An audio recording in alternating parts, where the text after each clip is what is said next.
Okay. Well, I did the chores that you asked.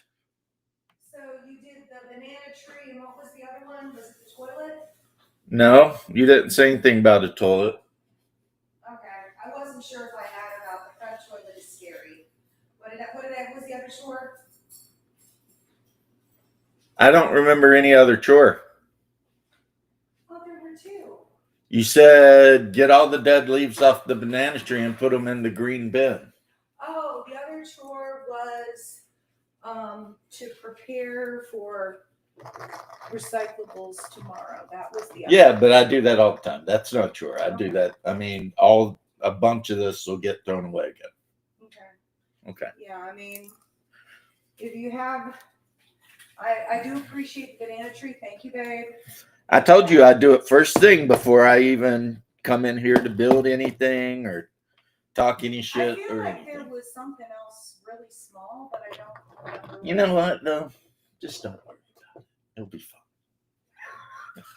Or maybe while you're out shopping, you'll think of it. I remembered I need to pick up your Gap Penton. Yes, yes, yes. So I'm gonna refill that. I might not be able to get it today, but I think we start the refill. Yeah. All right. All right. Sorry, guys, but you know, I come on here to hang out with you and think about fantasy, sci-fi, imaginary things that don't and probably could never exist. Even though I like to argue that they could just because. Um, but every now and then, real life gets involved. Wifey's taking her lunch break. She's going to go to Publix, and if I'm lucky, she'll buy a rotisserie chicken. I love rotisserie chicken. As a matter of fact, just a good chicken. I don't care. Rotisserie, roasted, freaking boiled. I don't care.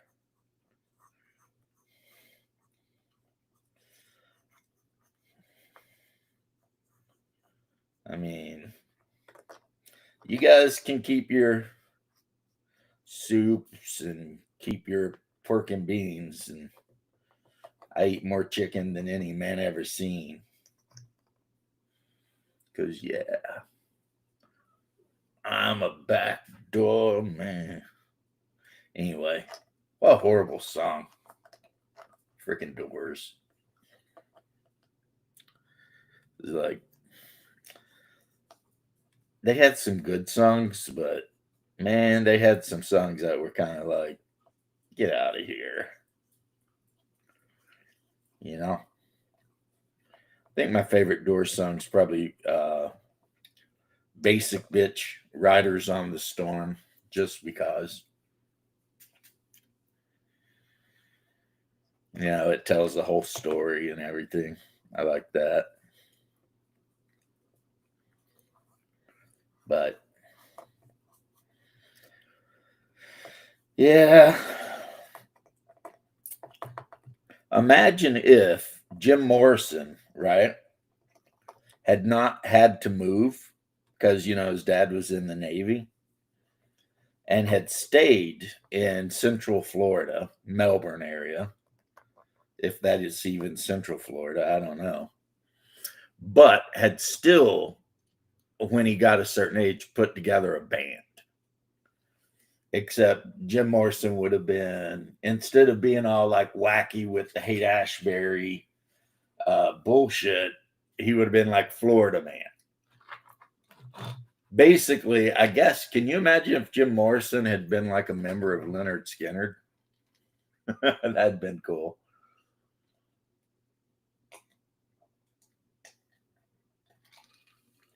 That would have been cool. So, 1 o'clock here, which means it's dark 30 where my bro is, Mr. Shadwell Bond Shadow, the Count of Darkness. He's not the prince, he's just the count.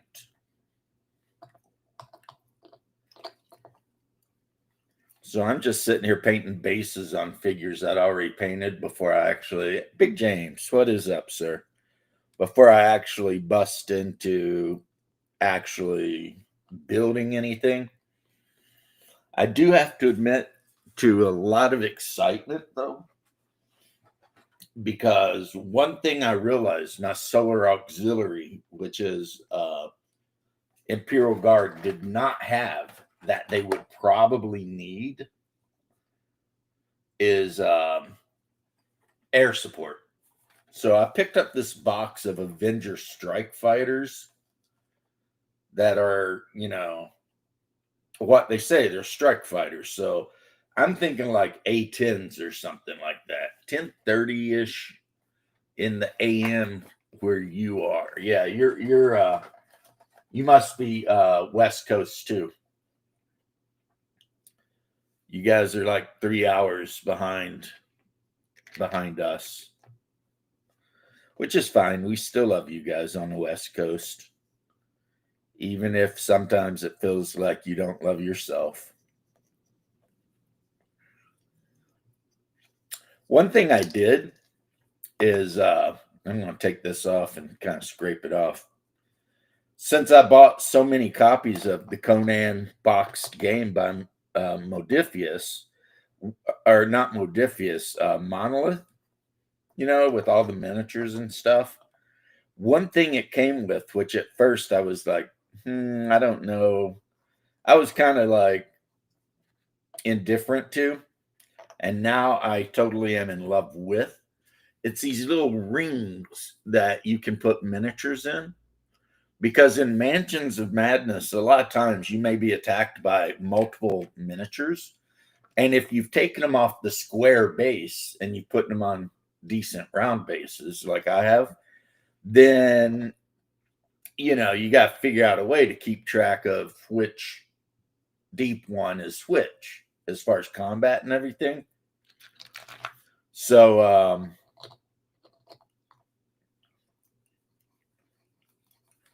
having those pop on like rings that can just go around the base is pretty good. And you can buy, there's a pack you can buy. Sandy Peterson actually sells it. It's a little on the expensive side for my taste, so I haven't bought it. But it comes with those kind of colored rings, but in like pretty much every scale of base that is common. So up to like 60 millimeter. There's my brother. Are you feeling any better today? Or are you still working on or not working, I should say, knocking on heaven's door?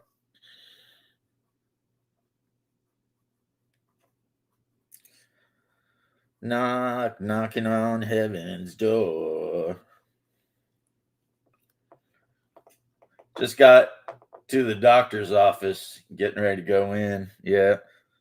You only go there because every time you go in there, he checks your temperature with the butt thing.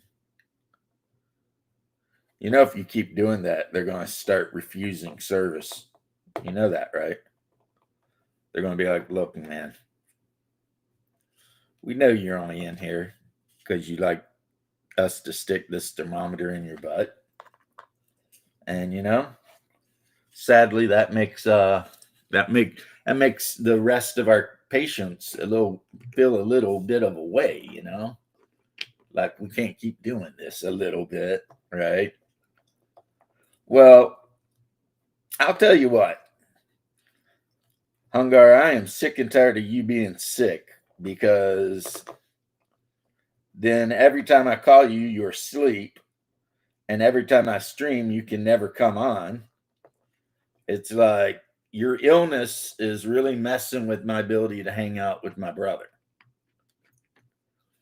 And I'm not a fan. And I know some people might be like, damn, James is a jerk. His brother's all sick and everything. And, and he's acting away. Well, you guys will get over it. You're young. You'll get over it. But yeah, my freaking, I got a fever, and the only cure for this fever is more hunger. That's right. See, unlike a lot of people, and I hear people tell stories about it, and I always like feel weird about it. Satya, what's up, homie? Um, it's like, you know, it occurs to me that a lot of people unfortunately grow up in families where like they never really got along too well with their siblings or whatever, or their parents or whatever it is, right? And that always makes me feel like kind of sad, because it's like for me, I mean, my siblings, my family, I mean, that was the best part of, growing up and being a grown up, really. But different people have different, like one of my best friends, I mean, he absolutely didn't care for his madre. And I understand why, because when he was young, he had gotten a big trust fund or something, and she had went in and stole all the money out of it and gambled it all away. So she basically screwed him over. And in his opinion, she stole from her own, you know, son. And he, not a very forgiving guy, I will say this, not a forgiving guy, right? So,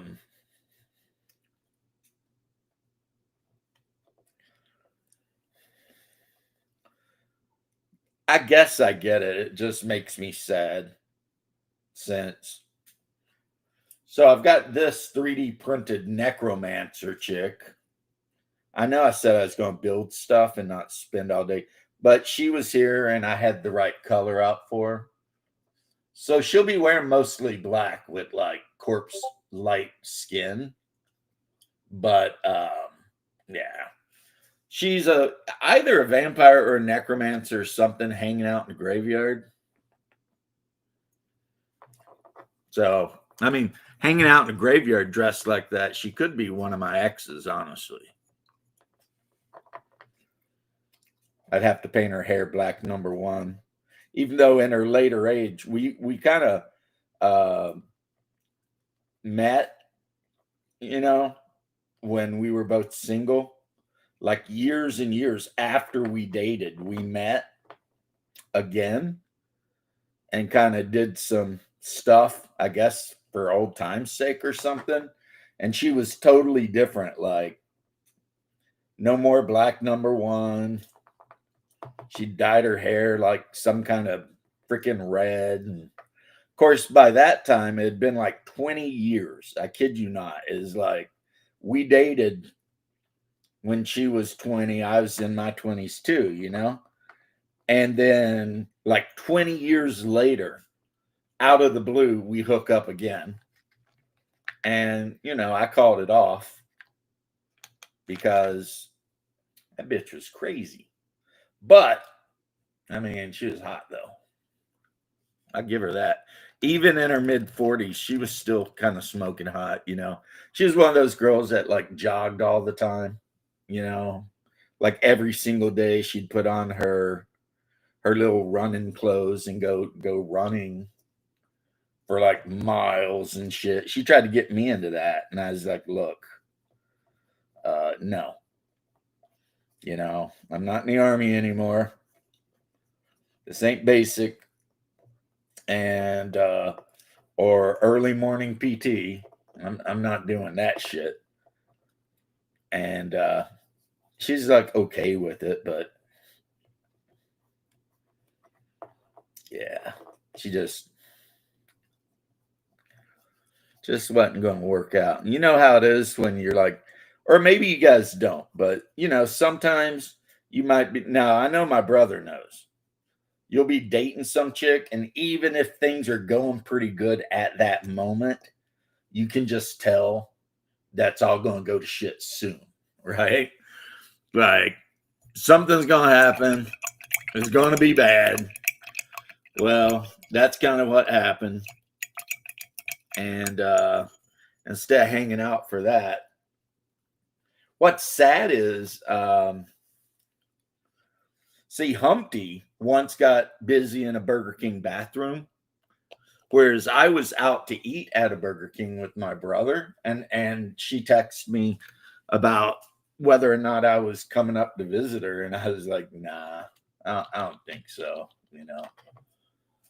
And that's really, it didn't die with, like, you know, a bang, people being mad, whatever. It literally died with just, are you going to visit me? No, I don't think so. And that's pretty much the end of it. She lived far away anyway, man. I mean, let's be honest here. I don't know of any vagina that's worth driving 2 hours to get. You know what I mean? Does that make me lazy? Maybe. But I mean, now I'll do it once or twice, maybe 3, maybe 4 times if it's been a long time and I'm just trying to check out if everything's still the same way I left it. No. But yeah, there comes a time when you're just like, yeah, you know, juice ain't worth the squeeze, as they say. Wow, what a big box they put. This guy shipped this in just giant. For some reason, I decided I needed. Well, I know why I decided. I built an army list, and it required more than the number of Kratos heavy tanks that I currently own. It required 8. I only had 6, and I really want to play that army list, right? And this guy, I mean, you can tell this is some guy at home. This is not like a store or something. Well, Mr. I won't say who your name is. Thank you for selling me the box of Kratos tanks for like $32. I mean, that is a tremendous price. That's like $13 or $14 less than if you'd ordered from like Amazon. But like I said, I think that's just a guy who might have bought a bunch of shit and then at the last minute been like, I'm never going to play this game. Strange because it's yeah, I saw what you wrote. I was trying to ignore it, Hungar. So Sacha played some Frostgrave the other day. Happy to hear that. Frostgrave is one of the better skirmish / campaign games going, for sure. I mean, I always tell people, you know, if you, I mean, really you buy the book, and if you want to buy the expansions, you can. But if you are the kind of guy who's been playing D&D for a while, you can go through your D&D collection and find enough figures to make your 10-man warband. You really can. And if you got any skeletons or anything like that, well, then you've got your NPCs ready to go. I mean, because it's a miniatures agnostic game, each player only has 10 players, and then some campaign or some games, you will have wandering monsters on the table, whether it's skeletons, zombies, perhaps a frost giant or a vampire, you know, some weird thing, right? And most people who have been role playing have 100% got those miniatures. Hey. Yeah. Can you hear me? I can hear you now. Good. So, I want to talk about Frostgrave. So. Yeah, I saw you had played a game. Yeah, it was fun. It was really fun. Mm-hmm. I played with my friend, and I had like this elementalist type of wizard, and my friend had a necromancer type of wizard, and we played the well scenario, and like I can say, almost everyone fell in the well. That was really funny. And then when we rolled the, the injury tables, I lost two of my guys. uh, I lost the guy who had great weapon, so that's a bummer. And I lost an infantryman. No, the guy with a sword and shield. So, and so I think I have to. you lost soldiers that you actually had to pay for. Yeah. Yeah, that sucks. Yeah, so for the next scenario, I maybe have to buy thugs. So, but then again, when I rolled for treasures, I got pretty good treasures. I got some ring and potion. I don't remember which potion, but some kind of potion. Well, and the thing that makes this game so much better than the game it's kind of trying to fill the same niche of, which is Mordheim, Mm-hmm. is you lost these two guys that cost you gold to buy, but you can replace them for free with burglars or thugs. Thieves or thugs. I thought they costed about 20 gold when I read the rule book. Nope. You can always get the thief and the thug for free. Oh, well, that is good to hear. So you will never end up in a situation where your warband gets wiped out and you don't have enough gold to actually buy anyone else, and you're just basically that's the end. You're done. Is that a thing in Mordheim? That happened in Mordheim a lot, especially when we played tournaments. Yeah. You'd end up with one warband that would just completely wipe the floor with everyone. And if you didn't have money to replace these things, and some things couldn't be replaced, you were just done. That was just it. I mean, it happened to me. I was playing Skaven, and like game one, some asshole playing vampire undead, his vampire killed my rat ogre. Oh. And I'm like, damn, that's like a quarter of the points that I had spent. Here we go. And I lost the game and didn't get any warp stone. So I had no money. And I had to play the next game without my big hitter. And so, yes, if you look at the book really close, you'll notice the basic thief, which is just a guy with no armor and a dagger, but he does got a good movement. And the thug, which is just a dude with any hand weapon. But no armor or anything. Yeah, those guys are free. Well, that is good to hear. So I can have more expenses to maybe get an infantryman or two back to the fold. Well, I mean, the main reason that the guy who created the game did that is what I said. So that if you have a game and it goes really bad, and you end up having like 5 or 6 of your dudes killed, which odds are that won't happen. But let's just pretend, right? You can still play the next game with a 10-man squad. It's just you're going to have a bunch of thieves and thugs. And that means you need to alter up your play style. Like if all you've got is a bunch of thieves, well, then your play style is to run across the board as fast as you can, grab any treasure you can, and then run. That's pretty much it. That's what you do. Yeah. And thugs, they're not the greatest warriors, but at the same time, they're not the worst.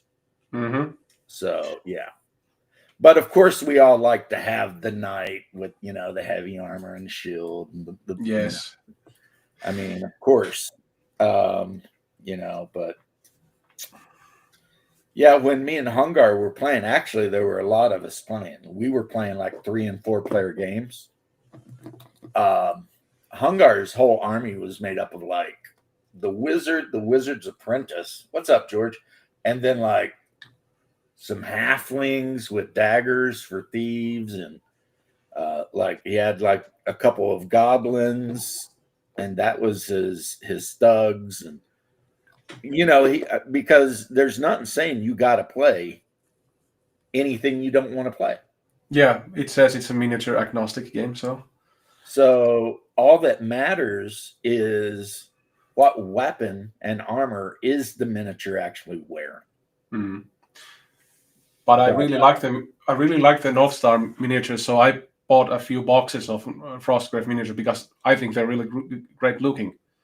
They are, and I've bought plenty of Frostgrave miniatures of like the wizard and female wizard, and then the knight and female knight, and then the standard one. I bought the crazy like undead one where it's got all the guys with the big pointy hats and skull faces and shit. Mm-hmm. And I don't regret it a bit because I used them in my D&D game. Yeah, the scale is pretty good for that as well because they're not too big. They're not too big. Yeah, they're pretty 28. much perfect for. I mean, you need a wizard. Well, boom, here's a wizard. And the fact that you can make the exact wizard you want to make is kind of cool too. Like if you need a necromancer, well, just pick a chick and give her the weird hair and have her holding a skull and and whatever, and now you've got your female necro, or male if you want. Pick a male body, So yeah, I'm a huge fan. I actually was using some of those miniatures for my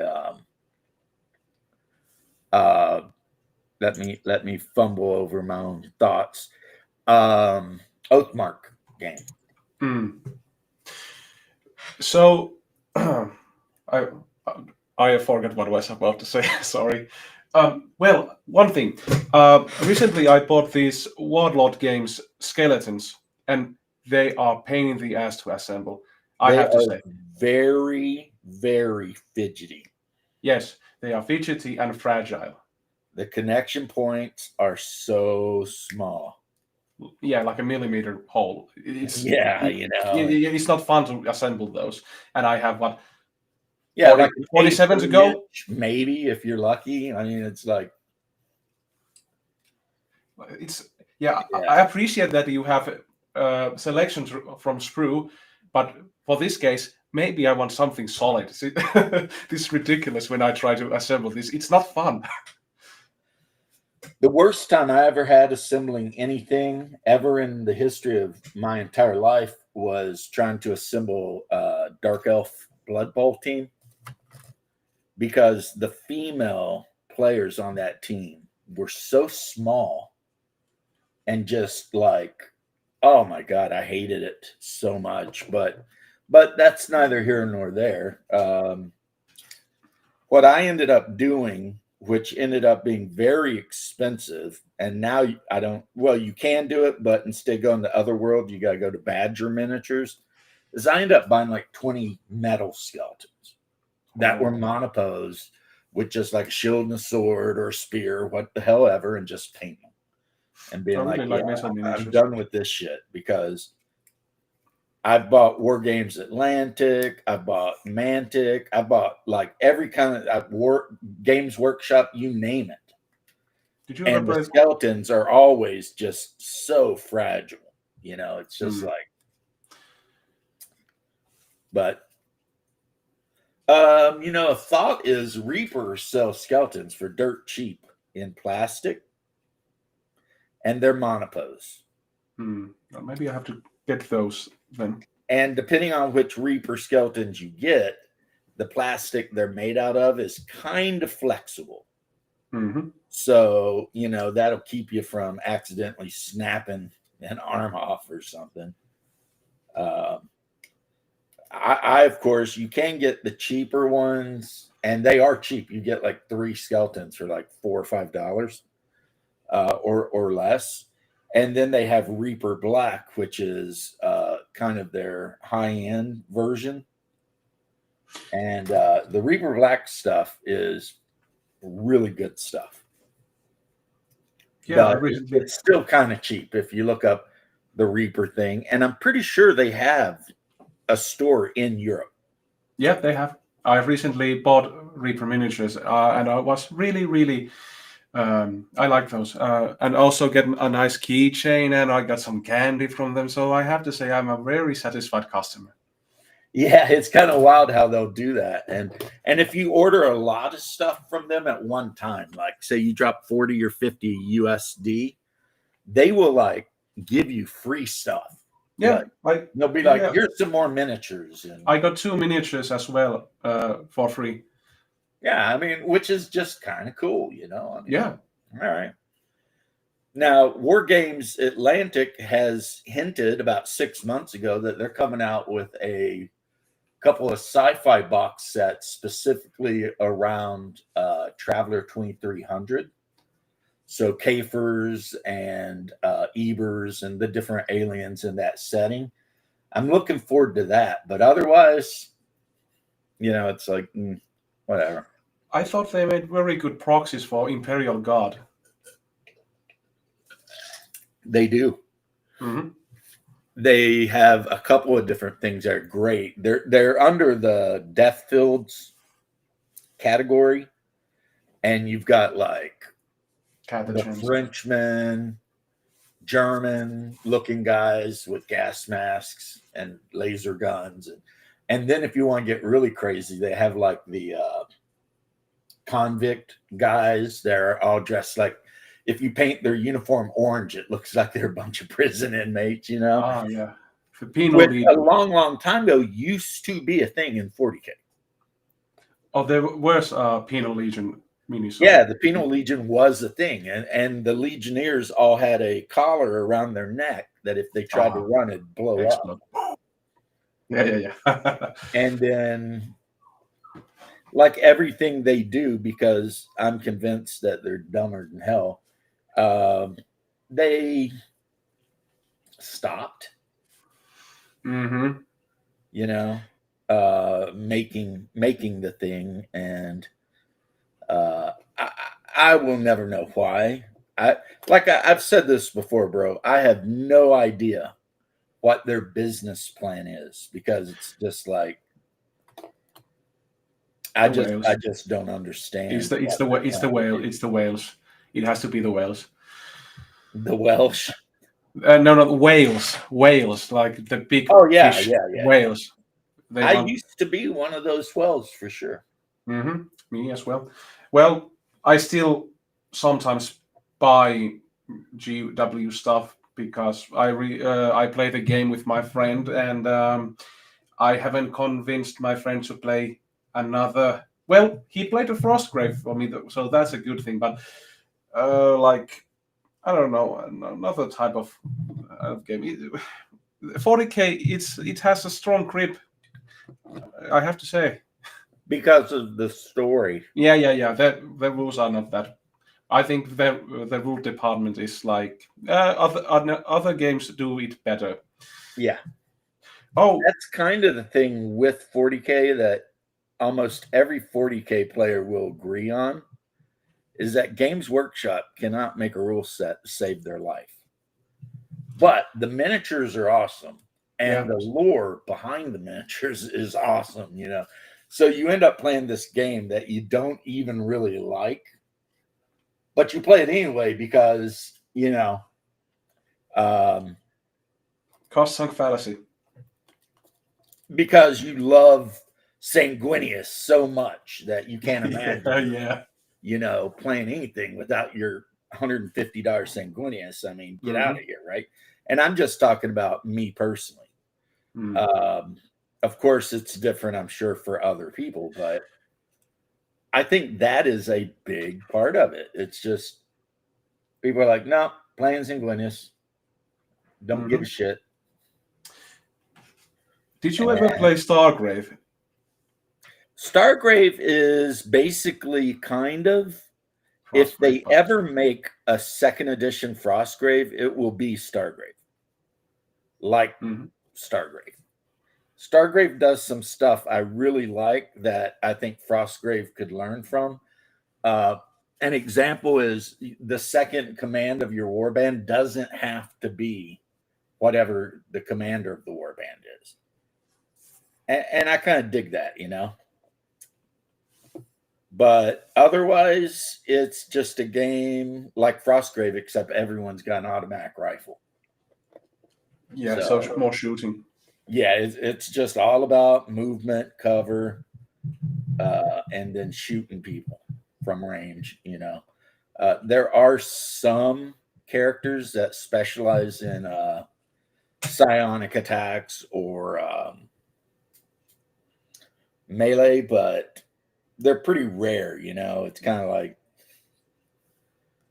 is this really what you want? I don't know. It kind of reminds me of like Infinity.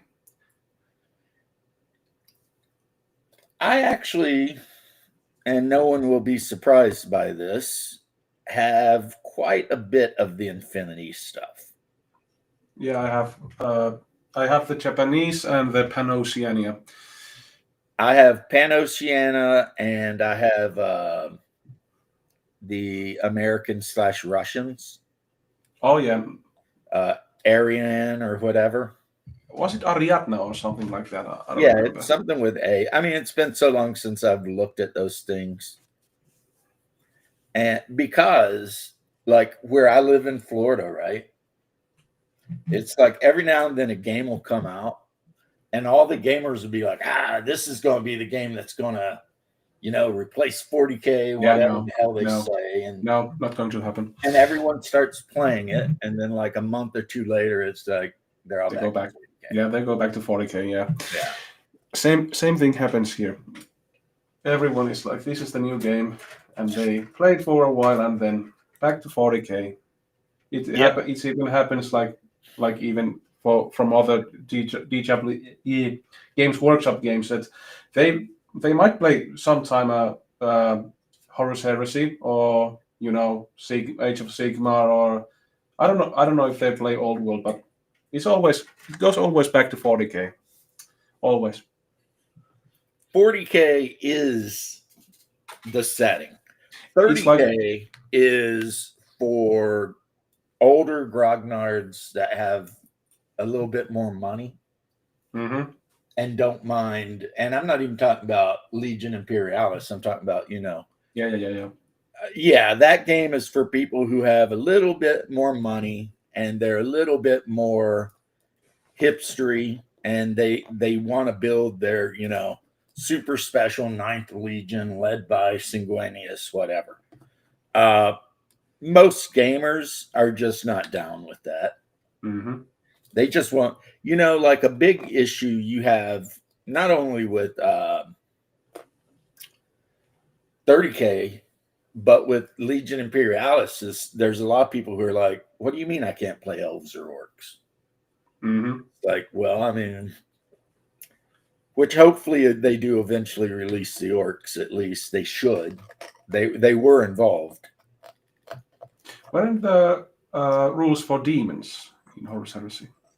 There are currently no rules for demons either. Oh, I see. Okay.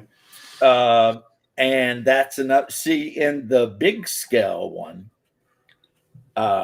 there were certain traitor legions like the Word Bears, and they could bring demons to the battlefield with them.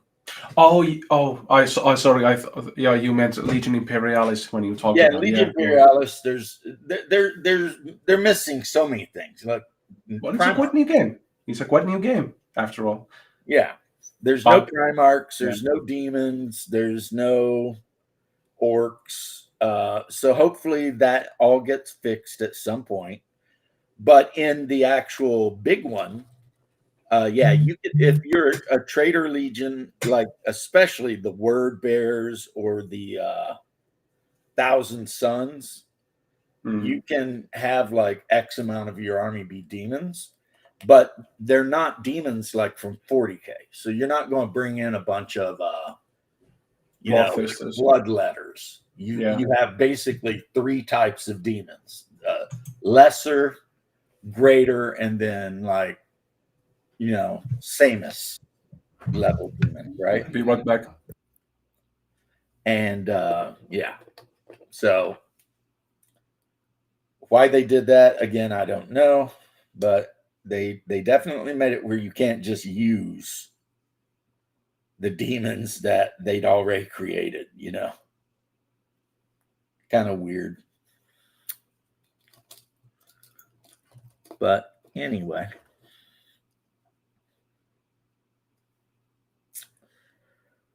Okay. God, these miniatures, man. Like, do you really need, like, whoever designed these things is like, how much detail did you really think you needed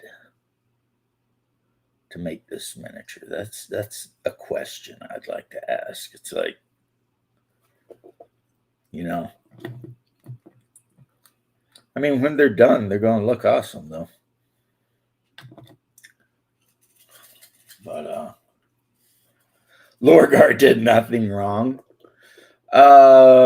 I guess you could say that. You could say it was Everest running around being a dick.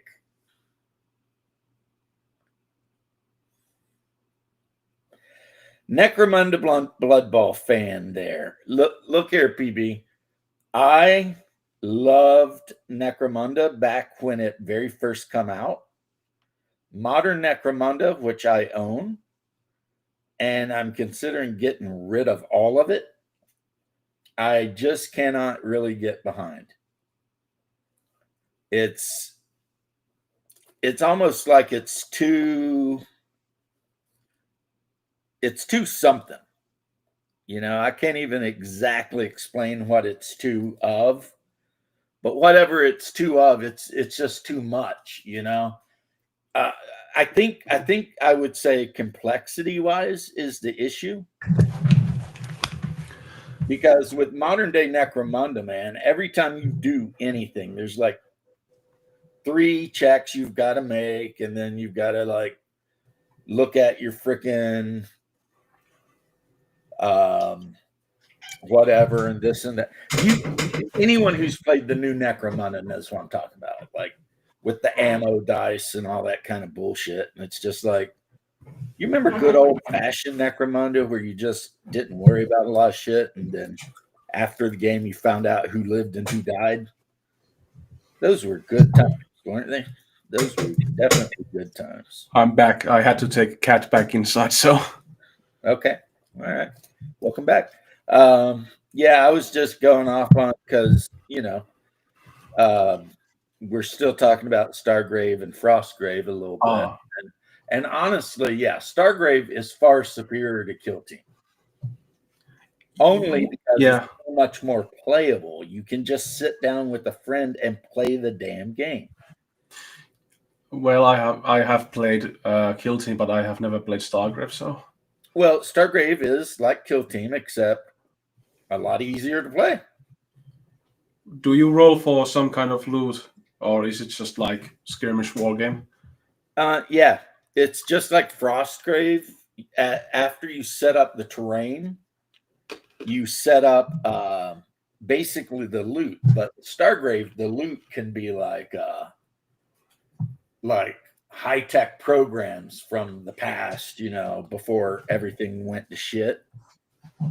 Because in Stargrave, you're basically playing the pilot of a very small starship, trying to avoid being blown up by a very powerful organization, and at the same time going around the ruins of, you know, the empire that got destroyed and gathering up stuff to sell to keep your ship going. That's kind of the whole point of Stargrave, right? That sounds fun. Well, that's what it is. That's Stargrave in a nutshell. So yeah, like in Frostgrave, you make your warband with your wizard, right?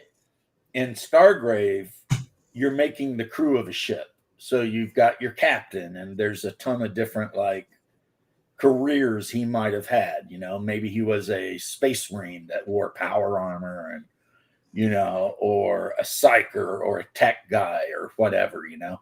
And then you make your second command, and he could be whatever. And then you make the rest of the crew just like Frostgrave, except it's sci-fi.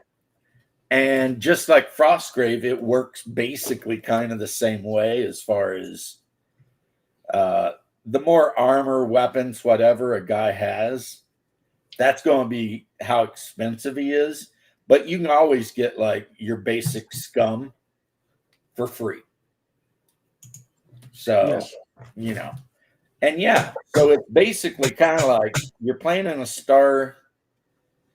sci-fi setting where like a giant squadron of pirates kind of ripped in and destroyed everything. And you're one of the small survivors that managed not to get wiped out right away. And you're just trying to survive. You do? Yeah, I do. Why? You were going for a chicken. What'd you buy? I bought groceries. Plus, we never brought in some of the stuff from Oh my God. Walmart. All right, guys. I got to go help her. I'll be right back. Okay. Bye. Oh, yeah. I'll be right back. Okay. This pressure is killing me. Now I'm running the show.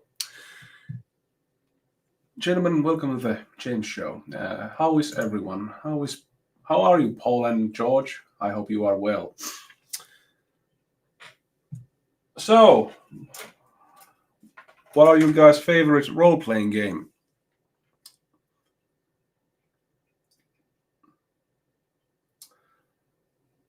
Mine has to be. Well, this is very tough one. I have lately been playing Castles and Crusades, and that's a pretty good role-playing game. So I have to say, Castles and Crusades is pretty good.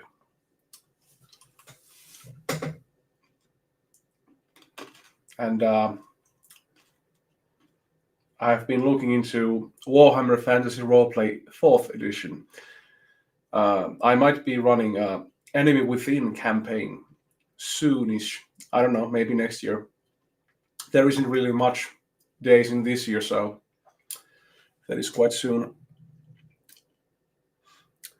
Well, I don't have webcam, so I can show you my collection of stuff. I really would want to show a book or two about Finnish role-playing games. Maybe mainly Pride, or because I really like the cover and the pictures. They are very well made. Oh, there is 2 viewers, so one is me and one is someone else. I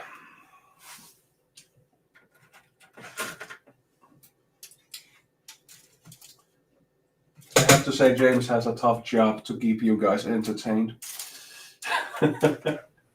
Well, my secret is just doing what I'm doing and not really caring. Mm-hmm. Just keep talking. Yeah, I mean, I'm building a what's this? Avenger Strike Fighter Squadron. So I'll talk about whatever people want to talk about, but at the end of the day, I'm pretty much over here, putting together these miniatures. Meat lovers breakfast burritos were BOGO. They're egg, sausage, cheese, potatoes, ham, and bacon. Okay. So sounds good, I guess.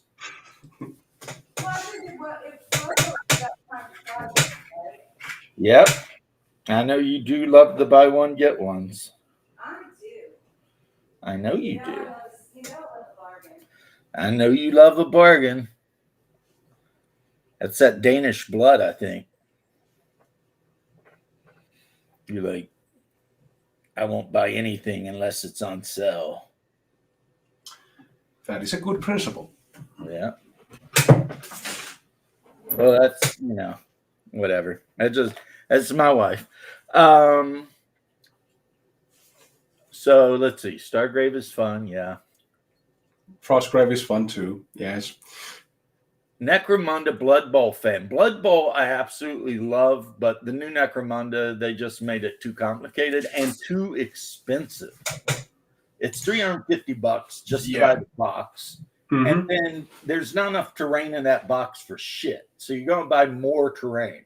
And that's going to cost you $50 to $100 per box. And then if you're not a big fan of the two armies that come in the box, which are Corpse Grinders and Palatine, the police, then that's going to be another $50 you're going to have to pay at least for the game you actually did want to play.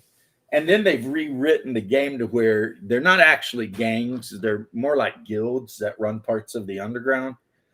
Because, calling them gangs would be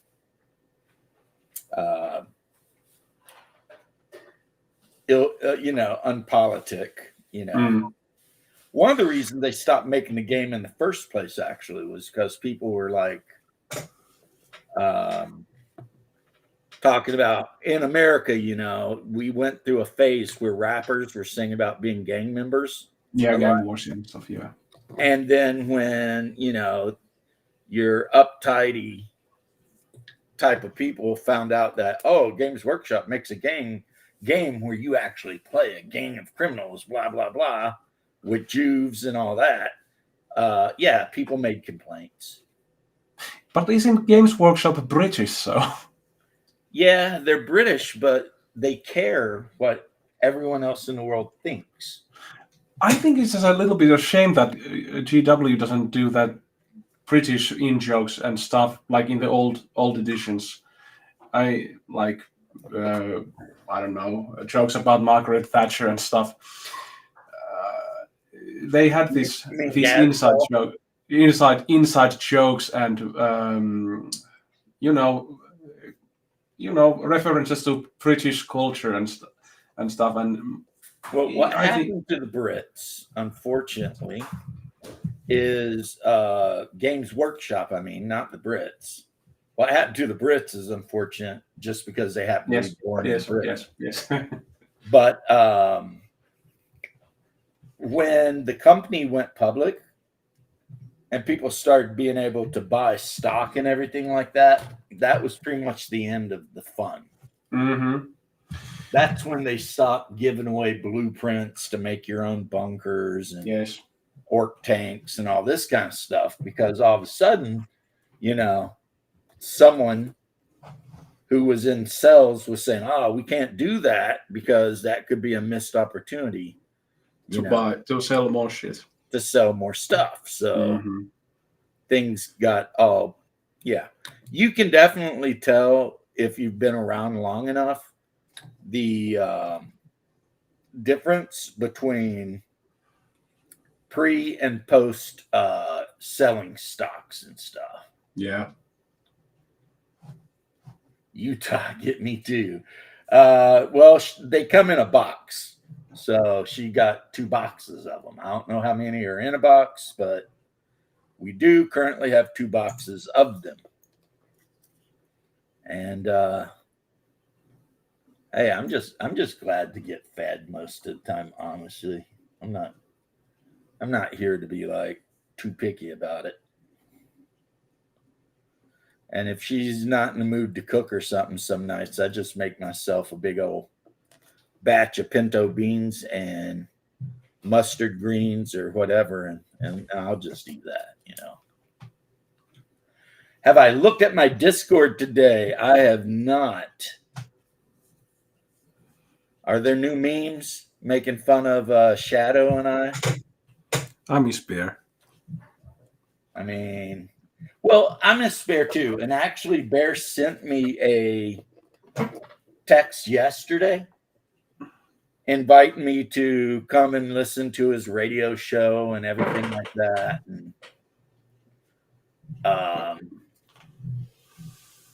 And that was really nice of him, I was like, well, awesome, And I did drop in and say hi and everything. I mean, the thing is, like I keep telling everyone, there's no beef between Bear and I.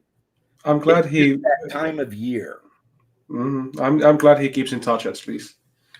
Oh yeah, he's invited Hungar to his private Discord. I'm invited. It's like, yeah, it's just some people, especially if they don't have family or anything to hang out with or whatever. Yeah. This time of year sucks. Mm-hmm. Yes.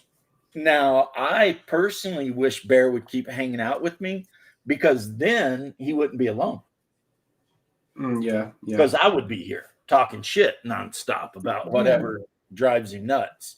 But he needed some time on his own. I mean, like when he got on PB didn't really do anything wrong. You could tell Bear was just in that kind of mood. He just didn't. He was just not having it.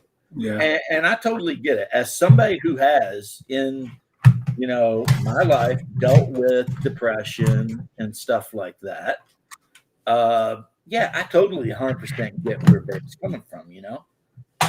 He lives in a city. He hasn't seen his family in a while, let's say. I don't know exactly. But he's basically kind of just sitting up there doing his thing. But what's Christmas for him? Maybe he's going to buy himself some presents. Yeah. Christmas time, and if you're single and really don't have family, it can be tough. It can be tough to forget. Yeah, at some point you learn how full of it those islanders are. Yeah. Well, you know what they say? They say a lot of those sci-fi things that were written in the 50s and 60s were not stories. They were kind of predictions. And maybe the British, if they don't straighten up, they're going to become Air Base 1 or Airstrip 1, which, of course, is a reference to 1984. Good book. Yeah, man, we all make references to it pretty much nonstop because it's just kind of a thing. Because it's a pretty good prediction about things to come or what have come. Yeah. And in the book, it all started over some kind of stupid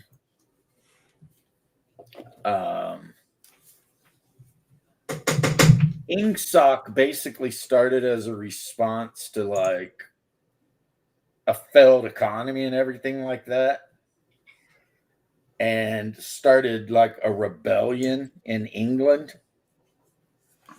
And it eventually took over England, Ireland, Scotland, Wales. And for the longest time, Ingsoc's number one weapon or weapon enemy was communist groups that had been kind of snuck into England to try and counter Ingsoc by a communist movement. And of course, Ingsoc did not like that, so they immediately had to wipe out all the commies. Mobius, I know you and he don't see eye to eye on a lot of stuff, but I would ask you, and I mean this like in a brotherly way, just to try and have a little. I mean, even if someone has done something that you don't like and you think is bad, you can still be the bigger guy. You know what I mean? It won't hurt you, I promise. I mean, Condor DM and not just Condor DM. Those guys are always running their freaking mouth about me. Yeah, Condor DM and Grim Jim and those guys. And I don't say shit because I'm like, whatever, Grim Jim, that guy. Grim Jim. I actually like Condor DM more than Grim Jim by Grim Jim, magnitude. Grim Jim uses some kind of Finnish surname in his Twitter profile. What is Mäyräparta or what is it? It means in English, Mäyräparta means like badger beard. Bachelor beard? Badger, you know the animal, badger. Oh, badger beard. Badger beard. I don't know where he got the name, but it really rubs me the wrong way to see my beautiful Finnish language molested like that. Well, makes my blood boil. it's I don't know. I don't know what he's thinking. Isn't that guy British or something? He is British, but you can tell if you listen to him that he kind of hates Britain. Mm-hmm. And the only country he hates more than Britain might be America. Oh yeah. Yeah, he is not a fan of us. And he's just one of your typical everyone I disagree with is a fascist, blah, blah, blah. Oh yeah. And I used to, when everybody tried to cancel that asshole, I defended him. Well, you were the bigger guy. And, but as I've said, I think he showed himself who he was when him and Pundit kind of had their falling out. And what's crazy is, and I know a lot of you may not remember it, but he and Pundit, the thing that they got into an argument about that caused them to stop hanging out at all was whether or not the government should be able to force you to wear a mask. Oh, okay. Pundit, of course, said no. And Grim Jim, of course, said yes. And they got in this whole argument about, the whether or not government should have the force to do all whatever different things. And Grim Jim was like 100% pro government force all the way down the line, right? But it's like I said, I've said this on Double D's channel. I would say it to Grim's face. He mistakes sexual degeneracy for liberty. So he thinks the fact that he lives in a country where you can do all this degenerate shit, that makes him free. But it doesn't make him free because he can't own a gun. He can't, joke around on the internet without possibly being thrown in prison. Yeah. So congratulations. You live in a country where you can film porn and be gay. But about things that really matter. Those are not the things that actually matter. Mm-hmm. The things that actually matter are like, but people seem to forget that most countries in the world do not have freedom of speech. It is nowhere in their, government founding principles or anything. You do not have freedom of speech. And the English are getting weird about it. At one time, they used to be just like us. I mean, you could run your mouth and you could start a band and call it the Sex Pistols, which is just a euphemism for penis. And you could sing songs about, God bless the Queen and her fascist regime. And you could do all that kind of shit. And fast forward to today, and it's like if you share spicy meme, the cops are coming up to your door. Yeah, that's not good. Anyway, I haven't decided whether I want to put missiles or lasers on this bad boy yet, but that's what they look like when they're built. Looks good. And then, of course, they got flight stands because, you probably would never want to land one of these things on an actual battlefield. That would probably be a bad idea. But, yeah. Now, apparently the rotary cannon, that's just standard. You're going to. Well, I don't know if they need a Cromwell. What they need is not a Cromwell. What they need is a Charles II. Because Charles II was the monarchist that they brought back after Cromwell died. And his whole thing was just partying. He was just like, let's all just have a good time, right? Cromwell outlawed basically fun. When he took over the English crown, if it was fun, it was against the law. Makeup, Christmas, birthday parties, soccer, any kind of sport, really. The only thing you were allowed to do is pray, and you better do it the way he tells you to do it. Otherwise, you'd be in trouble for that too. So, no happy more of that. No happy praying.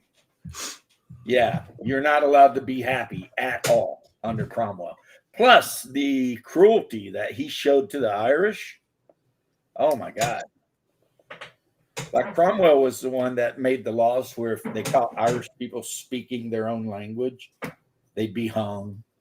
He made the rule about if they caught Irish people wearing green, they'd be hung. A lot of being hung under Cromwell.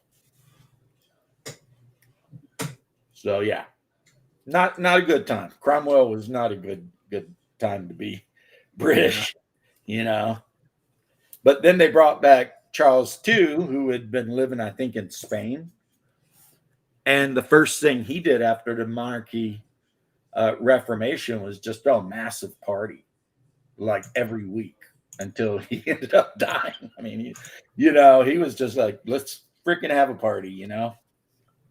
He was having his own birthday parties on days that weren't his birthday because he's just like, I don't care. We're going to party. And unlike most of the nobility, he was inviting the commoners in. He would like bring barrels of beer and stuff out into the street. And like, you know, people could just walk up and get a mug of beer, you know, because it was the king was having a party. Also, you could wear makeup, be a prostitute, play soccer, hurling, whatever your deal was. You know, celebrate your birthday, celebrate Christmas. Yeah, so Charles, that's who they need. He is the libertine who basically made it fun to be British again. After Ollie freaking crushed the spirit of that country into the dirt. But anyway, I wouldn't worry about love because sooner or later, I have this opinion that demographics is everything. And sooner or later, England will become a majority Islamic country. And then all of those degenerate things that Grim Jim loves so much will be gone. Caliphate of England. Yeah, and he will be crying about it.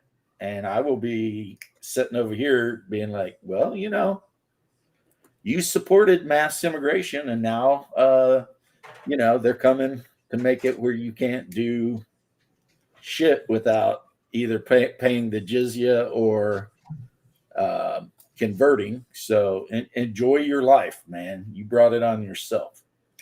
Hopefully the good British people by then will have migrated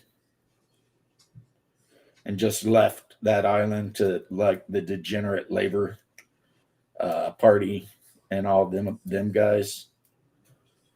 Yeah, that'll be okay, you know. But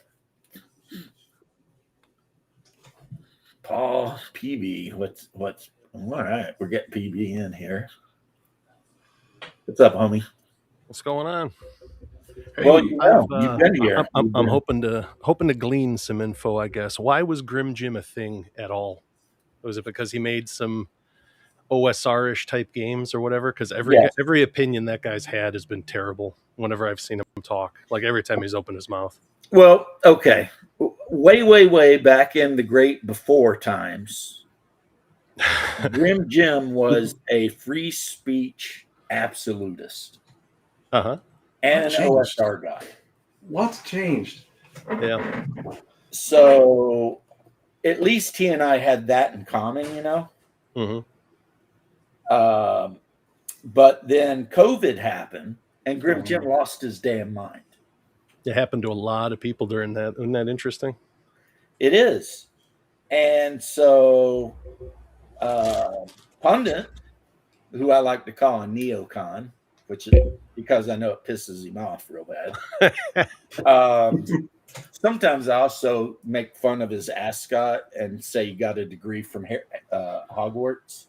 Yeah, with his pipe. Yeah, all he's missing is his little lightning scar. Yeah, it's like, what'd you do? Were you like a master of the dark arts or something? But anyway, yeah, right. I can talk shit about Pundit. I've bought so much of his stuff. He needs to just deal with it. The customer's always right. Sure.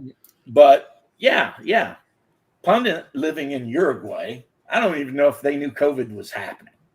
Right. Yeah, he's in the You middle know, of like the they're just jungle. It's like- like nothing's gonna happen to him. It doesn't matter. Yeah. Yeah, they're just living their own life. They're doing their own thing.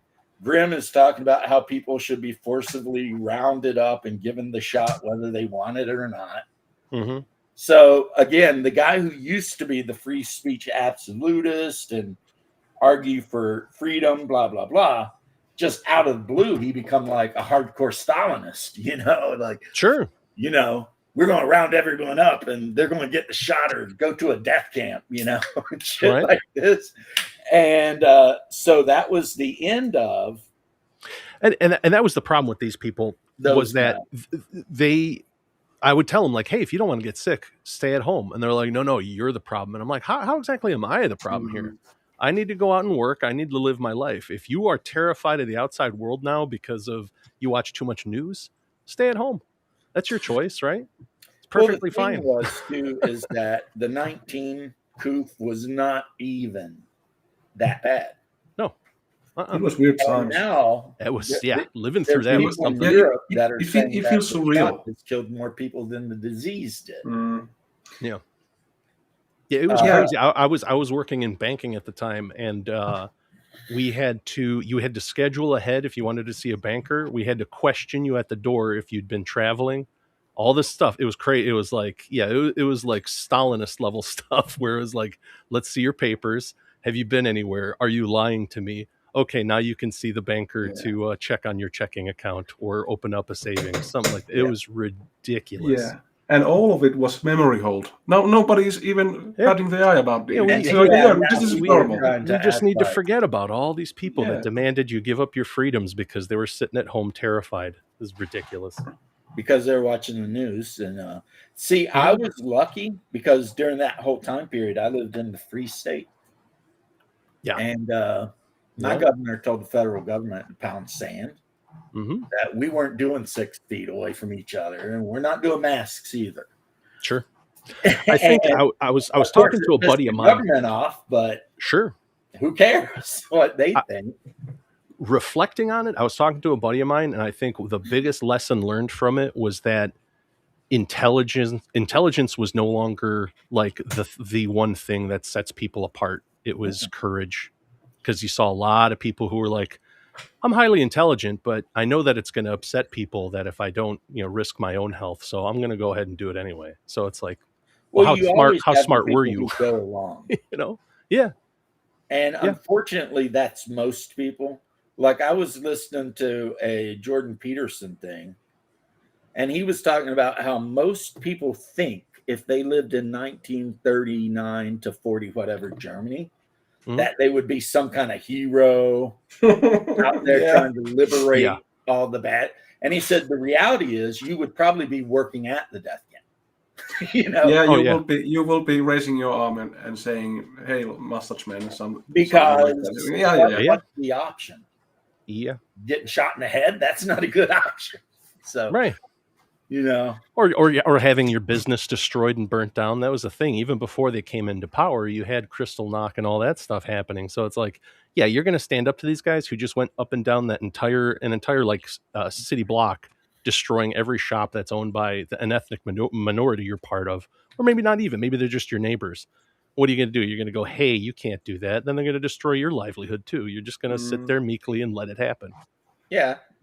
If you don't end up going to a special prison and getting shot in the head. Right. And that was the thing. Follow Like, the science. What's funny about the follow the science is when that particular illness was out, the people were saying follow the science, and then those same exact people were the biggest pushers of trans ideology. And it's like, Right. but follow the science. Men cannot become women. or It's they were the ones that used science to make the damn thing in a lab. It's like it's just not possible. You can take a man and you can make a lady boy out of him, especially if they're Thai or Cambodian, and they might be from a distance the hottest chick you ever saw. But guess what? It's a man. And of course the lady boy knows he's a man because over there they don't even try and hide it. It's like, They're And the very rule chill in is- Thailand. They're just like, whatever, man. These guys want to do that. Yeah. Who cares? Yeah, the Thai, they're just like, oh, you want to bang a lady boy? Well, there's a bunch of them over there. Go knock yourself out. Yeah. We literally, Like they're like, well, it's too hot to be worried about all that stuff. Yeah, we're gonna we go. literally We're go- gonna go watch some kickboxing. You want to join? yeah, That's it. we're gonna watch kickboxing and drink coconut water. We got no time for this shit, And of course, there's the rule: if you're ever in Thailand and there's a bunch of hot chicks around, if they're taller than 5'4", it's a dude. I'm Because- sorry. Oh, If you're ever surrounded by a bunch of hot Thai chicks and Mhm. any of them that are taller than 5'4", Yeah. are dudes. Oh yeah.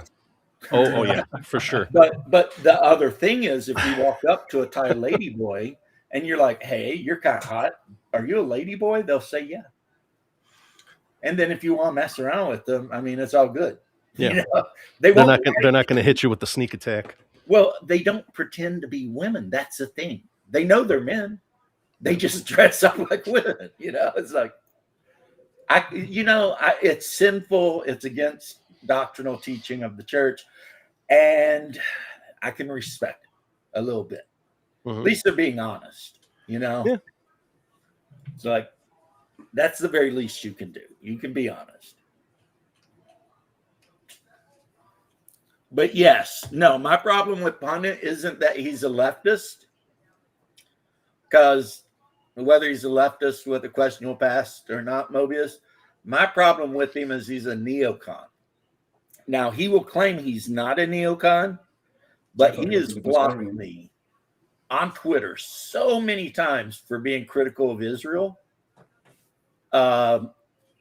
because in his worldview, no one can ever criticize Israel for anything. Who's this now? Pundit believe he's a Zio? Didn't Pundit have problem with Broazar or something too? I don't remember. They were always trying to build TP to sell their bullshit. Yeah, the Broazar. Here's the thing with the Broazar, because I knew a lot of them, like Modifius and those guys. As a matter of fact, Saxius was never part of the Broazar, but he was kind of Broazar adjacent. Because way back then, there wasn't as many OSR players as there are now. Right. There was like 10 of them on X, So we all knew each other. A loud minority. And what happened, though, with the hatred between Punnett and Jeffro is Jeffro made a statement about, how this cabal of people run everything and blah, blah, blah, right? Mm-hmm. And yes, it does sound exactly kind of like that, but whether Punnett meant it to be like that or not Punnett Jeffro, sure, I don't know. Maybe he did. Maybe he was claiming that the Jews run Hollywood or something. Whatever it was. Punnett lost his freaking shit. Sure. And everybody that was around was like, why do you give a shit? Right. Some he doesn't. on the internet that's the thing. Something. For the longest time, Pundit was like pretty much like, if I tear other people down and we delegitimize them, I could be the big one, the big guy on campus for the OSR. And you see that a lot because since there's zero leadership in the OSR, it's very fractal. There's always people who are just like, I'm the leader. No, I know what's best. This is how you're supposed to do it. And it's like, no, dude, that's not how this works at all. Is that why then Pundit had problem with Basic Expert? Just this same scheme. Expert the same scheme. Okay. I think so. Basic I think Basic Jeffro. Yeah. That's the shit. And then that was a platforming, legitimizing type nonsense, which is right. Which you look at it and you're like, hey, Pundit, I thought you were against all that leftist bullshit where it's like, oh, you have to deplatform these people and all that. But weren't you all about free speech? Oh, now it's different. Yeah. And then he talked a bunch of shit about Harmony Ginger, who also interviewed Jeffro. Jeffro is a retired police officer, older than I am, that spends most of his time when he's not, I don't know, trolling X about Bro SR shit, working out and hanging out with his family. You know what I mean? Yep. He is kind of the normalist dude of all the OSR guys, kind of, in a way, Who's that And basic it's expert? so funny because he'll show up on an X post and say the most inane thing, like the He most had, common sense bullshit a human being could say about a subject, and then people lose their mind. I think Basic Expert had some beef with Rob Coons, if I'm not mistaken. Well, Kuntz is a hardcore leftist. I mean, yes, he was there. He helped make D&D when he was a kid, blah, blah, blah. But he is a hardcore Trump derangement syndrome leftist. But I think it was about D&D, not about politics. I think it was about I think it was about how to play D&D current web or something like about chainmail and Yeah, D&D. Oh, something it about big it. Something chainmail about blow up. It Yeah. could be it that was. blow up, but I mean, look, John, the Basic Expert, is a good guy. He's a family man. He does his thing. I like Sure. him. He's He talented. recently converted to Orthodoxy. So, of course, I really like him.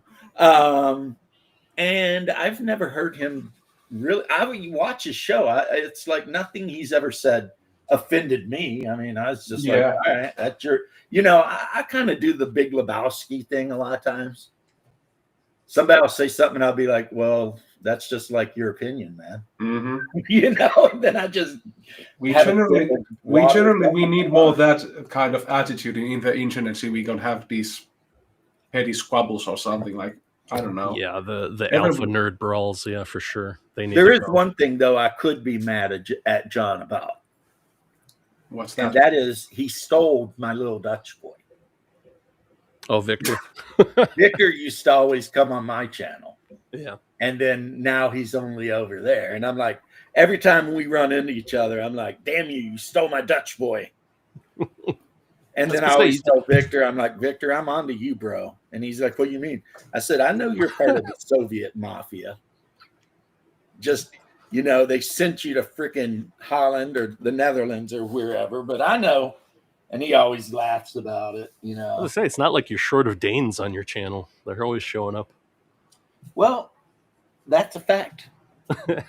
That's a fact. I don't know if like someone somewhere was like, hey, that DM James guy, he's got a D&D channel, plus he married a Danish chick, so you know he's cool, right? All the days are raiding you He had the Danes. with their longships. Yeah, those freaking Danes running around making people pay taxes, which Saxius is super proud of. What's that? The fact that the Danes ran around and made people pay taxes. Oh, really? Because Saxius is a Dane too. So Yeah. they used to have, as I've heard from Saxius, so we'll take it with whatever. The Danes would show up to your land, maybe beat you up a little bit, but then they would calm down and trade with you and make you pay taxes. Right. The Swedish would betray whoever they were supposedly fighting for. Always. And then the Norwegians, they would show up and decimate a region and then just go home. Mhm. And it would just be like, what the hell are these Norwegians? So eventually the Danes had to put the Norwegians in check. But the rule was, hey, we're the Danes. We're here. You're going to pay taxes, etc. Or the Norwegians are coming. And then it was like, nah, we don't want that shit. But yeah, the Swede, like no one who lives over there who isn't a Swede likes the Swedes. Right. No. It's so funny, you know. It's just like if you ever watch Warhammer or Archcast now or whatever it is, man, when he starts going off on Swedes, because he's Norwegian, and every now and then he'll just start going off. And of course, he got in a little bit of trouble because he said that it should be legal to shoot the Sami. Yeah.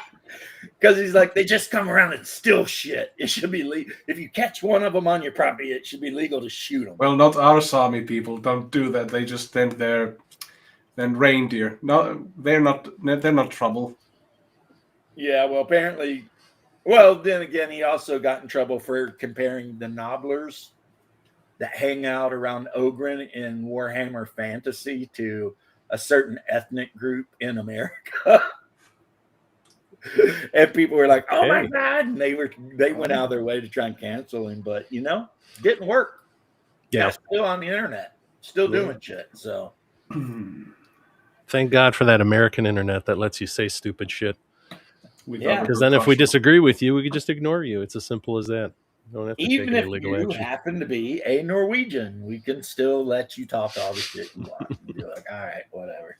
I do like how whenever like people have a very little idea of like what Scandinavia actually is, so that whenever you start talking about Norway and Sweden, like they try to get Finland involved, and Finland's always just No. kind of like No, we're not Scandinavian. We're not Scandinavian. We're Yeah, Nordic. it's like But maybe not even the close. coastal area you can include as Scandinavia, but that's a No. big maybe. But usually no, we are just Nordic. Yeah, the people who originally settled Finland were actually like, I think, Urgic, like Turks. But not the Turks that live in Turkey, but the Turks that migrated to that region.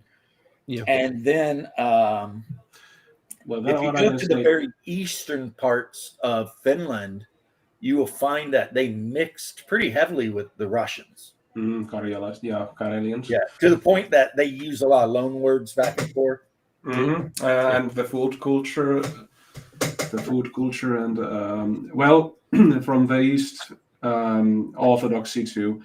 When a lot of the Karelians who took refuge from the war and had to escape to the inner parts of Finland, a lot of Orthodox churches were made for the refugees. So even in my town is one Orthodox church. Well, and another thing is Finland used to be part of the Russian Empire. Yes. Before the communists killed Tsar Nicholas, Finland was the Archduchy of Finland. And so before it that, itself, but it was still part of Imperial Russia. And before that, we were part of Sweden. Well, you upgraded that. Has a lot of similar history with Poland, where we were wiped off the map a few times by Swedes and Russians.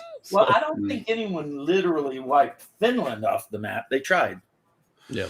The biggest problem what Russia tried to do was it tried to Russianize Finland, and we didn't really like it. So we started to develop our own identity, and then we became Finland.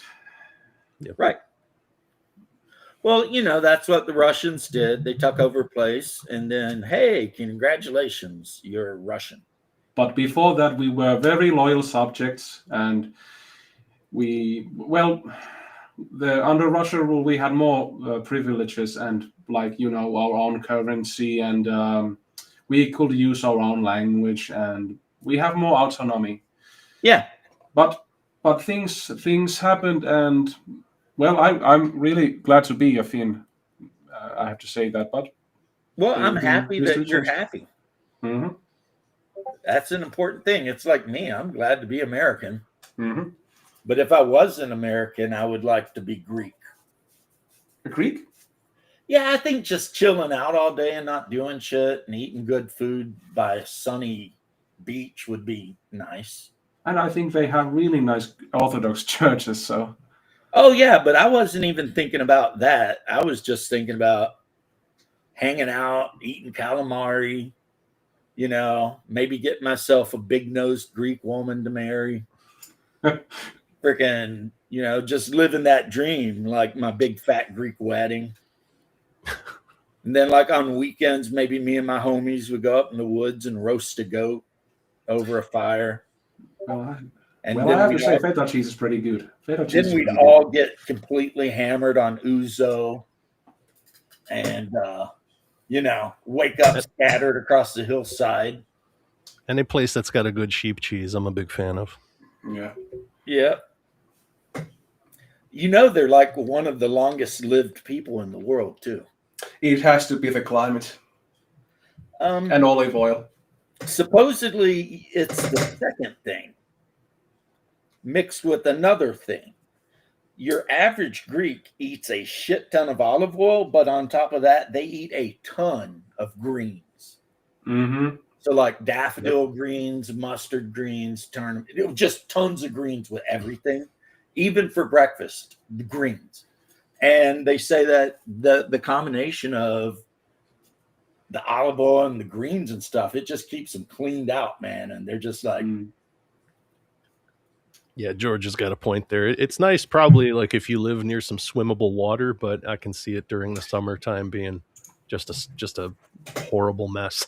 And you yeah. have But a here's the good thing, income. George. If I'd been born in Greece, I wouldn't care about the AC because I'd find the hottest Greek chick I could, and I'd spend every day just covering her in olive oil and hanging out, you know, and whatever. So, yeah, Okay. it can be hot. I'll go ahead and help keep her skin supple, and that would be good. That's almost like a Conan "What's Best in Life" situation right there. Olive Boy, oil. yeah. You know, smothering your wife down in olive oil. Yeah, finding You a Greek remember woman and putting hot olive oil all over her big buttocks. But dudes. Yeah. You know, I could see that 100%, but you would have to change it from Greek to Mexican. They And both then have that would big be keisters, Arnie man, and hey, I'm all 100% for right it. That's there. fine by me. No, I'm saying that would be Arnie. Because Yeah. Oh, yeah, for sure. Yeah. I don't know. He's got a thing. I for don't those care if tattoos. she's doing the laundry or if she's vacuuming the floor, whatever. She's Come over here. mine. Yeah, come on. Come Put the oil on. on you. What are you Come running to the away for? bedroom. Come on. Come on. I'm over here. I'm completely naked under the blanket. Come on. Come on now. His son looks just like him too. Yeah, the Mexican one that's like all ripped because he actually has him working out. Yeah, it's like Yeah, it's just him with like it's like you went through the character creator and just changed the skin tone and the hair shade. Like yeah, by he just one made blink the each. skin tone a little darker. That's it. and Yeah. so, you know.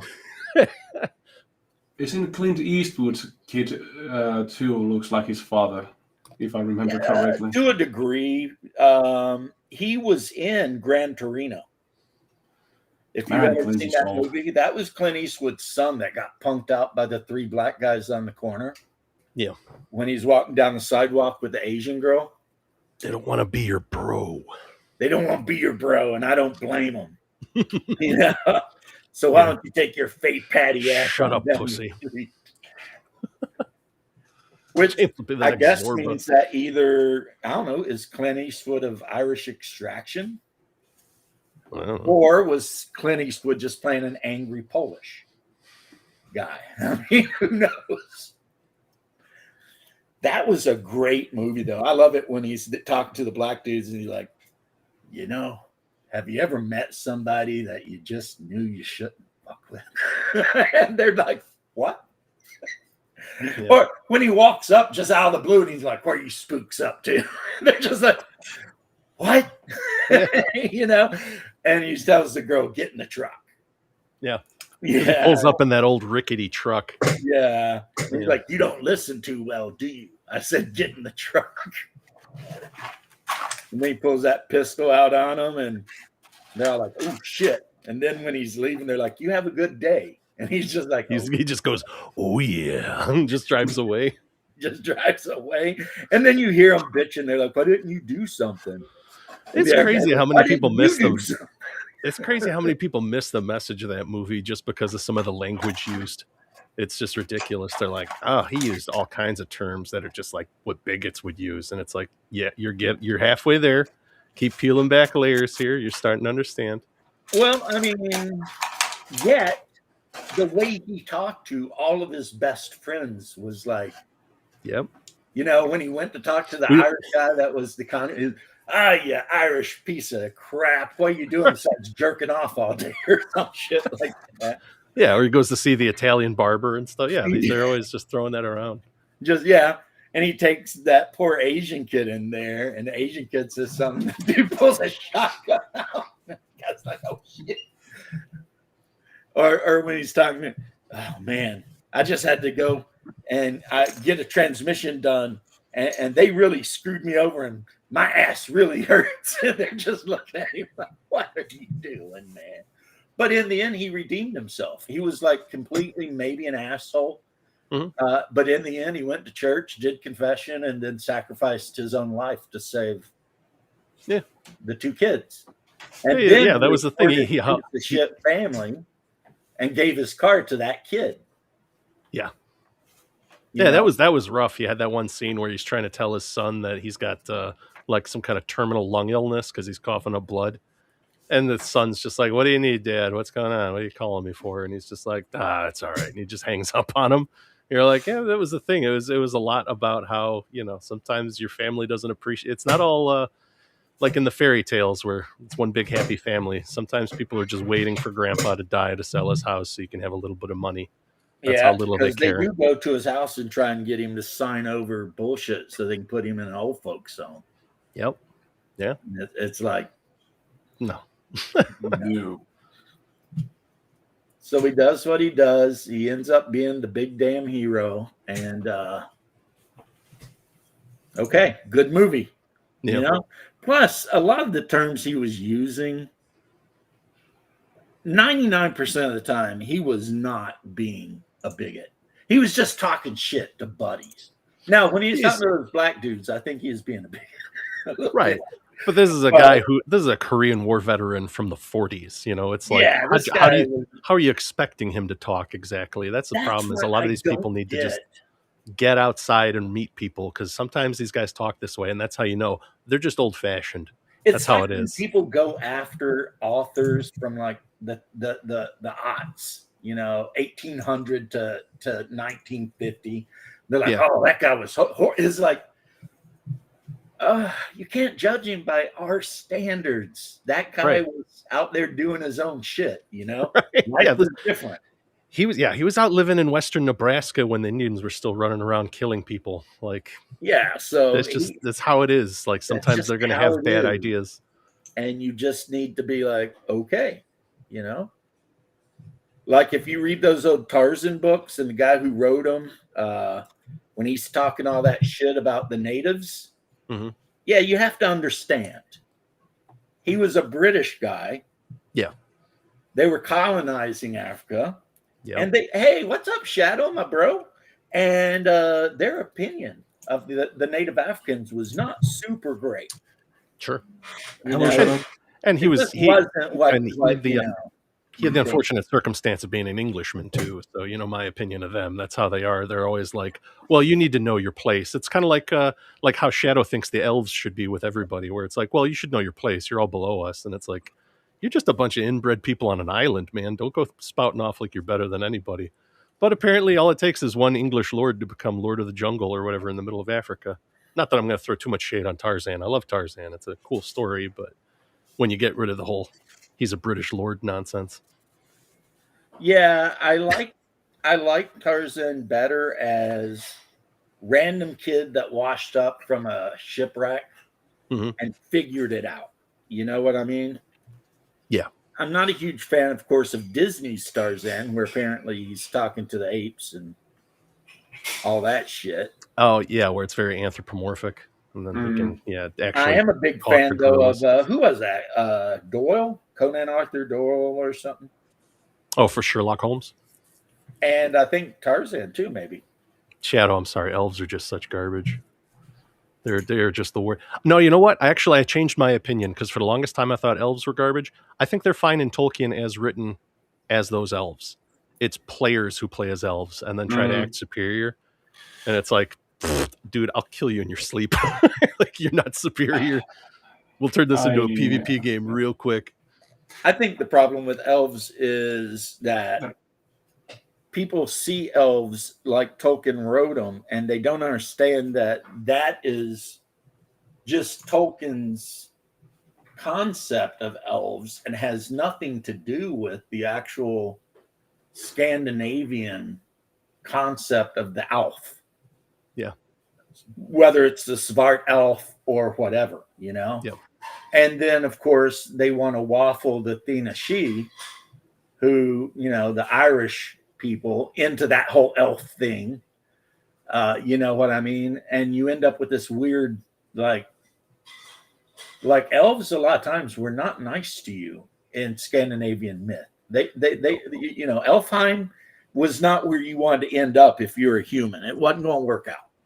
And then even in like English and Irish mythology, like if you were running through the woods and accidentally ended up in Elfland, Yeah. it was going to suck. Like if you ate any food at all, you could never leave. Yeah. And, these are the same group of people that are running around switching babies out in cribs for little soulless demons, the changelings and shit. Right. And that's one of the fun things in my Sunday AD&D game. Those guys have been playing AD&D for 40 years. They're old hat about it, but nice. We're kind of like on a timeline on a mission to stop the drow, and we got sucked into some like unseelie thing where it was, pixies and stuff and a lot of partying and eating and all that. And I'm like, and you almost kind of get mesmerized into it until you leave, and then you're like, we just wasted 3 months in there, even though it seemed like it passed like in an evening. And even though all of us had like our lives extended because of the Fey magic, it's like we just lost time on this. There's a drow army building up that we needed to fight with. And you could tell the power gamers were like, yeah, we're going to live like another 40 years now, man. And it's like, oh, yeah, not if the drow kill you. We had a mission to do here, guys. Well, also, I forget which story this was. Like The Secret of the Fairy Mound or something. Elves only look beautiful because they glamour themselves. If you manage to see through the glamour, they're twisted, horrible looking things, right? And that's why it's always the ugliest people that play elves. What's that? Because they kidnap the human children and leave changelings because they want to intermix with the human children when they're adults, obviously, so that they can stop being a bunch of inbred, living under a hill monsters. Right. Which is what they become. Yeah. I'm just getting tired of these non-human races in games. Nobody wants to play a human in my game. Always some kind of gnome, halfling, or elf. No humans. Why it's so hard to play a human? They're the best. I don't get it. It's always I'm so disappointed. Everyone. I wonder what my friend. It's another elf. Oh God. Well, everyone in my game that I'm starting soonish is a human. Good. Are we launching into the Hyperborea as a great setting and a great game again? No, I'm just saying. I got it's a human. When I'm running Warhammer Fantasy, they are going to roll the characters, and you have 90% chance to get a human. So I'm quite sure somebody. Warhammer, yeah. It's you're a small percentage, Shadow. A lot of fat girls play elves. I'm just saying. Yeah, it's like 1 through 90 is human, and then like 90 to 94 is halfling, and then it's like 95 and 96 is like dwarf, and then you got like 2% to be an elf or some shit. It's like, okay. Double up. You can be a high elf if you get double O. Well, I think I think since everything's based off of AD&D, that was the thing is like there was really no reason to play a human. You got practically nothing. Like the Sunday group keeps telling me like, well, you have no level limits, et cetera, but you look at like just elves and half elves and stuff, and it's like, yeah, but you start with like 15 languages and all these other ridiculous abilities. You only need to sleep like 3 hours or whatever, and it's just. That's all it is. It was just power gaming, and I'm like, shit. So when we did the funnel of 4 characters, I had 4 humans. That was it. I was known as the human squad. The most powerful ability they had. Yeah, Night Vision. Immortal. Oh, night. Yeah, they had. Every race except human got night vision. Yeah. I hate that. Guess who ain't got any night vision? No one in Hyperborea. Not a single playable person has night vision. Yeah.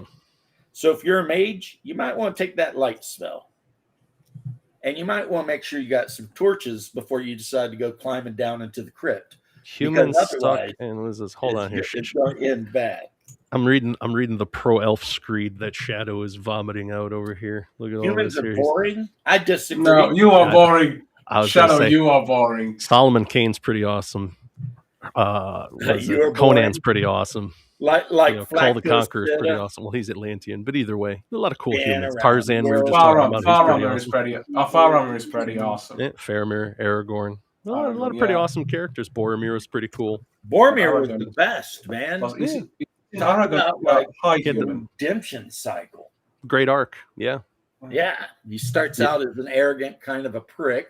Then he tries to steal the ring. Then he realizes what an asshole he is and dies Trying so to that protect the him. halflings can get away. Sacrifices his own life.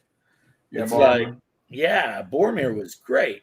I was Not- totally with my buddy when we watched Two Towers and those elves marched up to Helm's Deep. He was like, "I'm going to be sick," and I was like, "This is garbage." There were no Yeah. elves at Helm's Deep because the elves were too busy going, "We need to retire to the west to our Well, gated what communities and be happened away there- from these We dirty have to people." escape. Yeah. Yeah. You'll never believe Versus- what happened with that. Why that happened. Well, because they were going to have what's her name show up and be warrior Well, first princess. they wanted to have what's her name show up. You're right. Yeah. And two, the studio was pissed off that they had paid so much money for the elven armor sets and they were only in the movie for like 5 minutes. So they're like, hey, we need to use this some other way too. I mean, we paid $100,000 for this big pile of elf armor. It's like, Yeah. Probably know. just for that opening scene with the battle against Sauron. yeah, Yeah, because just they had for hundreds that. of those guys. So But Of they course, did of at course. least do the orcs right, where you see that one orc and he's carrying like a barrel. oh, and they have him Or run to the blow up orc the wall. throws the barrel in, and then the other orc with the torch runs and dives on top of it. That's a good Yeah. scene. Boom! That's You a good know, I mean, scene. Good scene. fires Well, that from was the rising great fire. thing. It showed what orcs were. It was like they're created by evil magic. They're made for war. There is no like maybe we can teach them to be good. It's like No. they were built by evil magic for an evil purpose. There's nothing you can do. It's an And they were unfortunately horrible thing. It's like demons. Nowadays you see all this like, oh, why can't we play tieflings? You know, demons aren't all bad. It's like, no, I think demons are literally bad, you know, in the Mhm. actual Literally sense. Literally The evil. actual sense of bad. They're Yeah. bad. Well, That's- you know, it's because people make tiefling characters and they're like, I'm going to go infernal path. And so that means that someone in my family was, you know, demonic or devilish, whatever. And so I get all my powers from that, right? And the thing is no DM apparently has ever waited like 2 months into a campaign and had a demon show up and be like, you know, like an imp show up and bow and be like, I represent your Patreon and it's time for you to prove your loyalty, sacrifice a child. Right. And then all of a sudden it's like, I don't know if I want to play a warlock anymore. This Right. doesn't seem good, you know? Oh, you didn't know that about demons? Oh, we're big on contracts, and it's your time to fulfill your end. Yeah, we're kind of big on, you know, human/child sacrifice and evil. I know you thought you were just going to be the weird purple chick that had horns and a tail, but no, it's not going to work out that way. Yeah, you were going to be some cosplayer or something like that. It's like, Yeah, no, that's not how this shit's going to ride. You You're have gonna be demon evil. blood in you. Yeah, And it's you are like, pretty evil. you know, it's so freaking goofy. Yeah.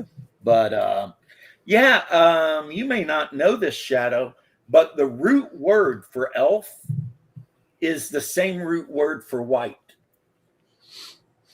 So the whole we're talking Proto-Scandinavian language here. Yeah, I don't study that crap, so I have no idea. I just know. Well, you I can just know trust me, that. I wouldn't lie to you.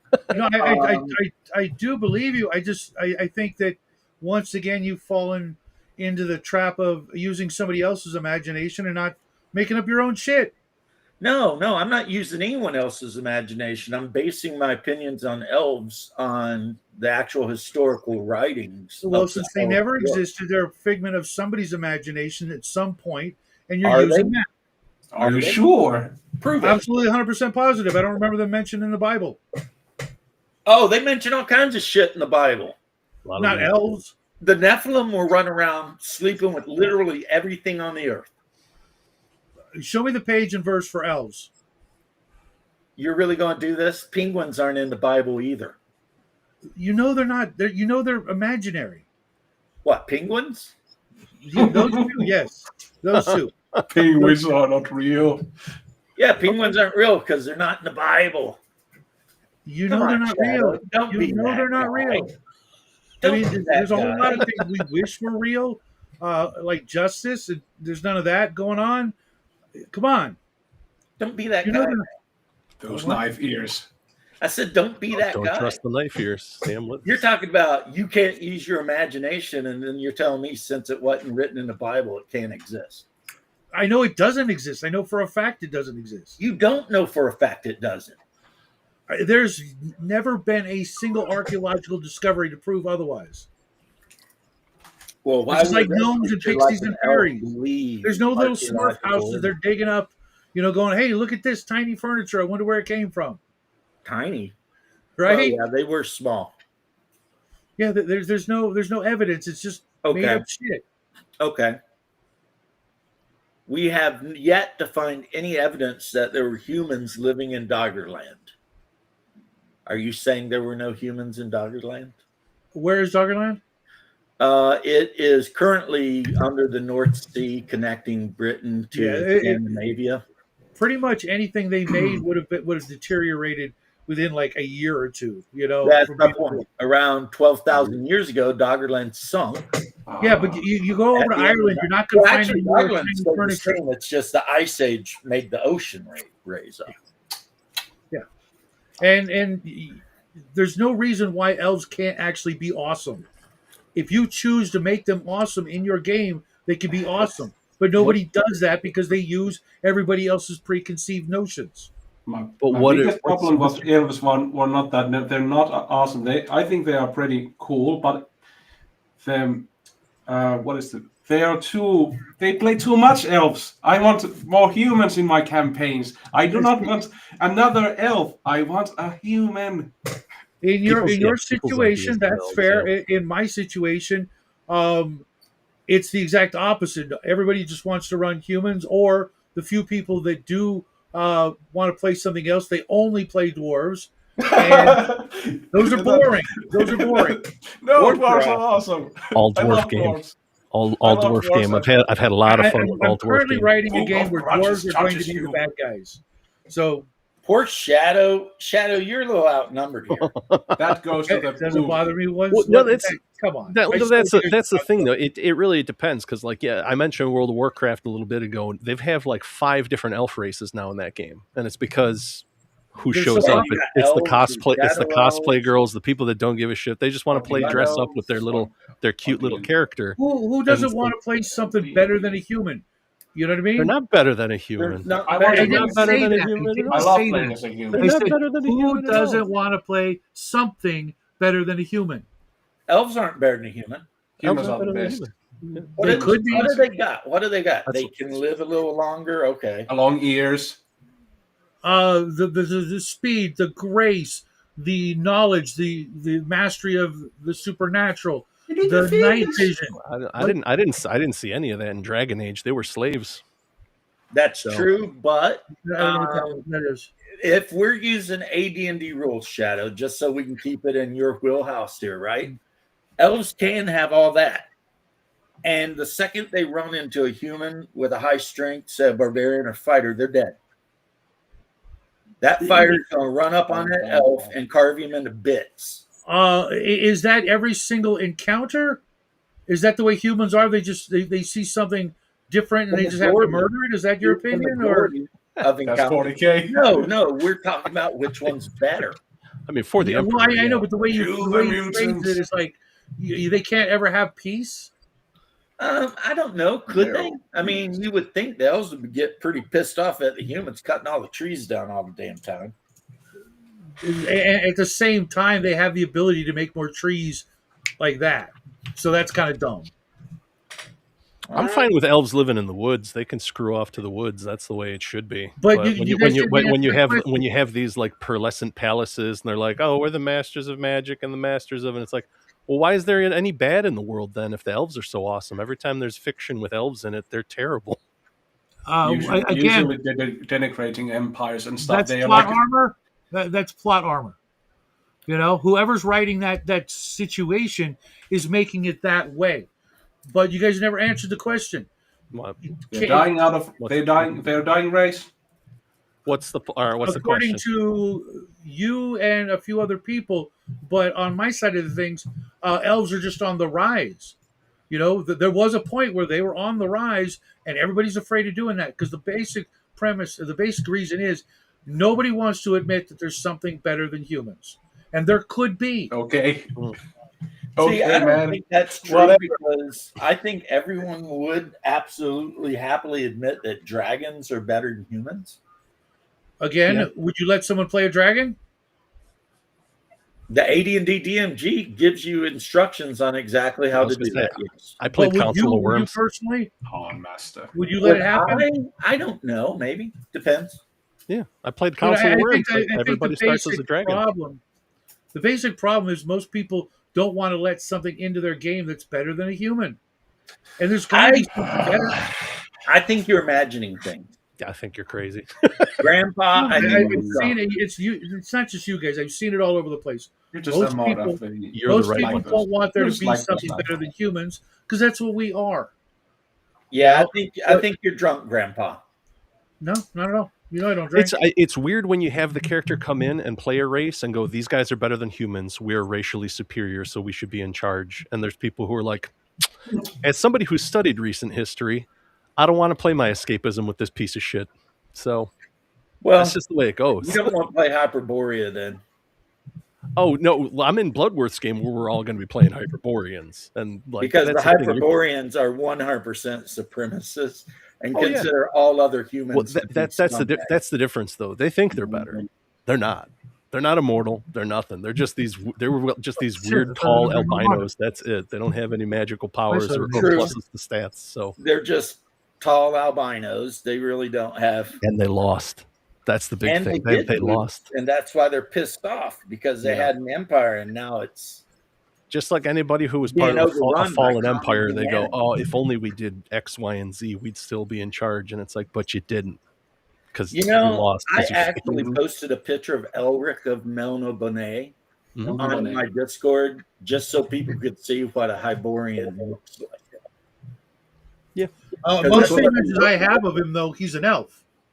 No, He is not an elf. He's a Melno Bonean. He Yes. doesn't have Yeah. 20 years. Well, No, that- there's Mel- no elf in that I world. can show you pictures where he does, in fact, have pointy ears. They drew them. Yeah, all. those pictures are full of shit. Yeah, they're Really full of don't shit. Why Yes, would they I get like permission elf to do human. that? Why would they get approval from Moorcock if that wasn't the case? I don't Who need knows if Michael they got Moorcock's approval approval to from make a doodle, man. That doesn't matter. No, I mean when you make a Play all comic, elves like Will Ferrell, just running around eating cookies and sugar and shit all But I day. think Melnibonians are half human something. I read the books recently, so no, well, not all of the books, but 8 books. yeah, I don't think he was. They were human. They No, are part no. human, but they're like half human something. They were well, human. They just weren't. They used so much common sorcery. human. They were very much separated from humanity. That's why like they have Yeah. that last bastion, which is that island where that's like, yeah, they just use dragons and everybody's trying to kill and loot them pretty much to take their magic items like a D&D group would. And that's all they Yeah, are. They're pretty much a big dungeon He encounter. goes That's all they are. empire to, like, his Yeah, girlfriend. well, evil as well. They Well, are yeah, but, very but evil. that's the thing, though. That's why I see a lot of people who are like, "Well, yeah, the elves could be like, really powerful, and then have this rule the world with an iron fist." And it's like, Melnibonians are like dark elves. then So, they'd be, you'd then they'd be rather the be the Melniboreans. humans that do that. No, I'd rather nobody do it. That's the whole point of the game. Like, I'm not big on evil campaigns at all. I'm really like, Mhm. whenever they're like, Good. let's all be thieves and just backstab each other and murder That every gets old- NPC. That gets old very fast. Yeah, Yeah, that got well, old 30 years ago. I ran a 30 plus year because it's still ongoing evil campaign, and it took them about 25, 30 years before they Mhm. finally decided, hey, you know what? We should probably be good now. Mhm. They had so much power and their empire was expanding, and they're like, Yeah. we're just gonna, we need to like teach our people to be good. It Yeah. was awesome. It was You know, awesome. this kind That's of just like Elric. this kind of explains That's just like everything. Elric, you know. This empire has been pretty bad for thousands of years. Maybe we should try to be good. Yeah, that's literally what happened. Well, it was- yeah, it was he left close the to empire Calgary. to like the woman he was going to marry that was also like a cousin or something. Yes. Well, they're all because they are interbred at very that inbred. point. Yeah, they the are very Melno Bonet are totally interbred. And Oh then, yeah, he was going to marry. He was going to, or did. I don't think he actually married her, but yeah, he was. He and his cousin were, a thing. and in Hyperborea, because of Hyperborean the humans cannot interbreed with any other human. But you got. I mean, it's still pretty popular here on the planet. So, Whereas the other group that can't is Atlanteans. Yeah. Atlanteans can't reproduce with anyone either. Can't trust these isolationist island folk, man. Well, yeah, a lot Obviously, of that has to do with the fact that they're based. what do you mean? We should be those isolationist island folk. The entire so that- continent of so we America, can marry- no one we in, can- no one out. Marry our cousins. America's not an island though. We're a continent. It's like you No, can't. that's what I said. Continent. We'd have to take the entire Western Hemisphere because then it'd be a nice big island from Canada Yes, all the way down I to Chile. There Totally you go. agreement with that. Monroe But Doctrine. Well, There we we close off the southern border for a while, a couple hundred years, and see how they do, and if they survive, we let them back in. You just got to clear out those rotten cartel folk and get them in order. But you got to And start well, with that- the head of the cartel right now, and that's the president of Mexico. You're right. Yeah, that was the I have thing. a People theory about didn't wake up Shadow. when they were like when they tried to arrest the cartel members and they were using Stinger missiles against government helicopters. It's like, oh, when was the last time people were equipped with Stinger missiles? Was it maybe in Mogadishu or against Bin Laden? Yeah, yeah. Well, there's that whole These guys Fast Stinger and Furious missiles. thing. Oh yeah. Yeah. We Oh, gave that was them no. That was to track the guns. That's how we track the guns, by giving them to criminal cartel members. Yeah, that was Yeah, Some kind bright of idea. Yeah, that was a bright idea. So, I have a theory, Shadow, that you'll probably disagree with because that's why I have you on. okay. Elves, when Oh, they no, get not- ancient and old and crusty, Uh-huh. wouldn't they just naturally become evil, hedonistic, Cenobite like effers? Sometimes yes, sometimes no. I look at it like this, because in a lot of the stories I've read, elves were like the first creation after the angels. Okay, Yeah, that's called Tolkien. there's other places as well. Oh, yeah? And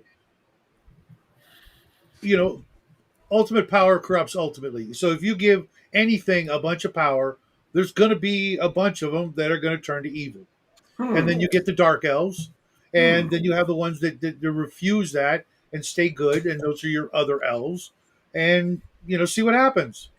But to arbitrarily, just because you don't like them, then don't put them in your game. If you're not going to let them do what they would probably statistically do, Well, You know I'm what I mean? actually basing this on like the fact that when it comes to like vampire, the older the vampire gets, typically the more evil and effed up they get. right? And they do have a power that's based on evil to begin with. The draining of life to continue their existence. Yeah, like elves. Well, I don't know that that's a thing, but which is weird because we do know, or at least I do, that there is some truth to the whole adrenochrome thing, and that's probably just what they are. They're biting someone who's creating the adrenochrome as they're biting them, and that extends their life. That is so weird because in Vampire 5th Edition,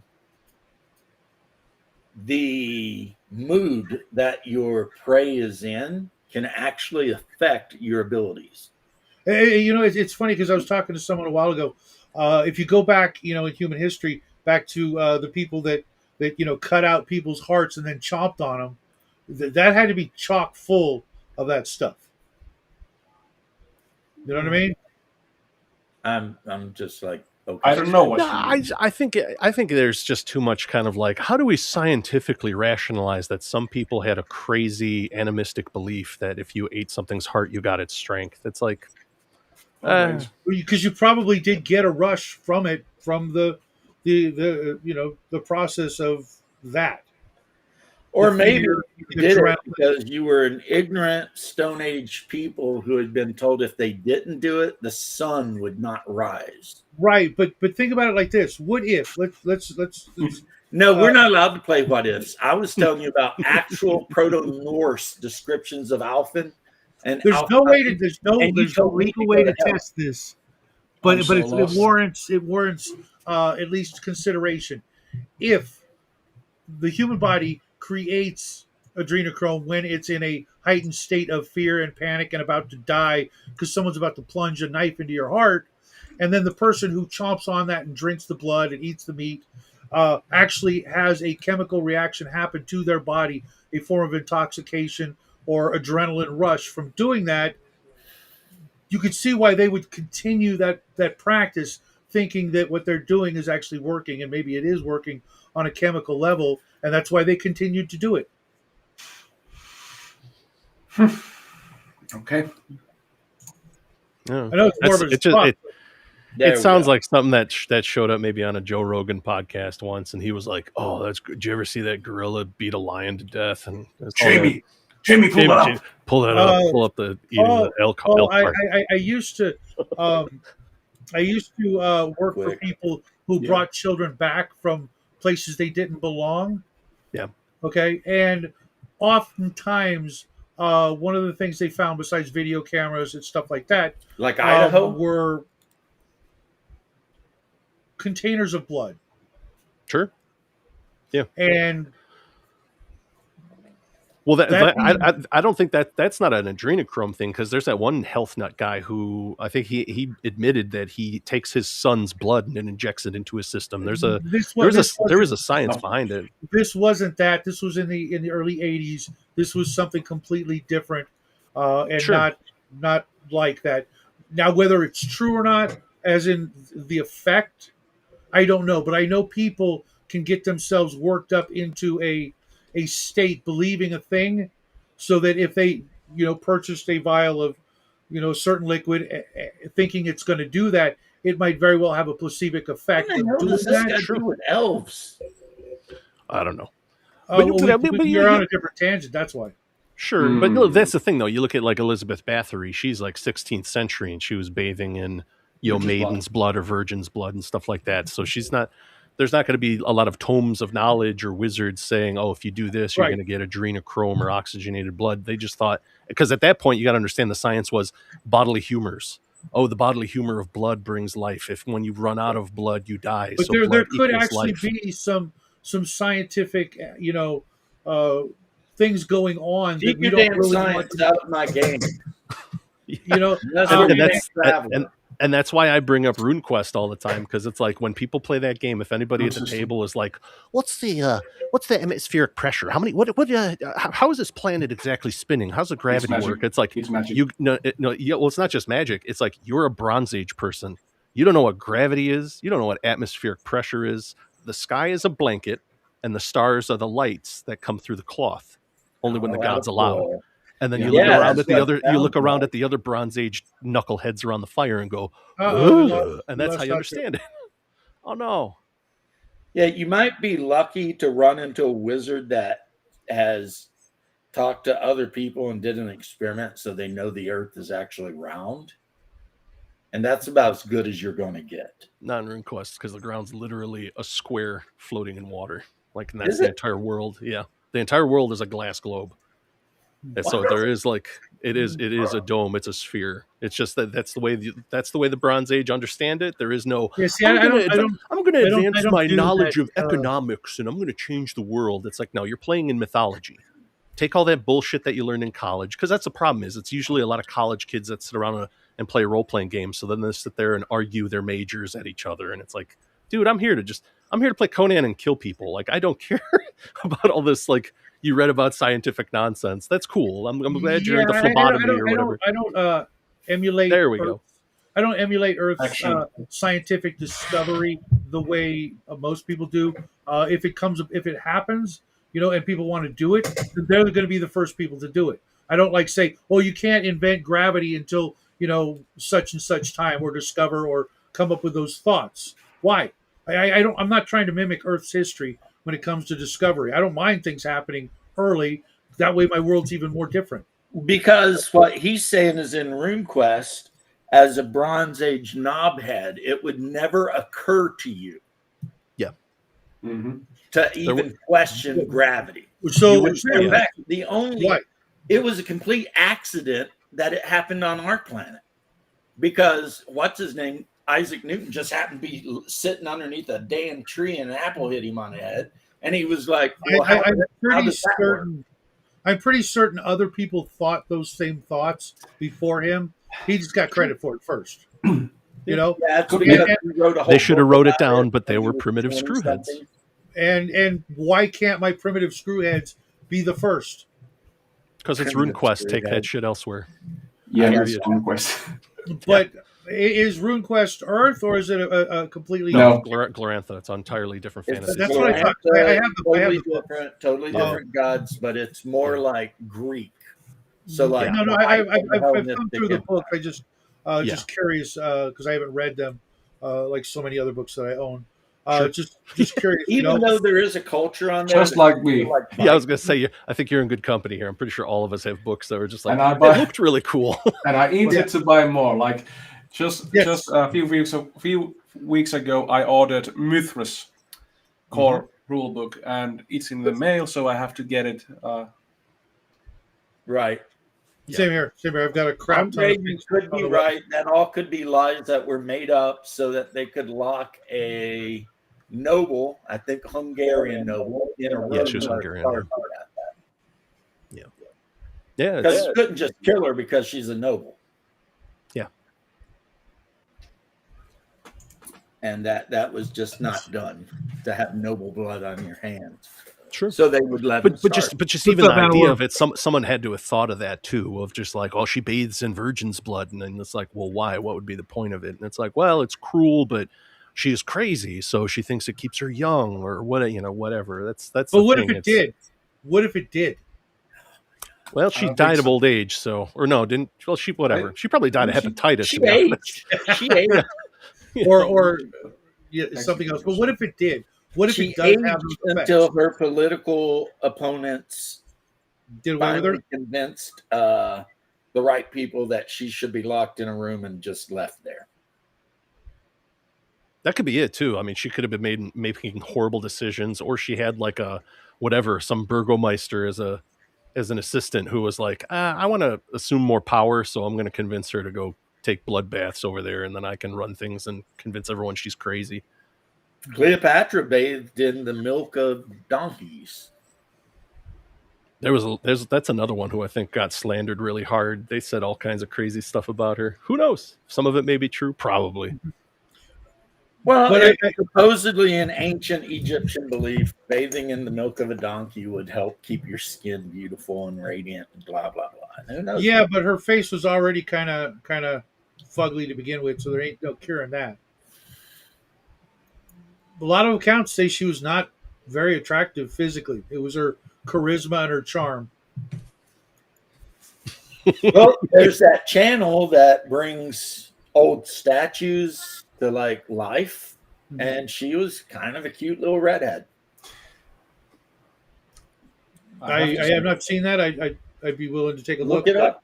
Look it up. I've seen numerous documentaries that said that she wasn't actually, a supermodel in beauty. It was other. There's also documentaries that claim she was a sub-Saharan African, despite the fact that she was the daughter of Ptolemy, who was a Greek.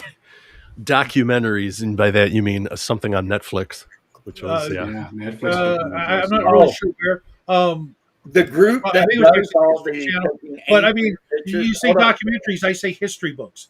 They're Hold the on. same thing, written by liars. Hold on. You don't believe in history. Don't even lie. No, I don't. No, you do have a point there, though. Yeah, we can't sit here Um, and disregard all of them. But what was it? It was on her sarcophagus, The right? That had the company- painting of her face. They have statues of her too. There, The well, yeah. company on YouTube that does all of the taking these old pictures and stuff and making them like look real. Yeah, but I mean, we know they put that out a thing. Hold on. They put out a thing one day and didn't tell anybody what they were doing, and they made all of the ancient figures black. So Oh. it showed the Yeah, statue people- of that's why Alexander I- the Great, and then when it showed completely- him, he was black. shut that all off. Because what was the pharaoh? And the internet was actually, like, exploded, really- except for people who got the joke, because it was a joke. They were kind of making fun of Netflix, how like who was Achilles. the pharaoh that they depicted one way, but in reality he was a paunchy kind of ugly frick. Not Tut, but No, Akhenaten. King Tut was an inbred, freaking club-footed, cleft No. lip. It was Akhenaten. He was described as one way, but the images of him they made him look The better. guy who looked like an alien Yeah. That guy. because of how inbred he was, and then Right. he married his own sister. But And that then was when they Tut. buried his ass, they made his sarcophagus that was obviously made while he was still alive. He didn't look that bad. You know what I mean? No, So- he looked that bad. We got his mummy. He was all amped up. He had that big chin, like the Again, asshole. people with lie. the Or hand. is it People the lie more than they Habsburgs tell or the whatever? truth, put it that way. Yeah. Yeah, Habsburgs, yeah. I mean, that guy was so inbred, and then King Tut was so inbred that there was the theory that he got murdered by a general, but now people believe he just died because of how inbred he was. Like he had every congenital illness, Fell down the stairs. Yeah. you know, and Saw his reflection in a bowl of water. Yeah, he was like, oh, yeah, kill for it. some All reason, right. some of those nobles were way into that shit. You know, they're like, And I know what the reason is. They were trying to keep the money in the family. Land. There's that, and there's also proximity. In small towns, you tend to marry in the small Yeah, town. but we're talking about pharaohs. We're talking about royal It's human families, nature. though. Period.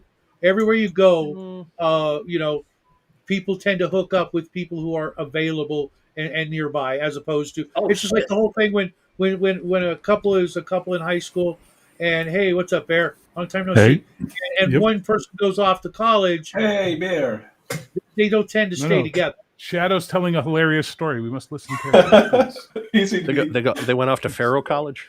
I'm They messing went, with up to, they that. went up to Pharaoh College and they joined I Wavy Thing Palm Tree Fraternity, which was really awesome, and the Greeks were laughing at them. It's pronounced I felt a thigh. Get it right. I was in that fraternity for like 3 years. Bear, you have missed out. Shadow has made some of the most outlandish arguments in the last 2 days. With That no literally, barrier, I've had to someone's kind got of to show stop up. thinking and just kind of let my brain go numb for some of it. What the? Okay, well then I got to know what Don't the fuck lie. has he been going you on started about. that long before we met. I also said I missed you, Bear. Oh, thank you. Spencer. You're Yes, so I kind. just said he missed you, and I said he'll be back at some point. He's just taking a break. He And is I'm so glad absolutely you did. taking a break. Also, I did watch your music thing the other night, yesterday, and it was good. I liked it.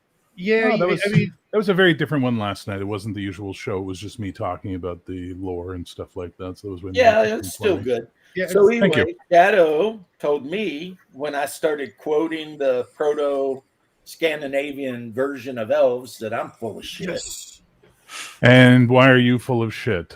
because I can't prove it. Yes. I don't. I know. Just no. Just no.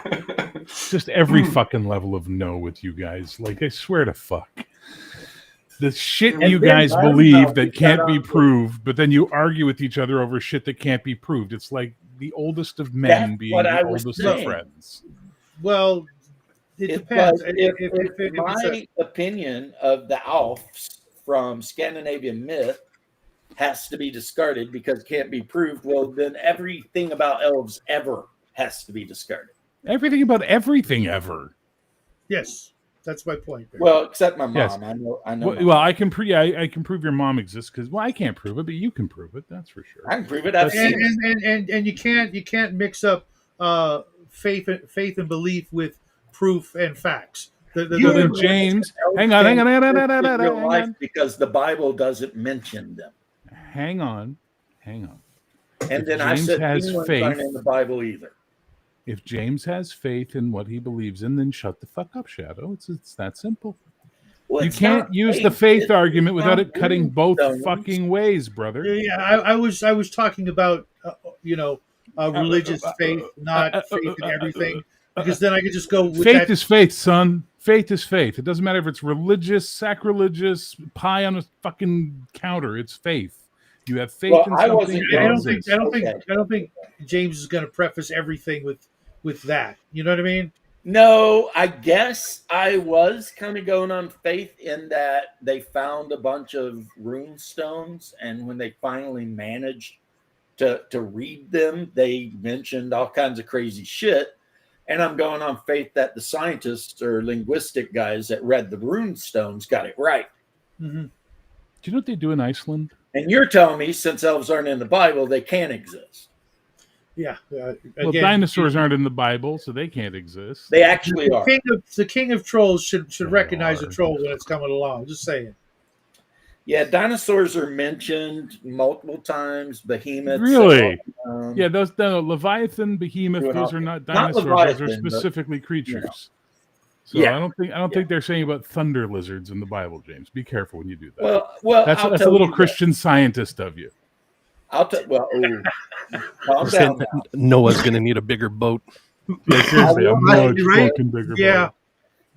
That will. That would be awesome, though. Can you imagine?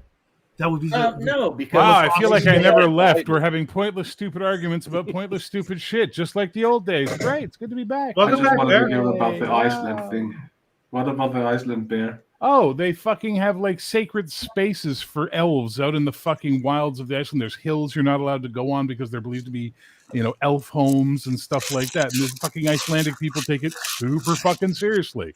So that's their faith. Therefore, That's it's valid. entirely news to me. Never heard that before ever. Yeah, Well, don't be out there Shadow, on the Shadow, elf hill sweetheart, shaking darling, around. sweetie, darling, sweetie, the things you don't know could fill the ocean 5 times, my love.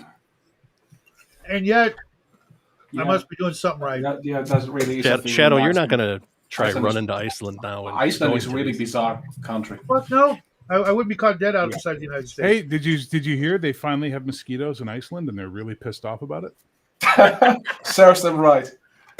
They've never had mosquitoes in Iceland ever. Mosquitoes couldn't survive in Iceland. Now suddenly they're finding mosquitoes in the wild. And there's a very big conspiracy that this might be stuff related to Bill Gates' mosquito fucking manipulation he's been doing. I was just going to say, Really? do they have little Microsoft symbols on their wings? 'Cause- Yeah, seriously. Yeah. You don't hear that. You don't hear the zzz. You don't hear that. All you hear is ding, da, ding, ding, and then you get a ow, fuck, what the fuck? I just got bit by Windows. Fuck that guy. Look, when is somebody going to Look, freaking. we just spent. Iceland is depressing enough. Why should there be? Okay, wait, listen. Such a with a country full of hot blonde women who effectively prefer to fuck before they decide they want to date you is not a depressing place in my mind. That's a Finland. That's what? That's Finland. No, that's Iceland. That There's is actual like Finland. fucking As a matter of documentaries. fact, Finland does Finnish that too. men are very Well, progressive. something about my Scandi blood likes that a lot. I gotta say, even though Finns aren't really Scandis, let's be honest. No, they're not. Yeah, we all know. Estonians are more Scandi than Finns. Yet you guys all treat Estonians like assholes. Estonians No, are we assholes love our because cousins. they're Don't love not me, I'm willing gonna to bastard. admit they're Slavs. We love our the cousins. blue eyes. So the blue eyes in Northern European humans is traced to Estonian tribes, right? So one of the things the Scandis are famous for, their blue eyes genetically traced to Estonia. Yet they want Scotland to join the Scandi League, and they keep telling Estonia to go fuck itself. You're not fucking Scandis. Bear. The Swedes and the other Scandis might be a little mean to Estonian, but we Finns, we love our Estonian brothers and Well, sisters, yeah. and their cheap booze. So I have a friend of mine I used to work with at one of the places I worked. Her name's Taina. She's from Finland. She's a little tiny axe-throwing psycho blonde chick. And we were talking about it, and she said back in the 80s, in the early 90s, they would go on these boat cruises across the sea into Estonia, buy a whole bunch of fucking vodka, and then have just like a booze cruise on the way back. But once they crossed into like Finnish waters or before, they had to throw all the vodka off the fucking ship because they weren't allowed to bring it in. And she said like these cruises would run like 3-4 times a week. So how many fucking bottles of Estonian vodka are at the bottom of the fucking Baltic, man? A lot. Like, come on. Yeah, but I don't know. Crazy. You mean people that are brave enough to swim way down there in the Oh, Baltic? Jesus, no. Look at Usually- vodka. I mean, Usually they try to justify the purchase about upcoming like weddings and parties. Otherwise, they will say that you will not bring that amount of booze to the mainland. Yeah. Wow, crazy. Hmm. Well, it could How be the worse. fuck? Could be like, or maybe it is like Sweden, where you have to buy all the booze from the government-owned Yes, liquor store. we actually have the same system. We have government mandated, like, own shops to buy hard liquor. It's called Alko in Finland, and there is, like, every city has an Alko store, and you can go there and buy booze, a strong alcohol. Whereas in America, you just look for some guy hanging out on a corner and you offer him a sixer if he'll go in the store and buy you a case. Well, And that's then- if you're under 21. Right. And then you go out in the woods and you get lit out of your mind on Old Milwaukee's Best Oh or my Mad God. Dog 2020.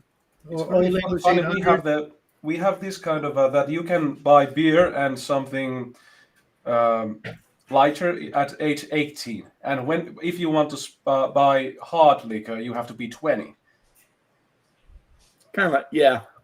Germany's that way, kind of. Hmm.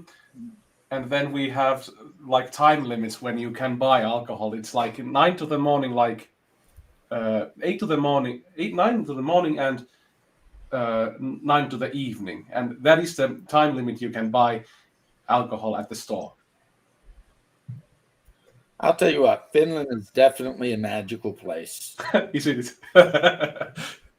Now, here's one thing I wanted to ask about, since Mhm. we're talking about demi-humans. Satya, have you ever put those little white trolls in your game? Moomins. No, I have not put Moomins in my game. They are too wholesome to have a bloodthirsty fantasy settings. They're too precious, so I do not dare to put Moomins in my games. See, you could put them in as like some kind of nature spirit that actually helps humans out when they're Yeah. being dumbasses or something. That would be a good. There is this white squiggly things called Hattivatti. I think there would be a funny little spirit type things. I have to put a picture of Hattivatti in your Discord server, so you know what I talk about. Yeah, I basically only know this because I watched something about Finland and they talked about their little cute white trolls that The Moomin trolls. apparently love them. Yeah, everyone, and Asians love Moomins too. Like, Japanese are really, really into Moomins. They even made the one animated show, Moomin show, and it's very, very, very loved in Finland as well. Nice. In America, we just got Bigfoot. Hmm. And depending on what state you're in, he's a totally different creature. You know? Yeah. If like you're in the We've got a Northwest, couple he's other, Finland. Yeah, we got a lot of crazy cryptids. Yeah. If you live in Washington State, then Bigfoot will be your friend. If you live in Kentucky, he wants to eat you. And it's everywhere in between that. It can be he wants to eat you till he's your bestest buddy. It just depends where you are. Sasquatch is a very diverse culture. Yeah. Sam Squatch. That's that damn Sam Squanch. Yeah. And then we even have people in America that believe that Bigfoot lives in another dimension, but occasionally travels to our dimension. and just leaves one solitary footprint when he touches down. Maybe to try and warn us of some upcoming event or something. Yeah. But Hold on, guys. I'll be right back. we're too whatever to like understand that, you know, he's actually here to try and help us. I ran a module at Delta Green that had that. It was like these weird guys that they thought were kind of Bigfoots, but that's what they would do. They would like slip sideways through dimensions. And it was in some California national park or whatever like that. They found a kid who'd been missing since the 80s, and he hadn't aged a day. So team had to go and get him because that's a little weird. And they didn't want people knowing the truth. Yeah, it's a little weird. A little weird. Well, it turns out that dogmen, not the kind I think of, but actual humans with dog heads, apparently dates way back to like the Hellenistic period.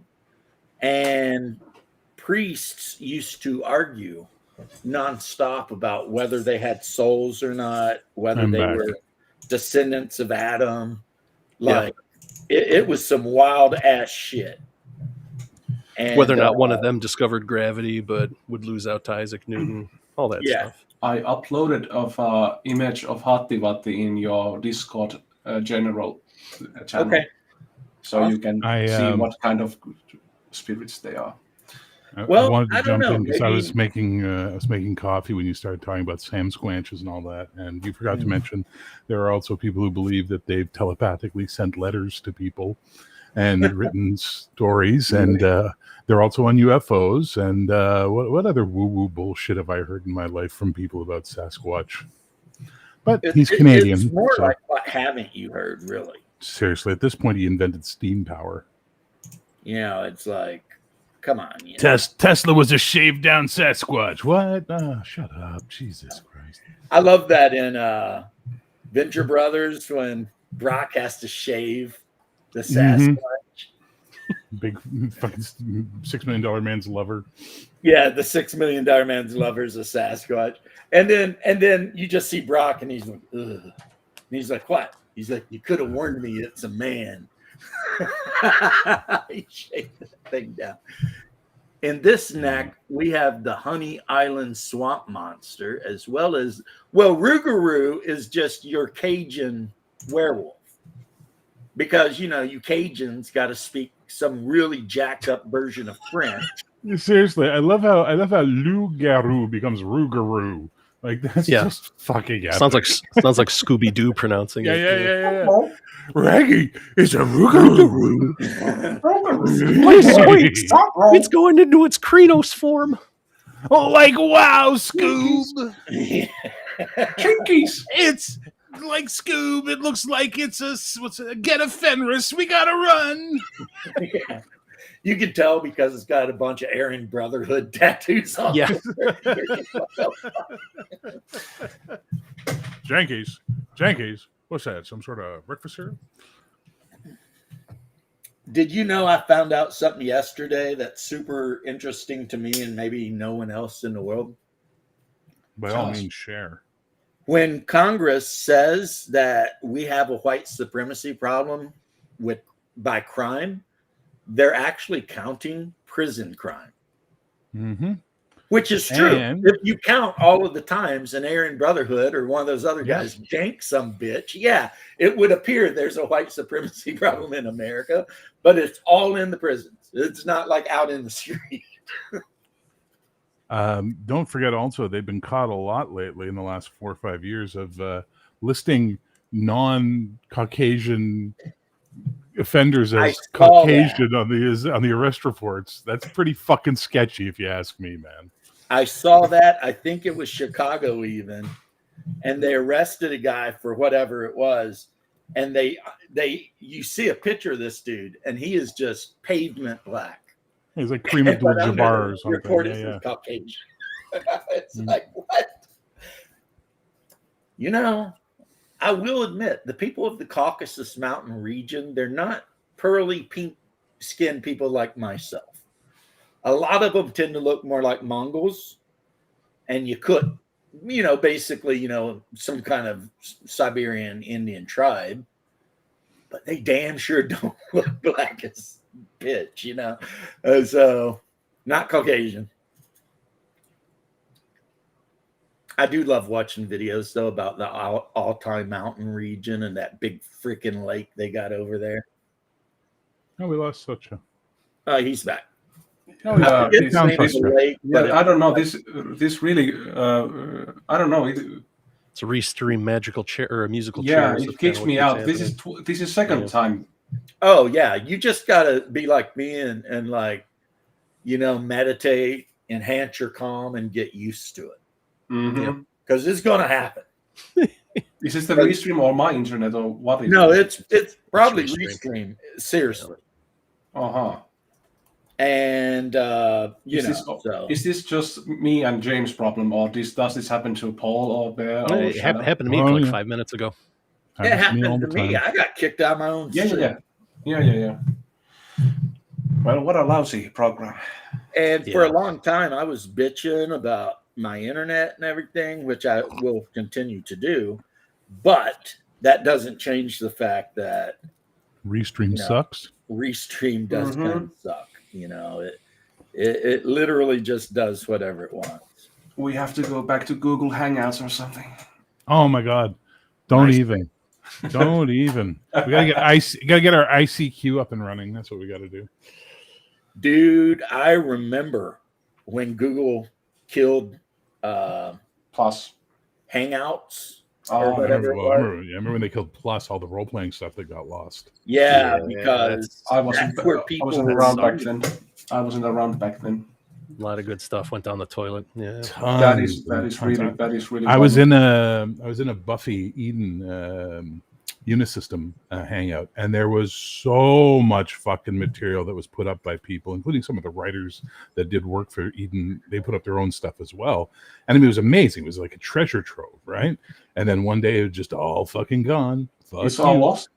It's all lost. Forever. Well, it's backed up somewhere on a server in Google's fucking vault, guarded by a dragon and 23 orcs or something. But you cannot access it. Nope, gone forever, brother. Just like GeoCities, gone Oh forever. man. That is a really big shame.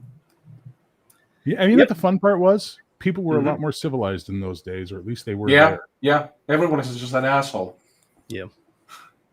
Well, yeah, I'm a I dick. know a Speak lot for of people yourself. were playing various RPGs on Google Hangouts, and that was kind of the thing, and it went away, and people were pretty pissed off because I'm an And- old YouTuber.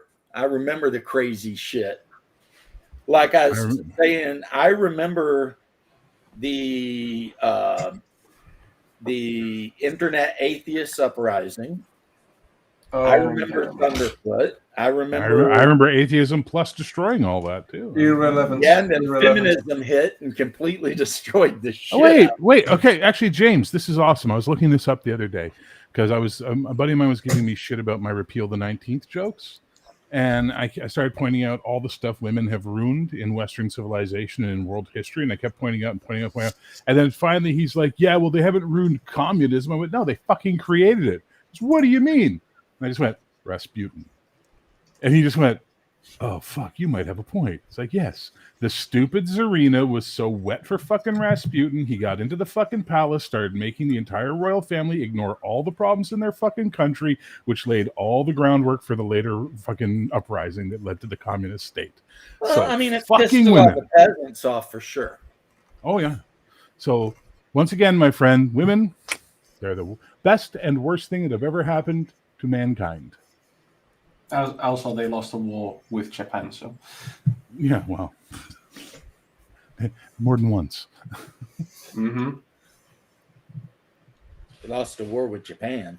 Yeah, they fought Japan. They got their asses handed to them by Yeah. the Well, rising they fought Imperial Japan. Oh, They fought- you're they talking fought- about yeah. Russia. Yeah. Port Arthur and all Russia, that. Yeah. Yeah, they not only lost a war with Japan, they lost a couple. Well, those islands, they're always fighting over them. Because back in the way back time, Russia used to own Manchuria. Can and I the give a Japanese- show recommendation? Can Yeah, I give the a show? Japanese were like, "No, we're not having that shit." So that was the first Russo-Japanese war, and the Japanese just wrecked them.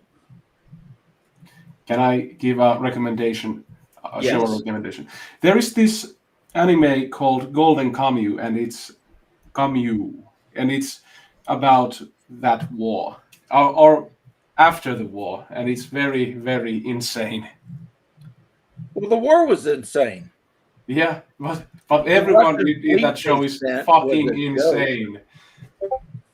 The Russian admiral kept on his way to the war. He kept stopping off in different places and just picking up animals. So at one point, you had like zebras and freaking monkeys and shit running up and down his ship. And then when the Russian fleet finally showed up in the theater of operations, right, they encountered the Japanese fleet, which they immediately assumed was a Russian fleet, and ran up on it. And Japanese are just like, "All right, I will put it in the chat. I will Yeah, put it in the that's chat if anyone wants to check it out. Yeah, it was not a good time Mhm. for our beloved Tsar Nicholas. He was probably listening to the wrong people about that whole situation. And then, of course, in World War II, the Russians came to the east and engaged the Japanese there, and it was a freaking massacre, like the worst kind of massacre. Golden Kumoe. Last anime I've been watching, and I think I finished it, was Ghost Stories. Oh yeah, Ghost Stories. Yeah, that anime is definitely something. But let's get back to how elves suck. No, no more elves. Well, you can talk about elves. I have to really go to sleep. I have a very early rise, so it was really nice talking to you guys. So You too. see you around. Anytime, around, Satya. anytime, Satya. Okay, Sleep an elfless sleep. totally. Okay, but yeah, bye. No, it's I don't know. Shadow is not unique. There are a lot of D&D players that are like Wow. totally all about the demi-humans, and hell, in the new 5e, you've got people playing goblin, short stacks, and freaking big titty tieflings and orc paladins, and all kinds of shit. So it's like whatever. I mean, There's a lot of thinly veiled fetish shit, a lot of orc muscle mommy nonsense, and it's like, guys, you got to just keep that This shit is- in home. See, this is why, mhm. and I'm not saying this to flex or anything like that. This is why I write erotica on the side, so I don't pollute my actual legitimate publishing material with my bullshit fetishes things. You know what I mean? Like, you get it out of your system somewhere else as a writer, and that way when you write your fantasy world, you're not trying to like, how can I sneak goth lesbian elves into this story? Like, you just gotta let that Why shit would go. why would you feel the need to sneak that in? I mean, there's No, a huge it's so- market. So tell me you're not a writer without telling me you're not a writer. Thank you, Shadow. Appreciate that. Have you ever written creatively, Shadow? Like, sat down and really put effort into it? Yeah, actually, I The longer you go, the more your brain becomes alive and your characters start telling you what to fucking do, right? Which is what I was talking about on the show Yeah, last night. that James I've listened into. actually done my fair Yep. share of writing. So a lot of It's kinda like writers, how creative Ari writers who are Howard- not, shall we say, well-adjusted, tend to sneak their fetishes into their stories. Piers Well- Anthony, brutal for it. Yeah, R.E. Howard claimed that Conan appeared from wherever, From his and while he closet. was writing, Conan was standing next to him, telling him. I've literally experienced the same thing. One of the stories I wrote last year, that the characters were literally like in my head. I wasn't hallucinating them, but in my head, I could hear them saying, "No, it's this or it's that, not the other thing." Oh, yeah. I had that one time. I was halfway through a script for a comic, and I was writing the first kiss between the protagonist and the female, and in my head, the character was like, "Dude, I'm gay," and I was just like, "Oh fuck." And then it just went click, click, click, and the character made more sense. The story made more sense. It was like, this all works now. So yeah, I get it. Characters talk to you. Like I said, I've got two characters that are fighting each other right now in my head, and it's quite a lot of fun. But at the end of the day, man, a lot of shitty writers like to sneak their little sex fetishes into their stories. I was like, That was a joke, right, Bear? I was with you, like we can in never my tell anymore because I've literally watched you use the exact same delivery when you've deadpan argued a point to like the point of absurdity. So I don't know. No, I did not know that was a joke. I was in my 30s before I even knew what fetishes really were. Really? Really? Mhm. Yeah. Wow. And then I realized I had one. It was And weird. I big had bot got chicks. When Oh, no. I was Fetishes really like young, normal. my old man But I had realized this it is a den. fetish, though. My old man had this den full of books, right? And I was like 10 years old, and I came across this book. Everything you wanted to know about sex, but were afraid to ask. I know that book. And I by the time I was, 10 and a half, I had finished it, and I never saw anything the same way again. I realized that I had a fetish when my wife and I were going out to one of those dinner slash try to figure out who murdered somebody things that they do. Yeah, And she was wearing a pair of like not super high heel, but like sandal type things, you know, shoes. And instead of being shoes, they were just leather straps all over the place, right? All the way up to like the mid calf. And when she walked in and I saw that, something in my chest stopped. And then I was like, oh shit, I've got a weird Yeah. shoe Oh shit, fetish or I'm a something. leather daddy. It's like, I was like, I don't know. I mean, her feet are already attractive, I guess, but when you wrap them in leather straps, somehow they go to the next level, right? Yeah. And I just kind of put that out of my head. But it was so interesting because I was so old. I never knew I had any like weird tendencies. It was something new you'd never seen before, and you I could saw either those shoes swipe and I was left like, or oh right, my I guess. God. I was like, all right. Did you tell her that her footwear awoken a fiery hunger within you? Of course, Well, there you I go. did. Yeah, he turned into an Arab guy on a cam channel, going feet, baby, open feet, baby, open feet. No, it wasn't like that, but it was like I just said, I just want you to know you are absolutely beautiful. And No, sexy. Echo. I And was a little too young for that. I was 10. he never saw it the same way again because he role played each chapter on it. Nah. No, I was 10, and mind you, there was also in the same room stacks and stacks and stacks of Playboy and Hustler magazine, and I pretty much, from there was able to figure everything out. And So your dad Pretty much was like, a don't let him be collection, gay. Don't let him be gay. Whatever happens, don't let my son be gay. I'm just going to stream porn all over the house for my son to find. right? well, he's not the only one that had that thought in his family tree, because when Jackie was growing up, I was the same way, man. It's like, oh dear God, anything but that. You thought So, Jackie was gay? It's just a natural thing when you're a dad and you want, grandkids. My best friend's Italian, and his son Noah, great kid. Now he's in his 20s, taller than me, but he's a half Irish, half Italian. He's a McWop. But anyway, he when he was young, So his technically dad he hates himself. Well, yeah, pretty much. Renz used to say to him all the time, no, if you're gay, I want you to know it's okay, man. I don't want you to feel like if you're gay, you can't. And he kept saying this all through his life. Finally, when he was around like 16 or 17, he's like, Dad, why do you think I'm fucking gay? He's just like, I Right? don't. Why don't you shut up about this? It's like, Jesus Christ. Hey, man. you guys have heard the stories of the way Jackie dresses sometimes. I've had every suspicion, thankfully quashed, but I had every reason to wonder. When your kid goes to school in a top hat, long coat and tails, and he's riding his bike. Yeah, That doesn't make him gay. That just makes him weird. Like It just a makes him a weirdo. Zoomer Which or- probably worse. I don't know. Just means he's gonna get beat up. Yeah. I would have thought that too, but here in California, there's like none of that. There's no school violence whatsoever. In the almost 12, 13 years he's gone to school now, he's never been in a fight, and I'm like scared to death. Oh, that's not good news. Right. I mean, he took martial arts, so I know he'll just pound the shit out of anybody Not the same. who tries Not the anything. same. But plus when he's in his uniform and the boots and So if everything. anybody tries He- anything, he's just going to pound their ass. Well, Pound he it might hard. Or he might not. Oh, James, I see what you did there.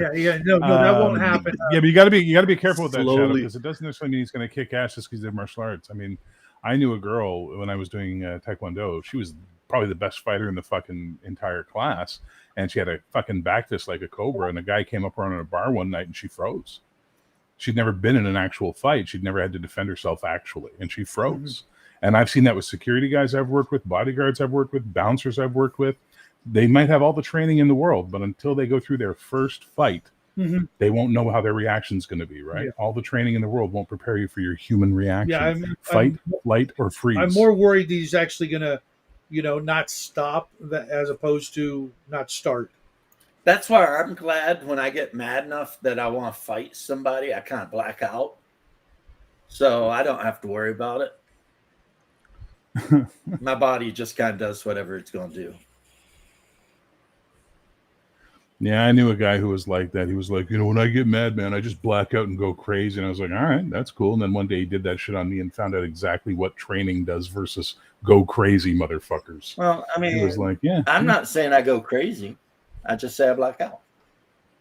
No, I'm not saying you said you go. I'm saying this guy. Yeah, well, I get what you're saying, though. There are a lot of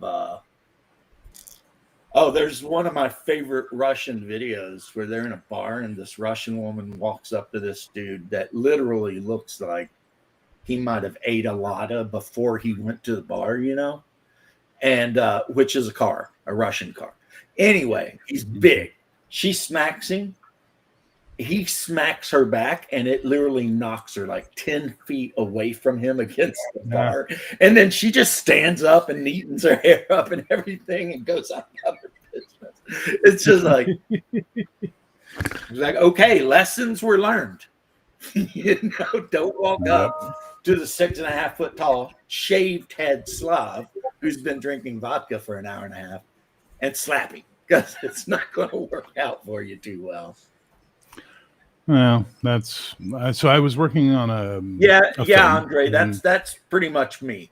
It doesn't happen before I start fighting. It happens when I start fighting. I the adrenaline, the survival instinct, everything. I kind of just fade out, And I think it's because of all like my training. A lot of it's muscle memory, like engaging targets and stuff like that. A lot of that's just muscle memory. And but you've also been through combat. You have you have a different reaction than someone who's never been through combat, because of the muscle memory, man. They put you through that shit, and then all of a sudden when you're in the real deal and somebody corners you and starts firing at you, you don't think. You just engage the target and move on, and hope not be shot. I mean? And you don't even think about it ever until after everything's done. And then that's when you look around and you're like, holy shit, that was wild, man. You know what I mean? It's kind of crazy. Yeah. That's why they run you through so many drills, because like when the shit hits the fan, your brain just shrinks. So it's like you go right to what the training told you.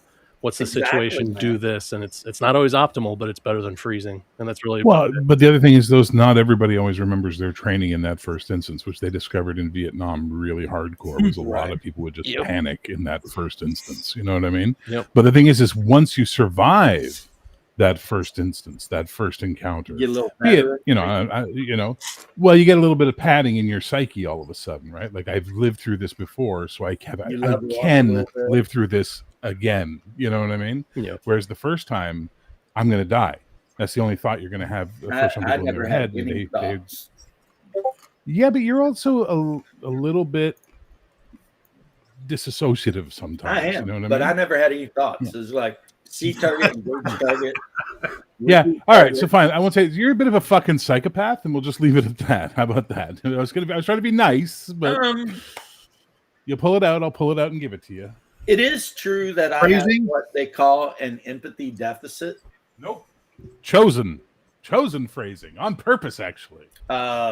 Yeah. I've talked to a lot of therapists and stuff, and I do have an empathy deficit. So what that means is I have a hard time feeling bad for like other people. And if I don't like them, I don't feel bad at all. You know what I mean? It's like, whatever. I don't have sympathy the way normal people have sympathy. So, well, sympathy and empathy are two different things, though. Right? I know. I don't have either of them. Well, that's fair. I'm just saying. They're not the same thing. Yeah, I don't know if empathy is real. I think sympathy is, though. Empathy is real. Empathy is absolutely real. Because, like, I can never empathize with you because I got to go to a business meeting. I'll be back in 15. Okay. I'll be back in 15, okay. Guys. Yeah, since I don't know what's in another person's head, what they're thinking, I don't know if I can empathize with them. But if I see someone going through some shit, I think I can sympathize for them and be like, damn, that looks like it sucks. But I mean, I don't feel anything on the inside, but I could still say, damn, that looks like it sucks. Because that's the polite thing to do in civilization, you know. But anyway, yeah. Case by case. Talking too much about myself. We'll talk about something else. Oh, I know what we can talk about. We can talk about how jealous that Shadow's going to be. Uh-oh. Because I'm going to be building this. Nice. Not jealous. You know what this is? This is the like- War Master. It's You're like talking about yesterday? $300 or something. Yeah, James. So like a James. warlord, except instead of being the Lord, he's the master. Yeah, not jealous. There's literally nothing I can't buy that I want. I just have a. You know you're jealous because you got no friends to play Legions Imperialis with.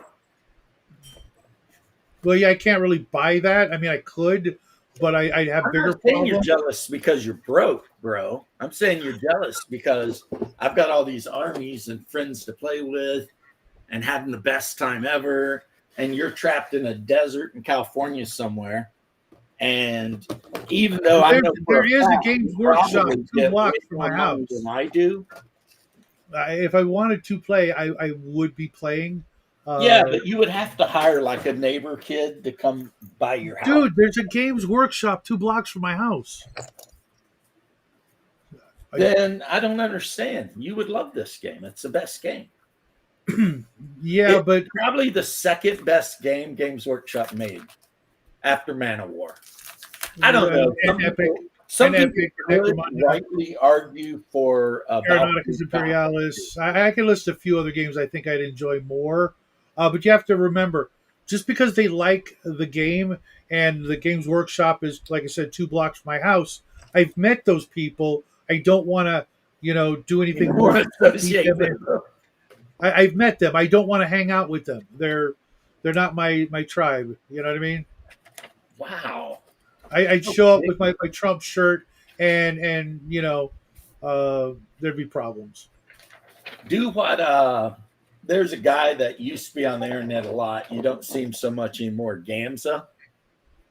Apparently where he used to play, Name there were a something. bunch of lefties that always hung out. So he painted up his night, which the 40K night. So, still big, right? Mhm. Like with American flags on both shoulders. And Good like for the him. banner hanging between his legs was an American flag. And all of his Space Marines had American flags on one side. I mean, and he showed up and would wreck people in tournaments. It'd just be like, Well, yeah, 'cause they're too busy, freaking, TDSing in their head or outside their head to focus and just let that shit slide. yeah, right. Maybe. I mean, well, he's his later stuff. We stopped talking so much about 40K, and he started talking about other things.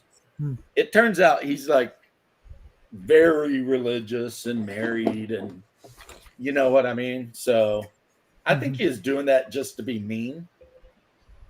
If you think about it, I mean, other than painting your miniatures with your mom jokes all over them, it's a good psych out, because this hobby does attract a lot of people that would be literally affected by that. You know what? I wish to hell my mom would help me paint minis. She won't. I've asked. She's been like, no. What's wrong with you? Uh, She always comes up with the same damn excuse, too. My eyes aren't that good. And I'm like, come on. yeah, I'm actually looking forward to getting my new glasses. I put it off. Like, I don't need these. This is a waste of time, waste of money. I can get these cheap readers for $1.25, tightwad that I am. And then I go to the optometrist and she shows me, okay, this is what it looks like when you're wearing your cheap readers. And I'm like, okay, that's cool. Yeah, that's about right. Then she flips the switch and the new lenses come up. And I'm like, oh my God, I have x-ray vision, And, You're like, oh my God, I can see everything. Nice tits, by the way. yeah, she was cute. I'm not gonna lie, not my type, but cute. But there was this one line that But I thought it was just like just a line, And then she does the thing, and I'm like, oh my god, my painting is going to be freaking amazing when I get these on. Because that's Well, really all I this got. is what it's like to be able to see. Yeah. And I'm actually thinking that I might even be able to read and not fall asleep as well. That's going to be the big, advantage if I can do that. Read like a novel and read more than 5 pages without crashing out on the couch. Which I'm gonna have to do some of that later today. But Jackie's got a concert for school today that he's in.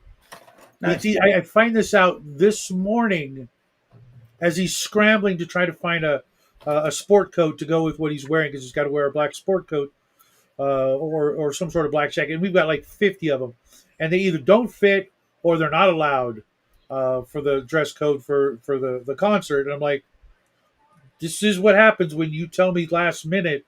You could have told me like 2 weeks ago. Would have gone down to Men's Warehouse or whatever and got you all, kitted out. But no. So now you're shit out of luck. Coochie, I was trying to like shame this rich bastard in the upper left panel into like appreciating my model, and he did. I totally appreciate it. He basically told me to go pound sand, and that people who play this game suck. That's pretty much what happened there. I told you that the people in my area that play that game suck. That But is- I will rephrase that. Everybody in my state sucks except me and Jackie. Do you know I- there are more Republicans in California than any other state in the union? Not where I live. No. Like as a portion of the population, there are more Republicans in California than any other. Even that we had this one neighbor's 20 houses down. He had a really nice flagpole with an American flag, a Trump flag, and a Marine Corps flag. And I don't know what happened, but he doesn't fly any of them anymore. Do you got an HOA or something in that old folks zone you God, live in? no. Do I look retarded to you? I would never live in a HOA environment. Yeah, I don't think you live in an HOA environment. I think you live in an assisted living environment. I did once. Like 65 plus. So it's like California's version of the villages. No, but I did live in one of those for a short period of time because I was right off from being homeless, and my mom needed someone, and so we just bent the rules, and I just slept on the couch and helped her out, and then went and did stuff, and then came back when nobody was looking. All right, you But old no. farts. Maybe you guys can help me out with something here. I'm trying to figure out. I think this is second edition. I will try my best. Is that second edition? I believe so. I ran into a I've got the same box second edition, which I call first edition. because it kind of is. Because- Yeah, that's badass. That's a that you great got box. that. I've got the rule books, but I don't Yeah. have the box. It is the Army List book, black and white, just a pamphlet more or less. And it Old- come with the old Monaco rotted Blood rubber band. Angels and Orcs. That was the I best. think it definitely had Space Marines and Orcs, I think. And then Yeah. this was one of the expansions, right? Dark Millennium. Yeah, I've got that. Yeah. I've got all this. It's just I've got so much stuff buried in here from it. Just like collects like plaque in my heart. Well, that You know, is and I just- actually probably worth stuff. Oh yeah. No. When Don't we've got a game store over here that does a twice a year auction, and I sold some old second edition 40K stuff, and I was like, oh, I got 10 times more than I usually got. So yeah, Mhm. because I've got it looks like I've got Well, there's a lot Yeah, of that was Pristine the- rule book and That was Yeah. the best edition. Is that or the one that came after it? It was was the best it edition. was that one or third for sure. yeah, because third the box set had what? It had the Dark Eldar and somebody else. Third, it was I believe Dark Eldar, maybe, but the Marines were the Black Crusaders, Black Templars, or whatever. Oh, Black yeah, Templar. Yeah. Oh boy, this is So This much is for what? You're Moby? talking about Imperialis. This is what we played, Space Marine. This Oh, is the that's old- my the favorite. original. Yeah, that was Yeah. the Favorite first game of all one, man. time. That one was so Fuck. cool. You'd have Yeah. like I love that 5 little mushroom-looking bastards on little square stands. Yeah, You you had build an the army of like 10 land raiders for like 250 points or some shit. you had Uh, the I mean, you had it the wasn't little just about the points, though, Shadow. You and I Yeah. both know it was fun. That was just a fun game. Yeah. It was, Yeah. and it was It so was just simple like- too. You know what I mean? With the little counters for charge, advance, first fire, fallback. I think there were these were always nice too. Do they do these with later editions where they just had the I think weapon so. stats on cards? Yeah, they Yeah. will put those in a lot of the later editions.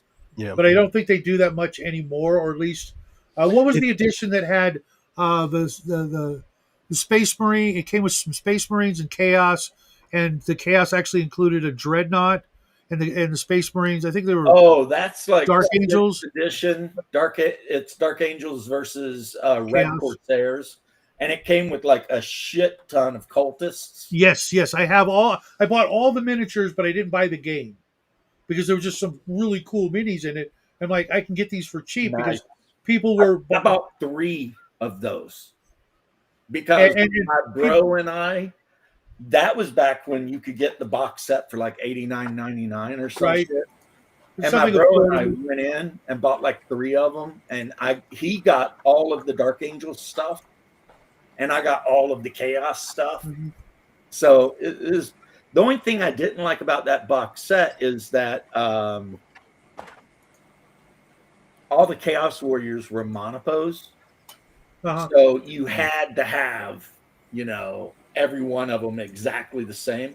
So when I had 3 of them, well, they're all It standing. kind of looked like they were all robotic, moving in Whereas formation, for some like a reason, thriller video, for some reason, the cultists, I'd never had that problem because they're Well, it's all always- like running or shooting guns. One's got a heavy stubber, It was always they easy just look for, like dudes, It was always easy for fantasy though, because it was all you just had rectangles of guys in formation. So since you were doing those kind of like large battle moving formations, it was like who cares how they're kind of posed. You could And get some especially cool like the dynamics. spearmen and the archers. I mean, what other pose do you want the spearmen in? Lunging or at Yeah. attention? right? because I played Dark Elves. My blocks of warriors, the first row was always dudes with the spear out, and then the second, third, fourth row they'd have the spear kind of up. Because I just thought it looked cool that way. Mhm. This is one thing that kind of killed second edition for me though. The heavy flamer template, it's just so big, and like they Yeah, started the giving it heavy to all the flame. weapons, and you could just mow over everybody. It was like okay. But that's the way a flamethrower works. Come on, man. Do you remember that? I will say this though, yeah, playing later editions, and it's like, I'll use my flamer, okay, and I'm like waiting for them to pull out a template, and it's like, oh no, it just hits that guy, and it's like, there's a cluster of termagants over there. Shouldn't they all just be running around screaming on fire? And it's like, no, it only hits like one dude now. Well, Yeah. maybe somebody is being nice to you. They're definitely playing the game wrong. The way flamers work now, which I like better, is you pick the unit you're attacking and you roll X amount of dice for hits. So pretty much it works the same way as the template, except without the template. So if you've got And a little more random. like an attack value of like 4 dice or whatever, and That you was attack in, the orc unit and you roll your dice. And That was in, if you get hits, then they get to die. That was in just like this latest edition of Kill Team that I think somebody Well, had that. is very granular. Yeah. I gotta wonder though, because like with a lot of companies overseas, printing anything paper or cardboard is like either literally like against the law or forbidden somehow, and more expensive. It's like sometimes the box that something comes in costs more than the thing that's inside the damn box. Well, That's that second edition box you have, I of course had it too, and man, I will never forget the cardboard. bunkers. No, it came with a cardboard standee of an orc Oh yeah, dreadnought. But I mean, that was way back when. yeah. What we call killer cans now is what The they Epic, call the first dreadnought. Epic game did that too. Not the first Epic game. I want to say one of the Titan games came like that. There was a big cardboard cutout you put on a standy base. I'm just like, I've got all this cool shit, and then you just phone in a standy. Come on. Yep. Well, I mean, It's right. It's right here. It's the Imperator Titan. You can see they have a standee with the miniatures. Mhm. That was the Titan Legions version of the. and then in the Garbage. second, or there was an expansion for Space Marine, and it introduced like Orc Mega Gargants, the Imperial Titan, and a bunch of other like rules that you didn't really need, but they were definitely in there. And I mean, it was fun back then, kind of like now, because when you played the Titan on the table, I mean, that thing was a terror. Mhm. The fact that it had void shields and, it was just out there doing shit. And like sometimes you would have to have entire units to just try to take this bitch down. Oh yeah. Oh fuck yeah. But you know what was equally impressive in a way, and almost kind of, I don't know, broken, were all the squat lead miniatures. The Colossus, the Leviathan, the The land train. Big old I've battle got two of the trains. land trains. I've got one Colossus, one Cyclops, a crap ton of Leviathans because I use those for my Imperial Guard army, and then that Thunderfire Mega Cannon. Dear God, you drop a pie plate template down on your opponent, and it's like, oh wait, I've got 3 more units of those. Yeah, but Oh, you know what was good though, Shadow, is even though what you're saying was absolutely true, the game was still super fun. Fuck yeah. It was like, yeah, you got this asshat and he's playing these dwarves with all of his stupid shit, but it doesn't matter because I've got my Chaos Marines and Fulgrim's getting ready to whip over there and let that land train know a thing or two about this and that. I mean, so it was not necessarily balanced, but it was close enough. Unlike the last iteration before the one you're playing, where everything had the same fucking stats. You got a super heavy tank, he's got a super heavy tank. They're identical. Hey, Bullshit. guess what? You can't get more balanced than that. Yeah, I don't like that. I don't like that. This game, I don't know if it's balanced. I honestly don't. Some builds tend to be like, okay, let's say my bro comes over to play and he decides he wants to play Mechanicum or Imperial Guard, right? And I decide to be a dick and play Collegium Titanus, right? So right off the bat, he's putting down his army. I'm putting down 3 Wolfhound Titans, 2 Dire Wolves, and then maybe a Reaver or 2 and a Warlord Titan. And it's like, that's my army. 3,000 points. Deal with that shit. You know what I'm saying? Yeah. So, and those Dire Wolves, because they have the Mega Blast, the dual Mega Blasters, those things get 9 attacks per round. So you just target an infantry unit and you're like, melt it. What's up? Right? So, and then of course they've got Titan killing weapons on their back, or super heavy killers, like they can take out a Shadow Sword or a Bane Blade pretty easy. But then again, depending on what he takes, I mean, that was the most fun. Malkador and Lehman Russ Vanquishers, and every round he's just like throwing a handful of dice at me. I mean, that was one of the most fun aspects of the game, was trying to predict and build your army. Okay, you're going to play such and such, I'm going to play such and such.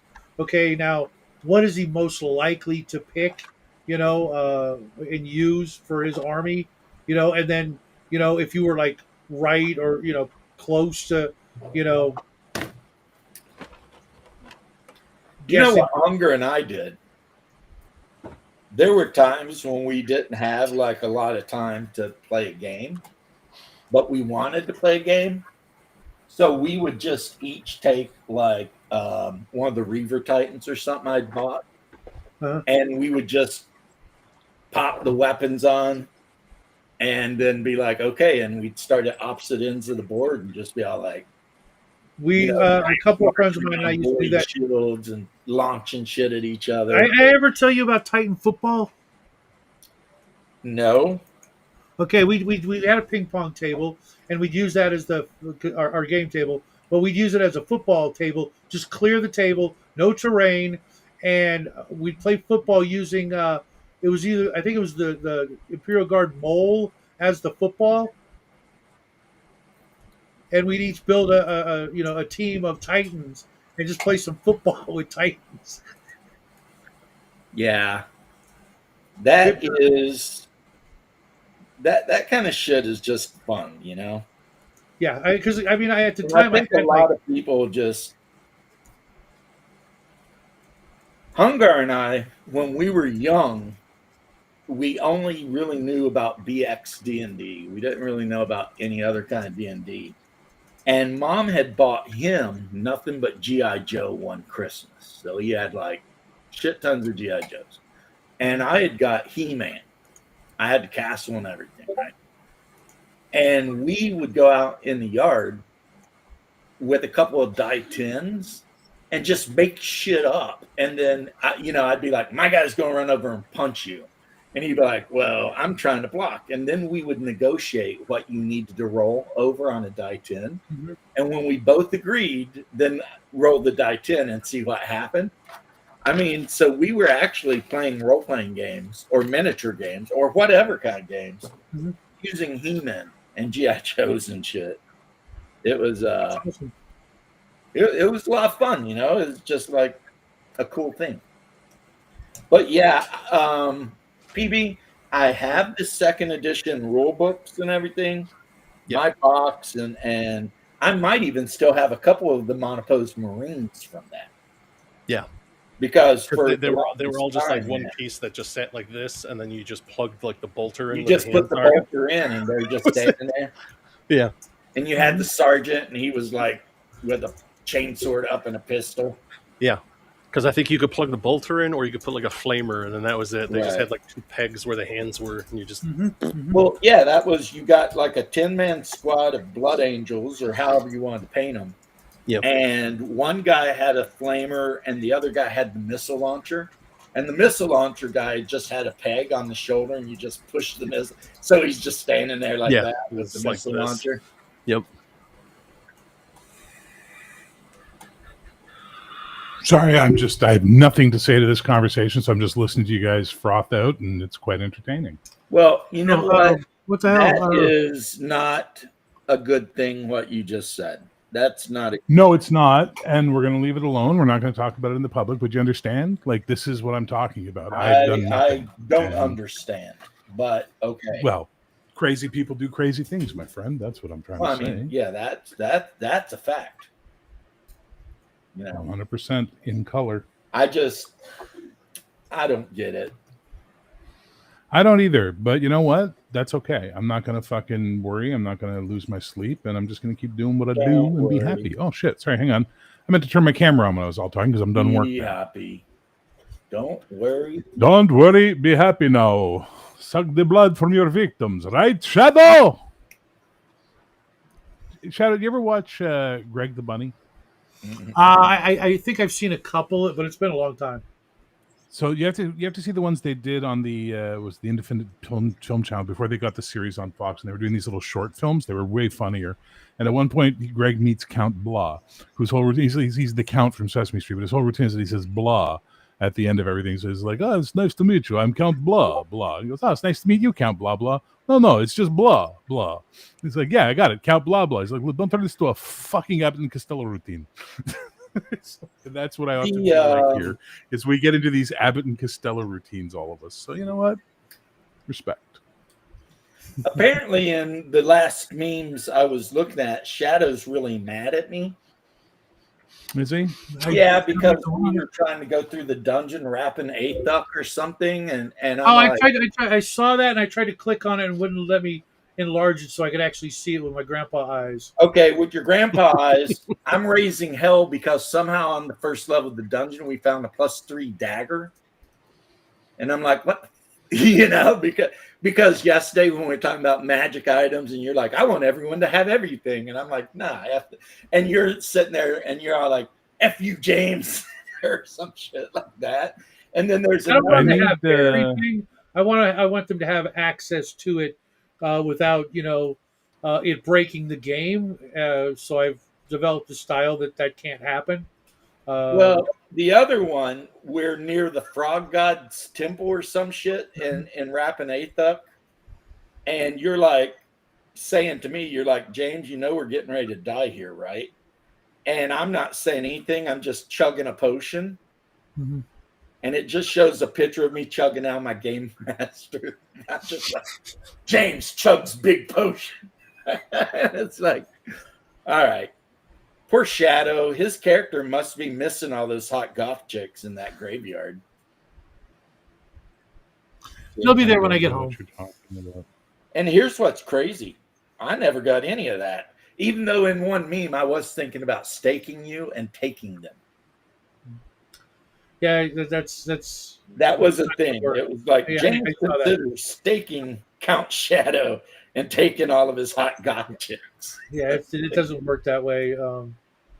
That's all Hollywood propaganda. Hey, I'd figure out a way. James, can you give me the link for your Discord, please? Because I sort of destroyed my Discord and I'm rebuilding it now. Oh, absolutely. I had a nice cathartic, angry fit. It felt good. Well, I mean, sometimes you just got to do that. Yeah, you go. Well, says the man who deleted how many fucking Yeah, videos? I can't. I literally can't do that, even if I wanted to. Like I deleted all my videos. Why? And now 'Cause I Jackie's in it. regret it so bad. I don't. Because, okay, I don't regret deleting like 90% of them, but there were some of them that I'm like, dude, really?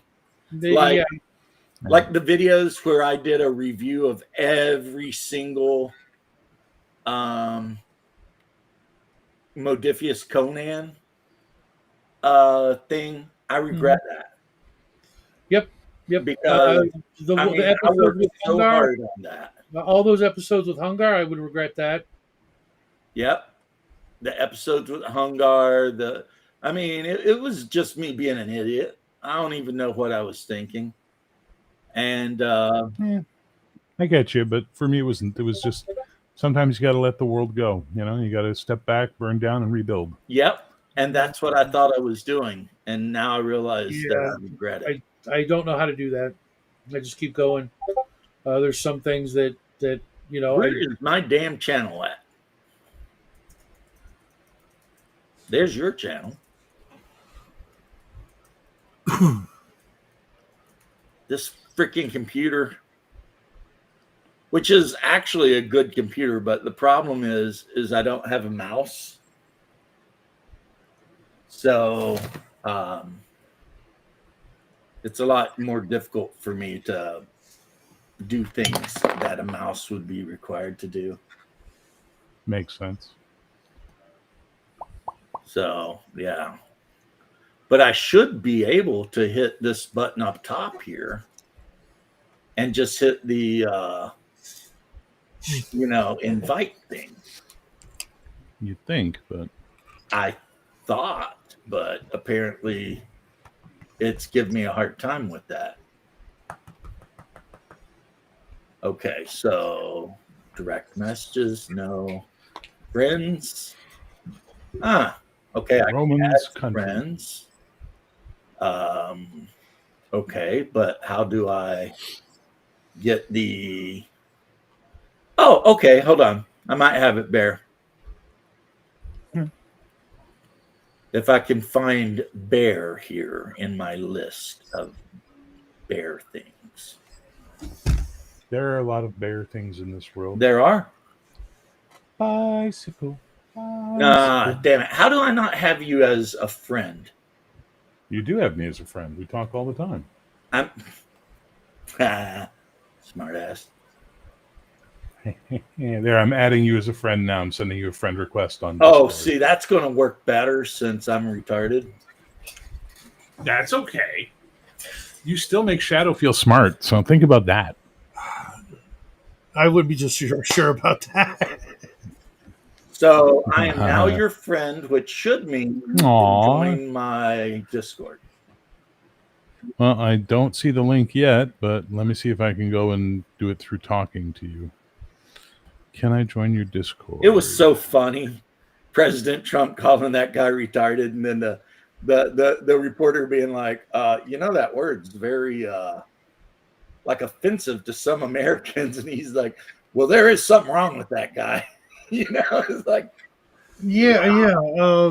Nope, can't join your server. It doesn't give me a link. You have to still invite me or give me a link. Discord is stupid. yep. Well, I am. Well, this morning Discord was rolling out some things that kind of got in the way of its No, normal. that's a friend request, and I'm looking. Hang on, let me for a see if there's an server earlier invite. one. I might have to send it to you from my other computer, honestly. That's okay. What's the name of your Discord? Northwind, or Beyond the Northwind, Northwind? Beyond the Northwind? or something like that. It's got to be pretty specific. Wow. Could be Beyond the Northwind. Could be that's a server named for Celtic Frost 1985 Mega Therion album. Is that it? That's What so the- funny. Yeah. And now we get Okay, well, we just get James's green screen, which actually yeah, shows. I completely destroyed James. Thank you. You're Now welcome. we know everything in his background was fake. Yeah, All this time it was fake. he was an AI generation this whole time. Yeah. And that sweet hat in the background wasn't even his.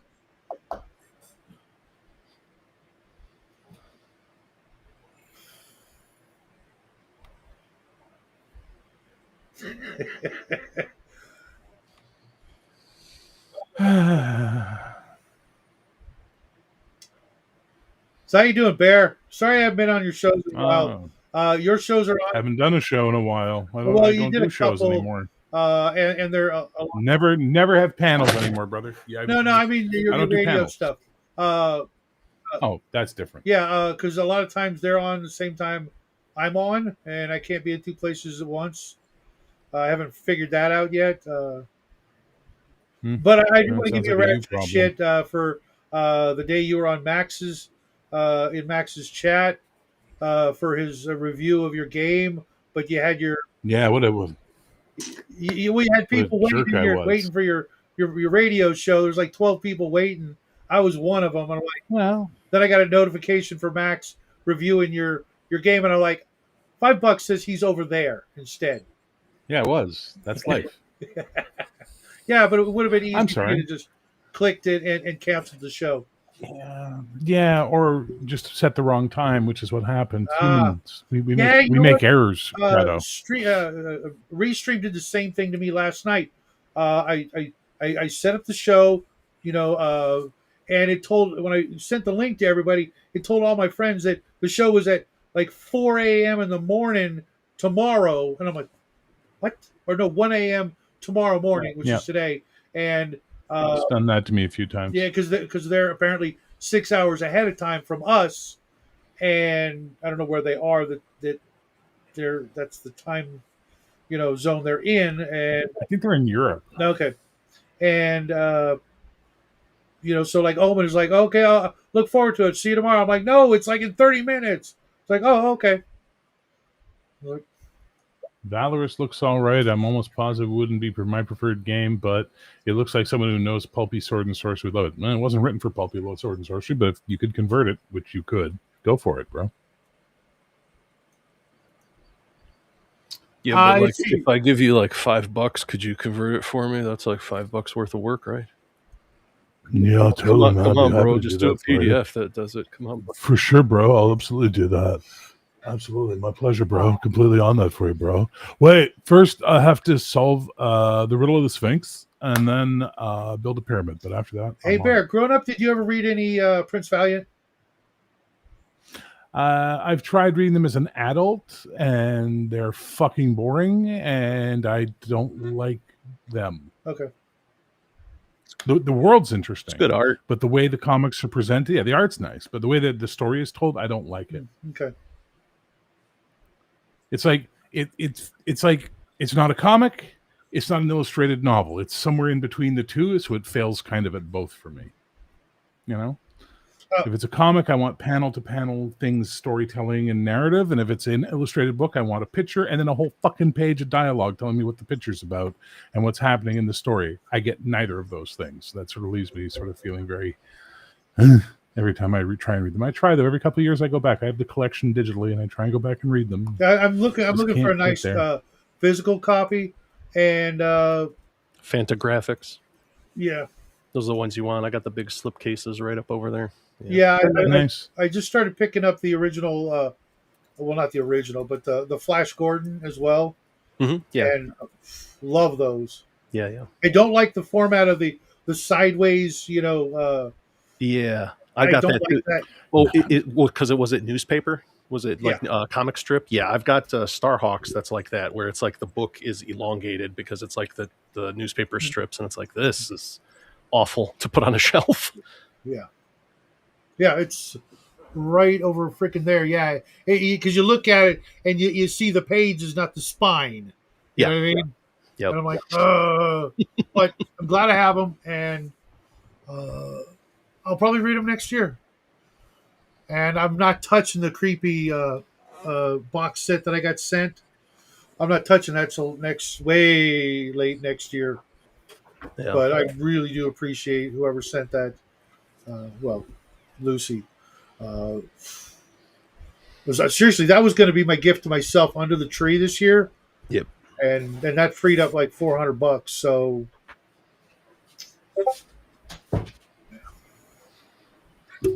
We're all weird. Oh, here we go. Okay, he's back. He's trying to get back in it. There we go. Diddly-diddly-diddly-doo-diddly-doo-diddly-doo. Well, this is as good as time as any to go pee. Yeah, do it. Man, there you go, man. Don't let us stop you. Have fun. Have a wonderful urination. just turn the volume off, please. Yeah, do mute yourself though, especially if you have a. Profound stream. Yeah. Or an echoey tiled restroom.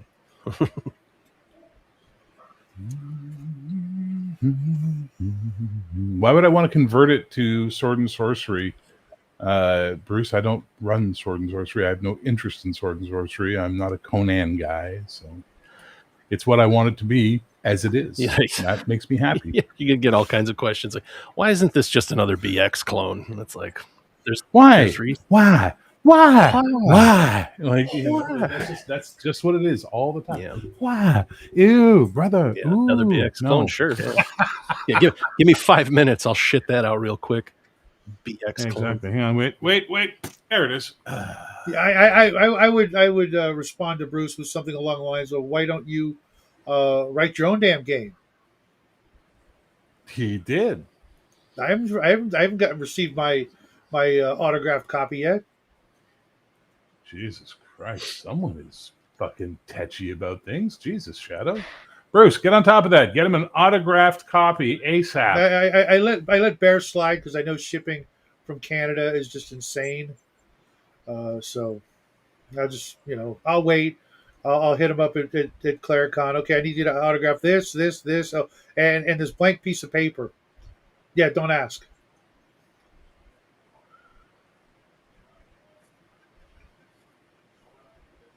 What? Whatever makes you happy, brother. I know, Bruce. I was fucking with you.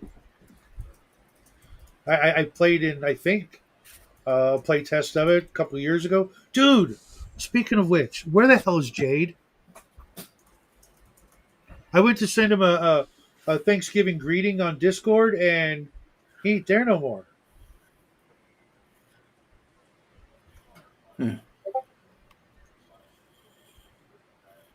I figured if anybody would know, it would be you or Connell, but we haven't seen hide nor hair from Connell since the last astrologist meeting. You're funny. Looking. Yeah. Yeah. Sometimes I wonder if, Beautiful like, qualities, when man. he joined us, and I went off on like my lack of, or not lack of, my complete contempt of certain groups of people, that might have driven him away. Because apparently Connell is used to being called slurs by people where he lives in Chicago, which, I mean, makes no sense to me, but hey, whatever.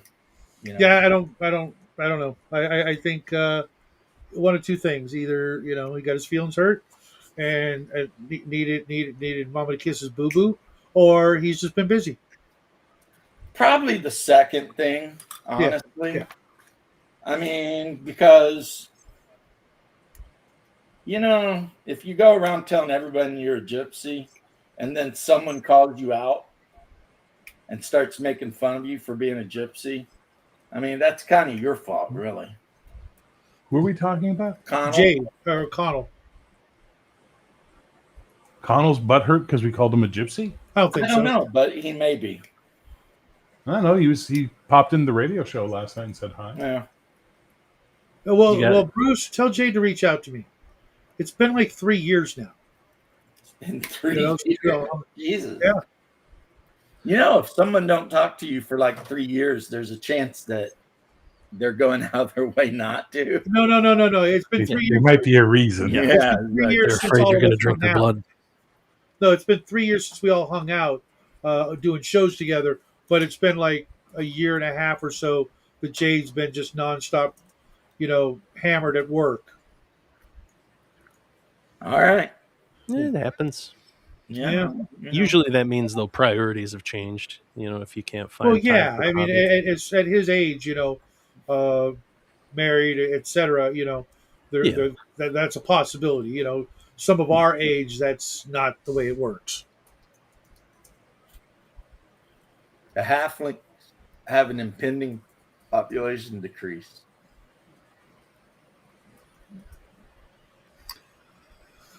Or, Yeah, I'm going to go with the former as opposed to the latter, knowing full well what you're talking about. I don't know. But I think messing around with Restream and Discord open might have caused my computer to have a stroke. No. I mean, that's my suspicion. You okay, Paul? I'm just imagining, like, as soon as he went green screen, he fell back and got sucked in like Tron. He was running around with a glow in the dark frisbee trying to fight against his computer. Yeah. I'm just trying to get it to work, man.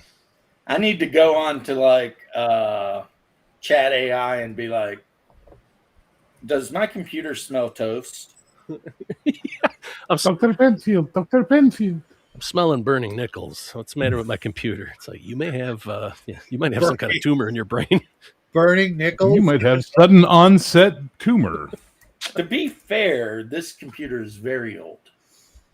And when I've got the other computer that I sometimes stream on, and it's also the one I used to play Ark and Dune and Conan and whatever else I'm playing. Was that Dune, the MMO that just came out? Yeah. All I ever see is people flying around an ornithopter in that. I tried to see like what the play is of that game, and I was like, what is there to do here other than like you're just kind of running around Arrakis, and I was like, all right, I guess. That is 100% the issue with the whole game. There is no game.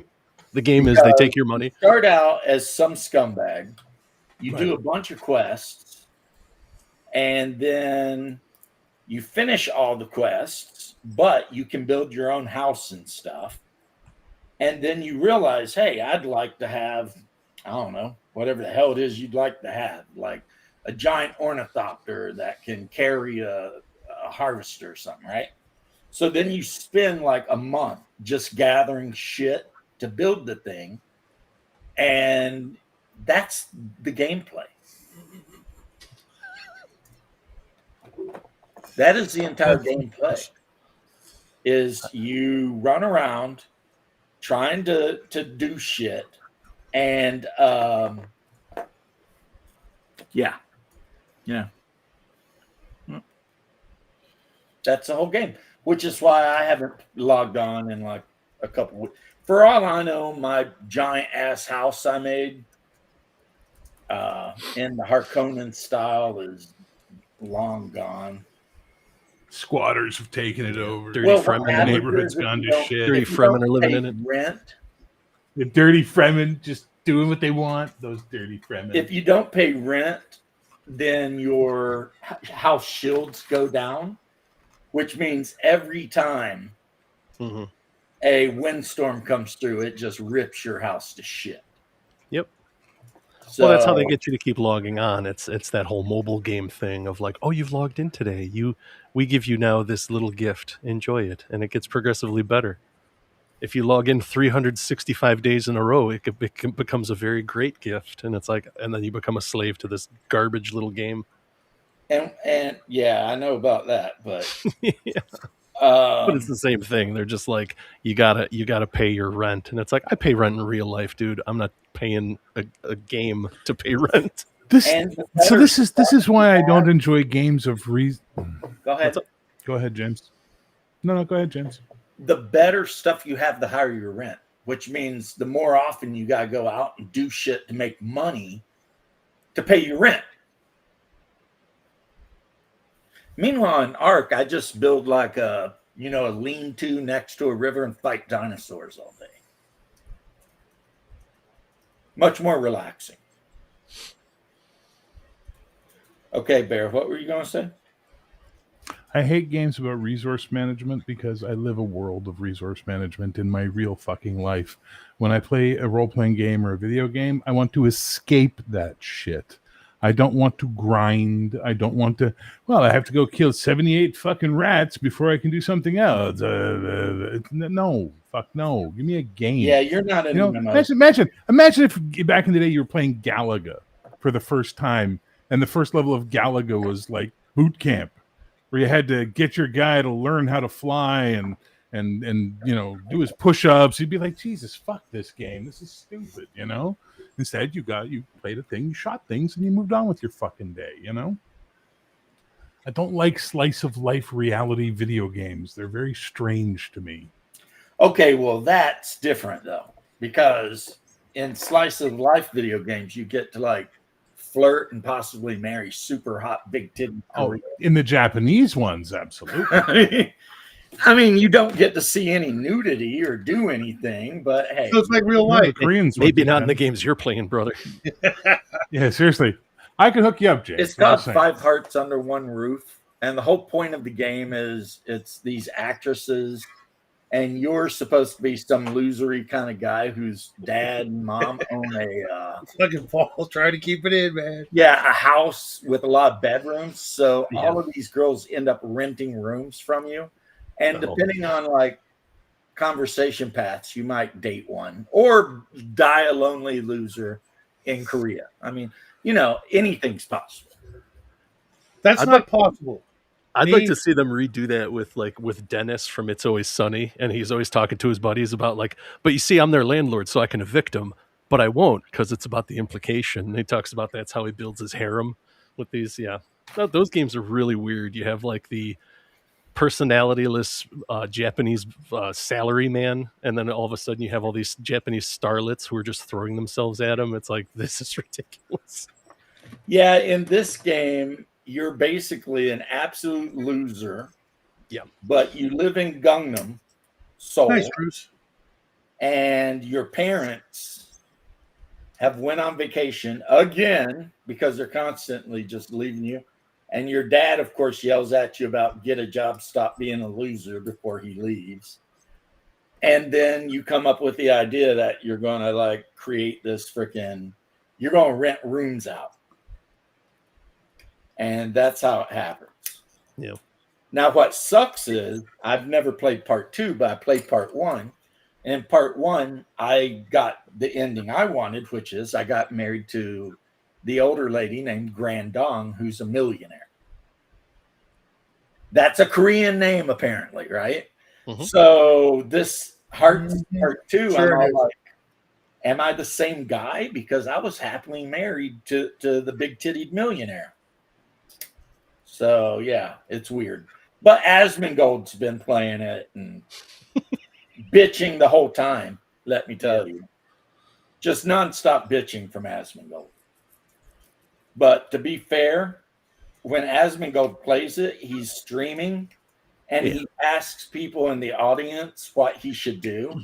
And I think the people in his audience hate his guts because they always pick like the worst. No, fucking option. really? And Asmongold's like, I don't know if that's going to work. And then he goes along with it. And guess what? Don't fucking work. You know? And now the Korean chick he was talking to hates his guts and thinks he's a pervert or something. And Asmongold's just like, ugh. I love Asmongold sometimes. That dude is probably one of the most honest guys on the internet. His levels of autism are off the charts. I don't think he could tell a lie if he actually wanted to tell a lie. I don't think he's capable, you know? And of course, I had to follow the Casey Tron drama. I don't know if you guys are aware of that. His girlfriend, his ex-girlfriend? No, Casey Tron hates his guts because of his ex-girlfriend. Oh my But god. Casey Tron did some shit to Ethan Klein, and Ethan Klein caught him in a copyright bullshit thing. And so he sued like 3 people for like, I don't know, hundreds of thousands of dollars and shit. Mhm. Or they could apologize live on stream and blah, blah, blah. And she talked a bunch of shit, but in the end, she just ended up apologizing. And Asmongold was like, well, she apologized to Ethan Klein, but I don't give a fuck because I hate that bitch. You know, I was like, God. He's like, calm down, Asmongold. But apparently he does really, really hate that bitch. Because she like talked shit and blamed him for his mom's death and stuff. So Wait, who was Oh. this? Was who did this? this is YouTube drama. Yeah, I know who Ethan was. It Ethan's wife who said this? No, Be right Casey back, guys. Tron is some random freaking Hassan Piker hanger on Oh yeah. Oh, and God, decided those to suck. jump into the Hassan Piker versus Ethan Klein battle and got fucking wrecked. But she also does nothing but talk shit about Asmongold, you know, and what a piece of shit he is. And apparently Asmongold started taking that shit kind of serious because, yeah, he's pretty pissed off about things. I mean, for real.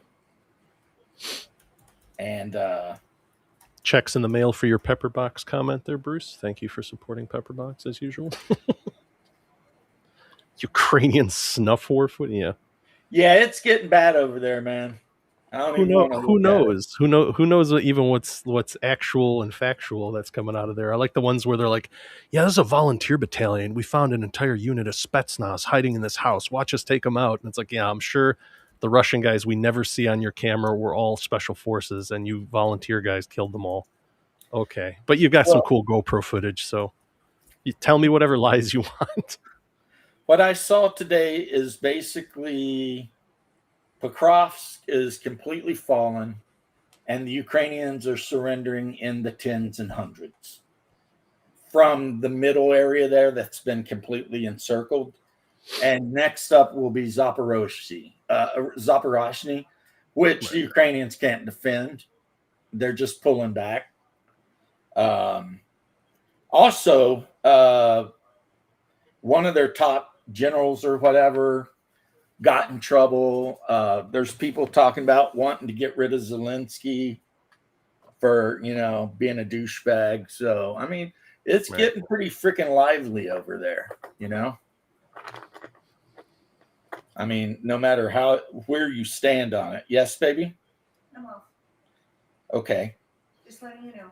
Okay. Thank you. I appreciate it. Yeah, it's getting pretty sporty over there. I mean, there's all kinds of pictures the Russians, of course, are posting. So take it how you want, of them just walking around, doing whatever they want, and Ukrainians surrendering.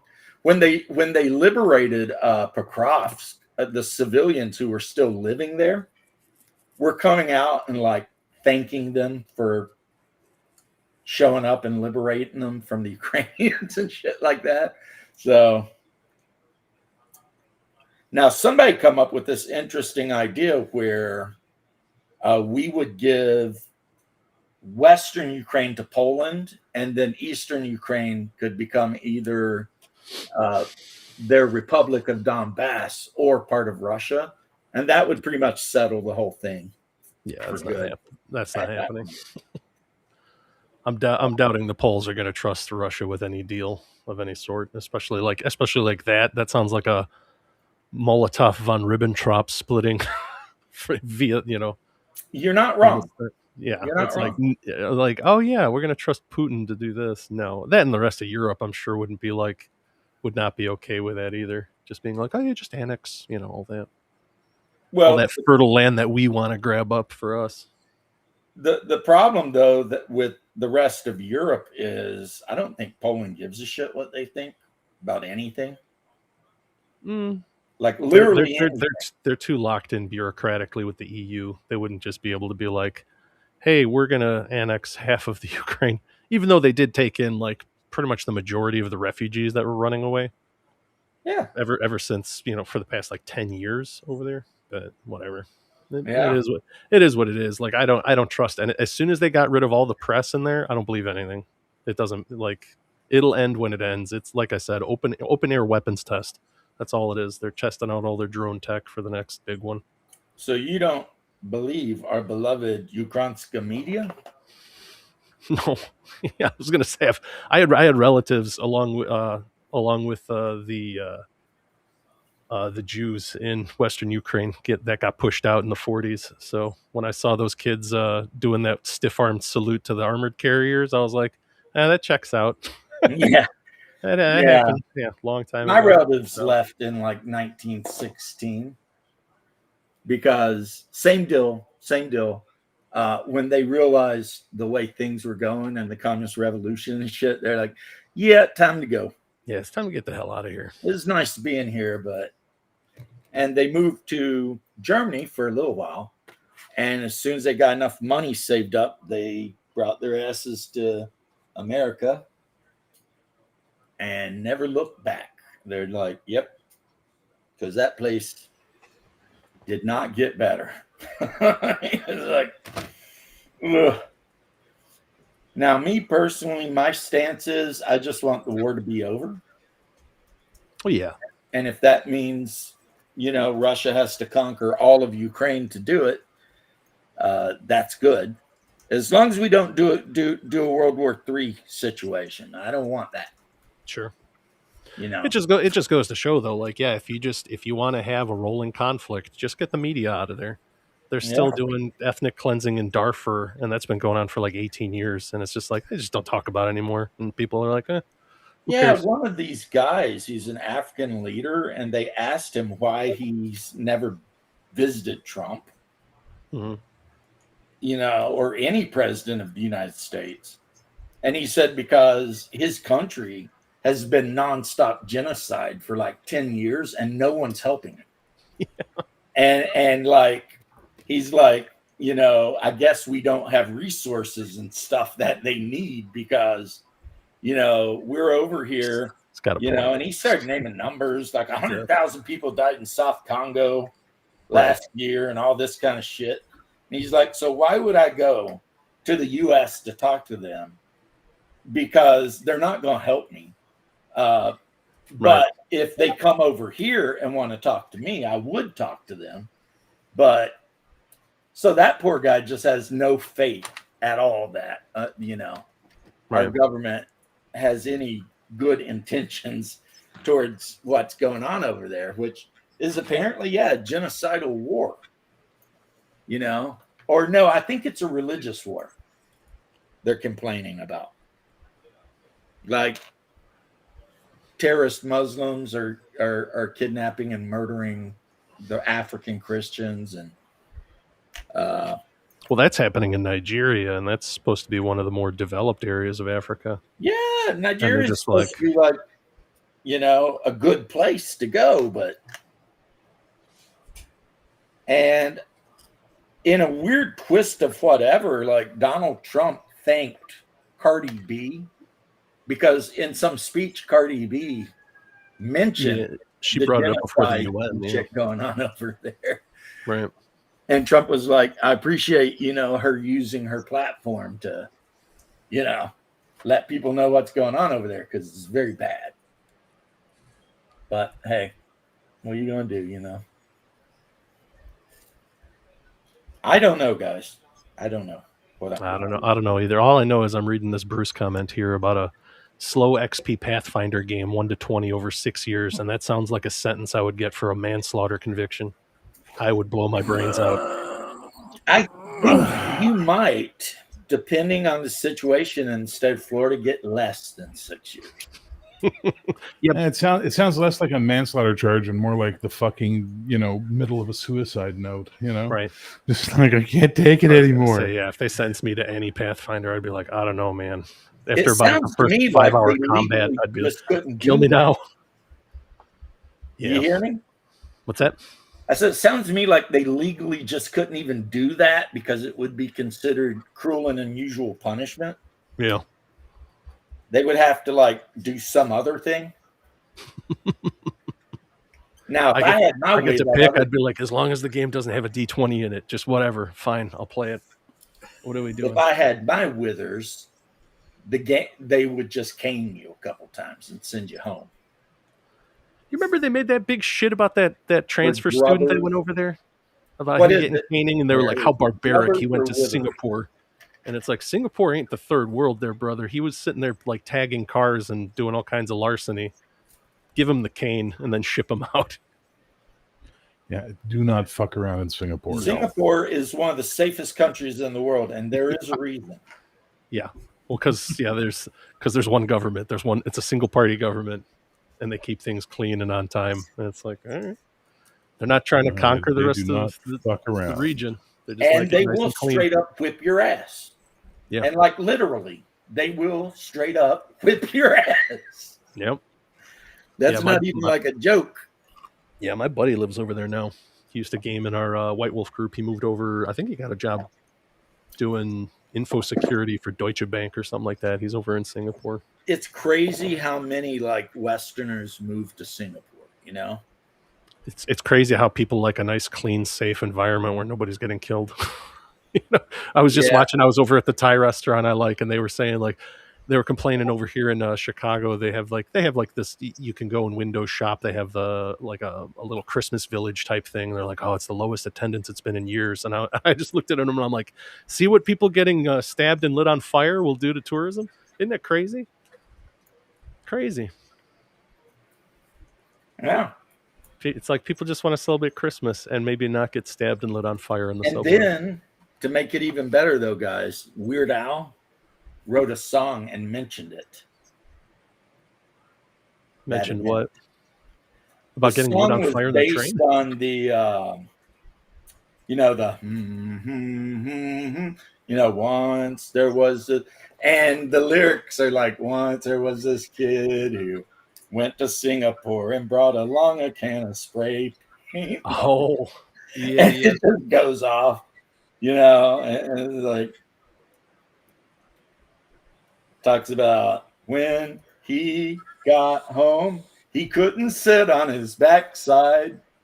They say it's because the guards hit him so hard. And then it just And not only did he come up with that song, but if you look on YouTube, and Crash Test Dummies, There we go. if you Well look done. on YouTube, It's and Crash Test you will Dummies, find a video of the Crash Test Dummies doing that song with Weird Al, Nice. and it's the actual band, and they're just like, all right, Now I found out something yesterday that shocked me right down to my core.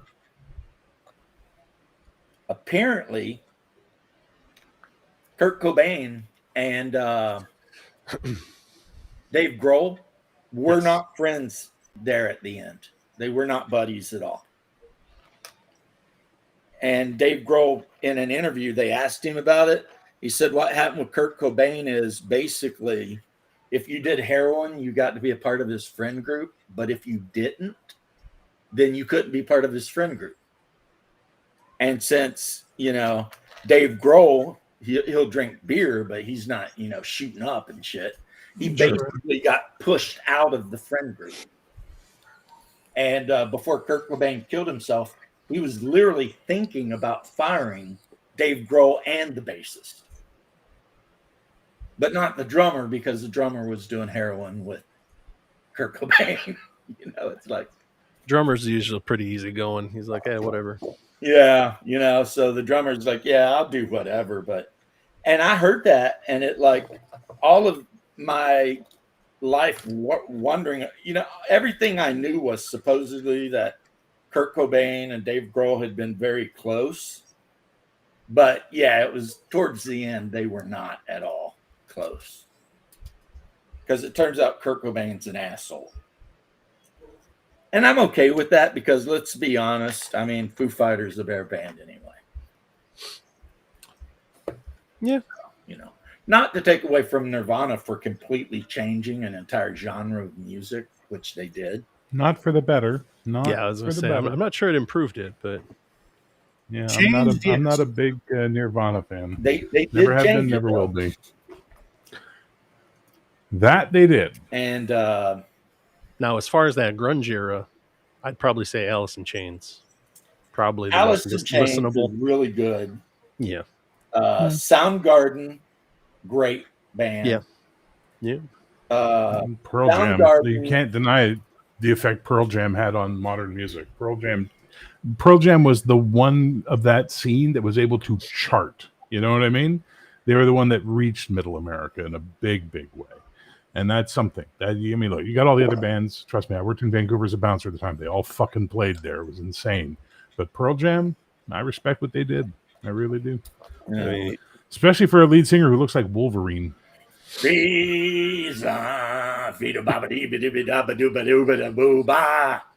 Yeah. You may not understand what he's saying, but he won the contest. He won the quickening. He killed all the other grunge guys. Oh, fuck. Did he ever, eh? Like, holy shit. all the other ones are gone, man. Yeah. Eddie Vedder. There can be Yeah. only one. Do you guys remember that Rudolph skit? You Bird guys gets remember hit by that lightning. skit from Mad TV where they had all the grunge singers like out like We Are on the like world little- type thing? they were on this like lake or something in these little canoes. Oh, it was fucking awesome. They did them so well. It was really, really good. See, I the miss best that grunge music, I think, I don't know if it's grunge music, and you guys can tell me it's not, but I would say it's basically when the asshole from Rage Against the Machine left and Chris Cornell joined and they started calling themselves Audio Slave. Man, that shit was great. What's your favorite era for Rage Against the Machine? Audio Slave. Audio Slave, yeah. It is too. If somebody were to be like, what do you think the best song Rage ever put out? I'd be like,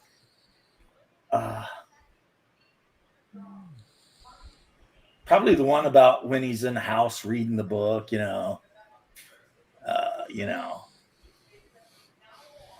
But that's the different thing, because you're right though, that's not grunge, because that's that other thing that was happening at the same time as grunge, which was the Rage Against the Machine, 9 Inch Nails, all that crazy shit, which was more like angry as fuck. Like it's the Offspring, all those guys. It was just angry, but it was really popular. Like fuck, it played in every well, club I as worked in. Weird the Al 90s. called it, the angry white boy polka. He does the angry white boy polka where he just does A lot of snippets metal. of songs, and it starts out with like it's polka music, and all of a sudden you hear Weird Al go, "Tear my life into pieces. This is my last resort," and then he just starts going through songs. And it's like, Yeah. oh, my But that's the God. thing. It's a good thing to say that, Paul, because it That was is. me too. It That was me metal. too. It was metal for people who weren't willing to put up with 80s metal anymore. You know what I mean? Like they were Yeah. just like, we want that edge, we want that anger, but that LA glam shit's pissing us off. And then, fucking Guns N' Roses are way too commercial for them. Yeah. You know what I mean? So it's like, okay, well, what are you going to do? Hey, look at this thing called Nine Inch Nails. Right. Rage Against the Machine. I'll tell you something. I won't do about- what you tell me. We I will usually tell have, you something about Nine Inch Nails, Bear. What's that? I was watching a video that said, "What does your favorite band say about you?" And mine is Nine Inch Nails, right? And when it got to Nine Inch Nails, it said you should be on a list. I agree. oh yeah. Well, that was the thing. I fully fucking hey, there's agree. Bruce. And I was like, "Why should I be on a list? I haven't done anything." Do you ever listen to Richard Cheese, Lounge Against the Machine? Great artist.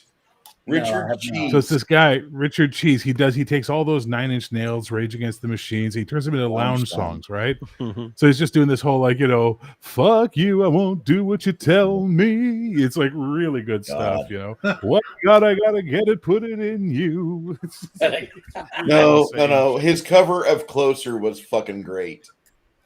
Mm, Yeah, I've heard the cover of Closer, yeah. but there's a YouTube video out there I know you guys have probably all seen, and it's what Red Hot Chili Peppers sounds Oh like. my God, like California. everyone. Oh my God. Like, Yeah. What every Red Hot Chili Peppers sounds like to people who hate Red Hot Chili Peppers. What's up, George? And then they have what every AC/DC sound songs like to every people who hate AC/DC, and it's like, those are 100% fucking accurate on the Chili Peppers one. Oh, the chip. Yeah. Jesus, Stub my toe on an Indian flow, and I have to reiterate California. It's just Yeah, exactly. Yep. it's just all that. Just California this and all kinds of stupid shit. Hey yo. I don't know. what say. A buddy of mine said it best when I can't remember which Chili Peppers album came out. He went, "Okay, fuck, we get it. You love California. Stop fucking singing about it." Fuck, Jesus I knew Christ. the one that was Under the Bridge and Danny California and all that shit. I Yeah. never ever liked them, so yeah. But Okay, so the dead president, the president of the United States of America, the band, right? oh You guys yeah, know them? beaches. Yeah, you ever hear their song about California? Fuck California. Well, I know Maynard had some opinions about California too. Cool. They even wrote a song called "Learn to Swim," and it's all about California and how they hope it'll sink into the freaking ocean because it sucks so bad. Dude, the best ever was the Tool. When you open up the fucking CD cover, it has Arizona Bay. And then That's it what goes- I'm talking about. Learn to swim. Yeah. And then you've got Bill Hicks being examined by a doctor, and it's like gone too soon. Because for some reason Maynard hates California, and he talks about, Hollywood's just the center of filth and depravity and all this kind of shit. He's like going off. And it's like, okay, Maynard, you do Maynard shit, man. I'll just sit over here and watch. And that's exactly who I did, it turns out. Now, personally, me and my brother-in-law are both huge, amazing fans of Tool. And he seems to be super into 46+2. I think that's his favorite song. 46 and 2. But me, I like Stinkfist. I like Sober. I like a lot of those. I like the one where he's talking about communication. I know the pieces fit because I saw them Schism. all apart. Yeah. What'd you say, Shadow? I didn't say anything. It's Schism. Oh, Yeah, I didn't like that song, Bruce. okay. How can you not like that song? The last 3 minutes of it, which it's a Tool song, so the last 3 minutes of it, this is in the latter half. Yeah, I didn't make it that far. It's just a fucking the drummer starts hitting a serious amount coffee, and he just starts turning into an octopus. It's great. Was Yeah. Korn 40K fans? That's funny. Yeah, right. I remember I first saw them. That was actually my first concert. I think this was '94. I went to go see KMFDM, and Korn opened up for him. Korn was like, yeah, it was like, oh, these guys are pretty good. I hope they go places. And now it's like, you'd never see KMFDM open for Korn. they just very different career I just trajectories. I love the fact that KMFDM constantly denies that their name means kill motherfucking Depeche Mode, but like they kind of deny it with like a no. Like that's what it feels like when they say no. It's like they're playing up the kayfabe. They're like, shit, they might believe it. Well, it's selling albums. Let's do it. Yeah, exactly. Which is a shame because I like Depeche Mode. Yeah. I prefer Happy Depeche Mode before he left to make Erasure. Later Depeche Mode is, yeah, okay, I get it. You're gay and dark. Okay, thank you. Yeah, my own personal Jesus. Got it. Okay. Like it's okay, but it's not like the original stuff, which was way more fun. But I love KMFDM. What era? KMFDM, KLA, Frontline Assembly. Those things were amazing in the early 90s. Yeah. That was kind of my era. There was like the 92 to 94 industrial era when it was still alive. Now it's not so much. Oh yeah. See, I'm going. Jesus is here. Don't tell the devil. I'm going to. 242. That's still the best show I went to. What Sold out about at the Metro. Synthwave? Synthwave is reverted into industrial quite a bit. Not the same. Dark synth. The new synthwave, no, dark wave is taking over. I find, like, I'm seeing a lot more dark wave. Like there was a lot of synthwave, a lot of retro wave, and then they're whatever now because they're just getting weird. But dark wave is really fucking growing now. Is that maybe what you're thinking about? So like, you find those influences? Yeah, Is that I'm the dark seeing- wave? I'm Yeah. seeing that coasting into it. I can believe it. Fuck. I mean, eventually all synth pop people became fucking alt, because Yeah. that's where the music went, and then they became the goths in the 90s, so it makes sense. Like And I was lately, listening to a lot of industrial. whenever I get in my car, there's a song by Irving Force called "Send Him In," and it's a very basic tune, but it's got some real edge to it. Very much reminds me of the stuff I used to listen to in '91 to '93. Mm-hmm. So It's very funny. The way you started that statement, whenever I'm driving in my car, there's a song, sounded like the beginning of lyrics to some dark wave fucking tune. Like, that's the best part. like I expected to hear that chick start singing, I don't listen to vocals though. I usually listen to just instrumentals. I listen to both.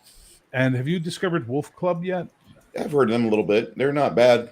They're not my favorite. Though. They have a tune. They have a tune called Canyons. Fuck, it's good. So not Wolf Club. What the fuck is the name? Wolf Cub? Wolf. No, it's not Wolf Cub. See, I'm going to be an edgelord and be all like, I like Nightclub. That is Wolf. Yeah, it's Wolf Club, and the song's called Canyons, and it's decent. And one of It's my a favorite decent- songs from Nightclub is Candy Coated Suicide. But I also like Yeah, careful playing music. what's it called? Damn it. Where she's talking about liars. Yeah. So your show, yeah, I have no idea what you're talking about, brother. Sorry. The band Yeah, is sorry, man. Nightclub, No idea. and it's Don't know a 'em. chick and a dude. Mhm. And I don't even know what kind of music it is. Wait, it's gonna make it all the harder to Yeah, figure that it could out. literally be like This is like Christmas dinner '93, and my Alzheimer's Listen, if you grandmother went is on telling us YouTube, a story type about her in trip to Greece. Nightclub El Gato, who is like the label, you would see it. Okay. And I've never then even you'd heard be of El like, Gato. I hate it. And James sucks. Or maybe not. I don't know. It could be good. I mean, I've enjoyed Nine Inch Why Nails not from time to both? time. It could be somewhere in between. Like, why not both? I love this. Why can't I love this? And James sucks. That seems fair. Oh, Shadow, I didn't even show you these. We can't see We your can't see, cameras yeah. off. It's been off Oh, for I'm like sorry, 20 Shadow. minutes. I built a bunch of Imperial Guard strike fighters. You've been holding stuff up this whole time, haven't you? Stop. We just haven't seen it. I'm sorry. Jesus Christ. James took the small bus to this fucking stream. Oh, God. at least he was driving it though. You know what, though? Only because he clubbed the driver to death with a fucking Titan miniature. Let me tell you something, right? I feel none of your pain. You know. I have fried chicken waiting for me. Fried chicken. So I don't really care. All right. That's fair. Sure. That's why he wasn't on camera, because he was just macking down on fried chicken. No, I wish. There's But nothing no. like having some good old fried chicken, right, James? I don't know why you feel like you're allowed to make fun of Southerners, sir. Yeah, that's cultural appropriation. Excuse me. I've never seen a person in Utah open up a KFC bucket, be like, "Oh my God, I'm fiending for this now." You know, and they just start But you inhaling. have seen it in Chicago, though, right? I try not to go to Chicago. That's it. That's where you're I've from.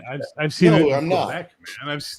You I'm not think from fried chicken is Chicago. only popular in the South? Is that like a weird Texas No, it's racism or something? fried chicken is a Southern delicacy here in the States. It is spread everywhere Okay. else, but majority of people, when you think of fried chicken, that you think of Southern fried cooking for some odd reason. I ate at a Popeyes in the Detroit airport, man. I don't know why you think it's Southern. Like, Might have maybe started the in the South, 70s. but- Maybe look, I get it. The 70s were a great time for you. I understand, but we've I been was He in was the in the understand it since Navy. then. He was going all around the world doing all kinds of shit. There's KFCs in Japan, dude. Sure. Hey, that's the Christmas meal. That's the greatest coup KFC ever pulled, was in Japan by branding themselves as the family meal for Christmas. I will concede that. Why is not? The box is red and white. There you go. You got a bearded guy on there. Well, at least a facial haired guy on there. So there you Yeah, I mean, I got to admit, that was pretty slick right there. Hey, Yeah. Dungeon Minister, what time's your show on tonight? I've got Jackie's got a concert that I gotta get ready I'm for. sorry so you ate Popeyes. Good God. Have you ever I had want to churches try to cooking miss there?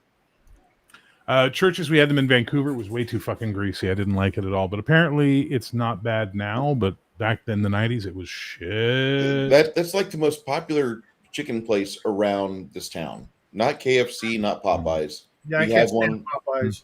And every time I think of Popeyes, I here like. you go if you're looking to get into some fisticuffs with a guy over a chicken sandwich. I like Miss Brown's. That's kind of But what that might be a Popeyes is Canadian all thing. about. I agree with George. But Whenever I 7 think my time. KFC, ooh, I might miss it Now we used to have. Tune into it, somehow.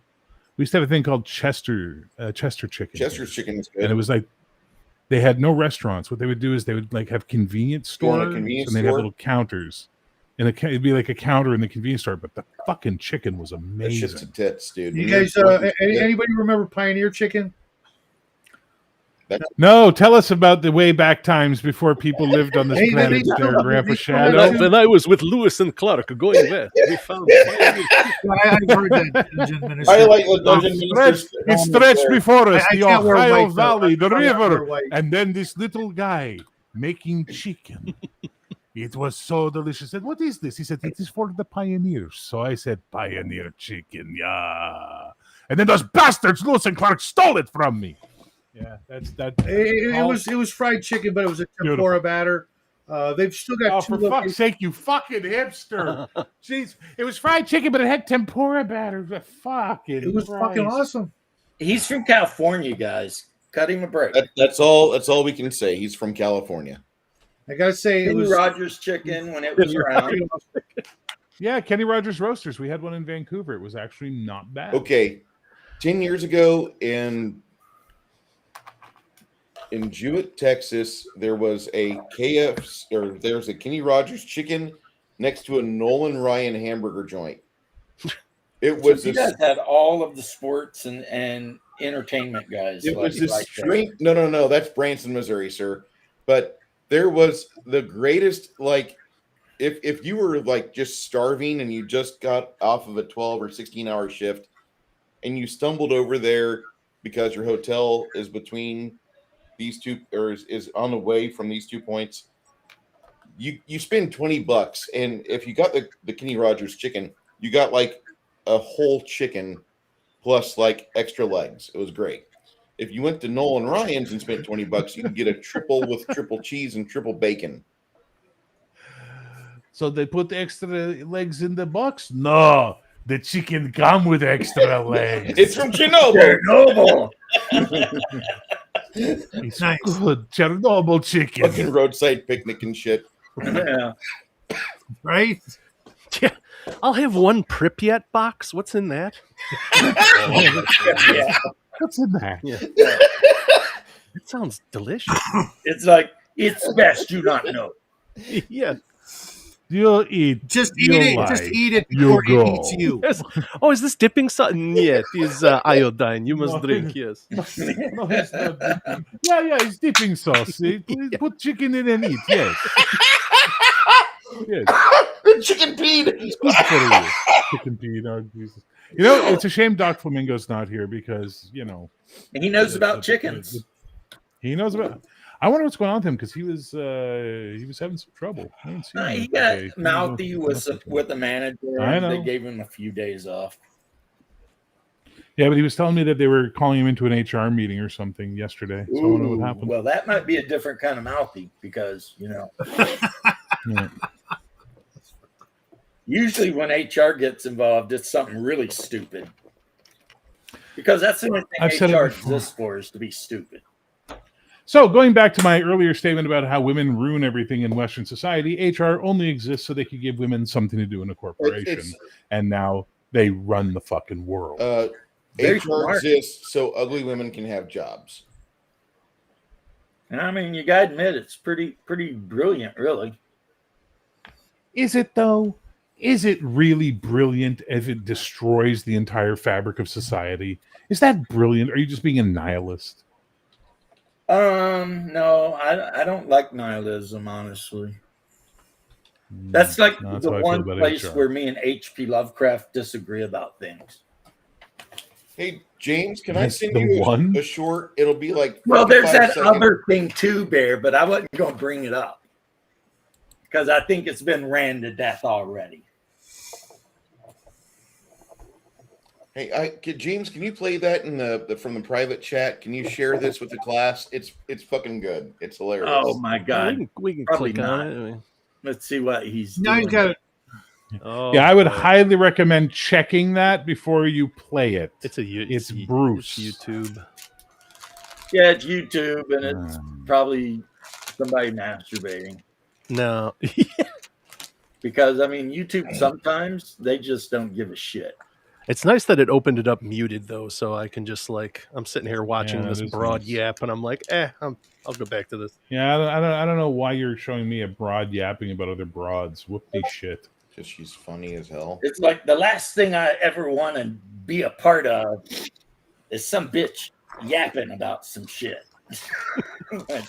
No, it's okay. Look at it this way. Think about this. Think about female comedians you've seen over the years that you actually resonated with. I'm pretty sure the ones you resonated with were the ones who talked about anything other than other women. But the vast I don't know, majority of Lucille female Ball was comedians funny. who Lucille Lucille Ball. Ball wasn't a stand-up comedian. Jesus Oh, Christ. I'm talking about stand-up Leonardo comedians. Johnny is No, Don look. Rickles. I'm gonna go. With, But does Leonardo Johnny talk about other women? Not that much. She talks about like social issues Yeah. and she's very, very caustic and what have Caustic you, as right? hell. Now, think about that stupid cunt. What's her name? oh, Kathy we know the Griffin? one you're talking about. Amy Schumer. The one that's Amy Schumer. Yeah. What is 90% of her stuff Her about? Men's vagina. nuts or her vagina, Yeah, right? Not especially how fucking smelly funny. it is. I had sex with an Indian guy for my next joke. That was one of my fucking like. She's using that. She's fucking using that. Holy shit. She's living the meme. Yeah, that was pretty nuts because it's like, I mean, any woman that would get on stage and say that their stuff smells like a barnyard animal, it's all like, yeah, you know. But I'm going to go with the Norm Macdonald thing, which is basically that chicks are never funny. It's very rare. And that's Like, what very Norm rare. said. I hate to agree with Norm Macdonald. Oh wait, no, I love agreeing with Norm Macdonald. What are Yeah. you talking about? Like the guy was a brilliant human being. Yeah, Like Saturday Night Live, he told a joke that was not super flattering to like women, and the women were whatever. And he's like, "Oh, why are you mad?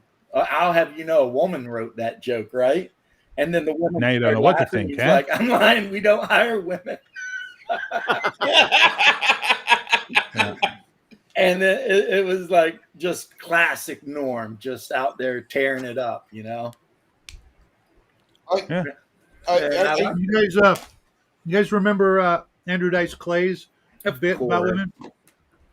Comedians? Bit, singular bit from I would Andrew say, Dice yeah. Clay about women. Really? Which one are you referring to? I think it I've filled got to an, know. finished filled the an sentence, album and but a I was half, I doing- think, of that. I said he has a like a 10, 15-minute thing about female comedians.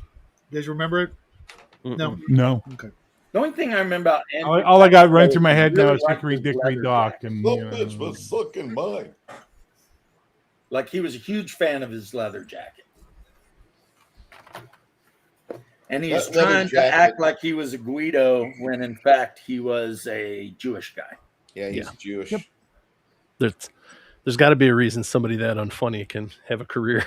yeah, he was funny at the time. He was different. He Yeah. was the lineage. That was the time when him and Sam Kinison were blowing up, and Yeah, it's not that they were funny; it's just that they were not. They were- everybody else. they were. Yeah, they They were definitely the stood out. outliers. That's for sure. Yeah. Yeah. You had the outlaws. Now, at the same time, you got Bill Hicks down in Texas, killing it. Yeah. But remember, why is Dennis Leary a star and Bill Hicks isn't? Yeah, because Because there's no cure for cancer. right.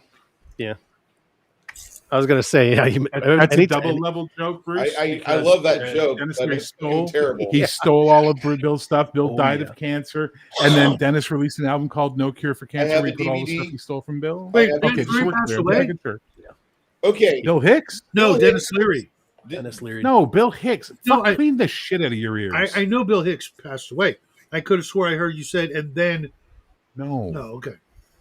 Now, Bill Hicks turned into Alex Jones. I don't give a shit what anybody thinks. That's I've seen that that's conspiracy a theory. It's weird quite theory. entertaining. Yeah. It's fucking hilarious. Might be false, but it's fucking hilarious. I'm only here for the laughs You know what? You guys miss Mitch Hedberg? all the time. Yeah, I was just thinking about it. I didn't listen to him much. He was like the funny version of Stephen Wright. Because he sort of had that disassociated kind of weird delivery pattern. Yeah. But he was more animated and his shit was funny. You know what I mean? Unlike Stephen Wright. And whose he shit didn't look was like a mostly serial killer. Right. Annoying. Yeah, Stephen Wright does look like a serial killer. Stephen Wright looks like that actress The Vincent. ghost from Ghost. That talk. yeah, what's his name? crazy. Vincent. Yeah. I know it. I know. I know Vincent Schiavelli. Vincent Schiavelli. I know exactly who Bruce is talking about. fucking insanely accurate looking. They look so much alike. Yeah. Is he the one who's also a chef when he's not acting? I don't think so. I think You know what Schiavelli I'm might have talking passed about? away. Oh, God, what the?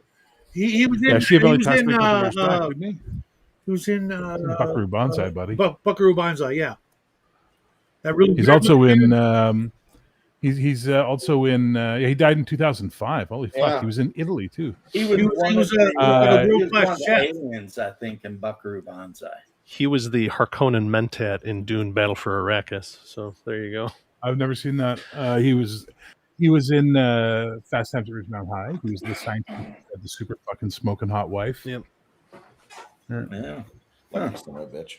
Yeah. I still love him though in Buckaroo Banzai when they're dealing with the two hunters out in the swamp and Christopher Lloyd's being whatever and they're Dan Padea or whatever his name is doing whatever. And Vincent was smoking this weird pipe that looks like a fucking snail bug and he just looks at the guy and goes, "Nice night."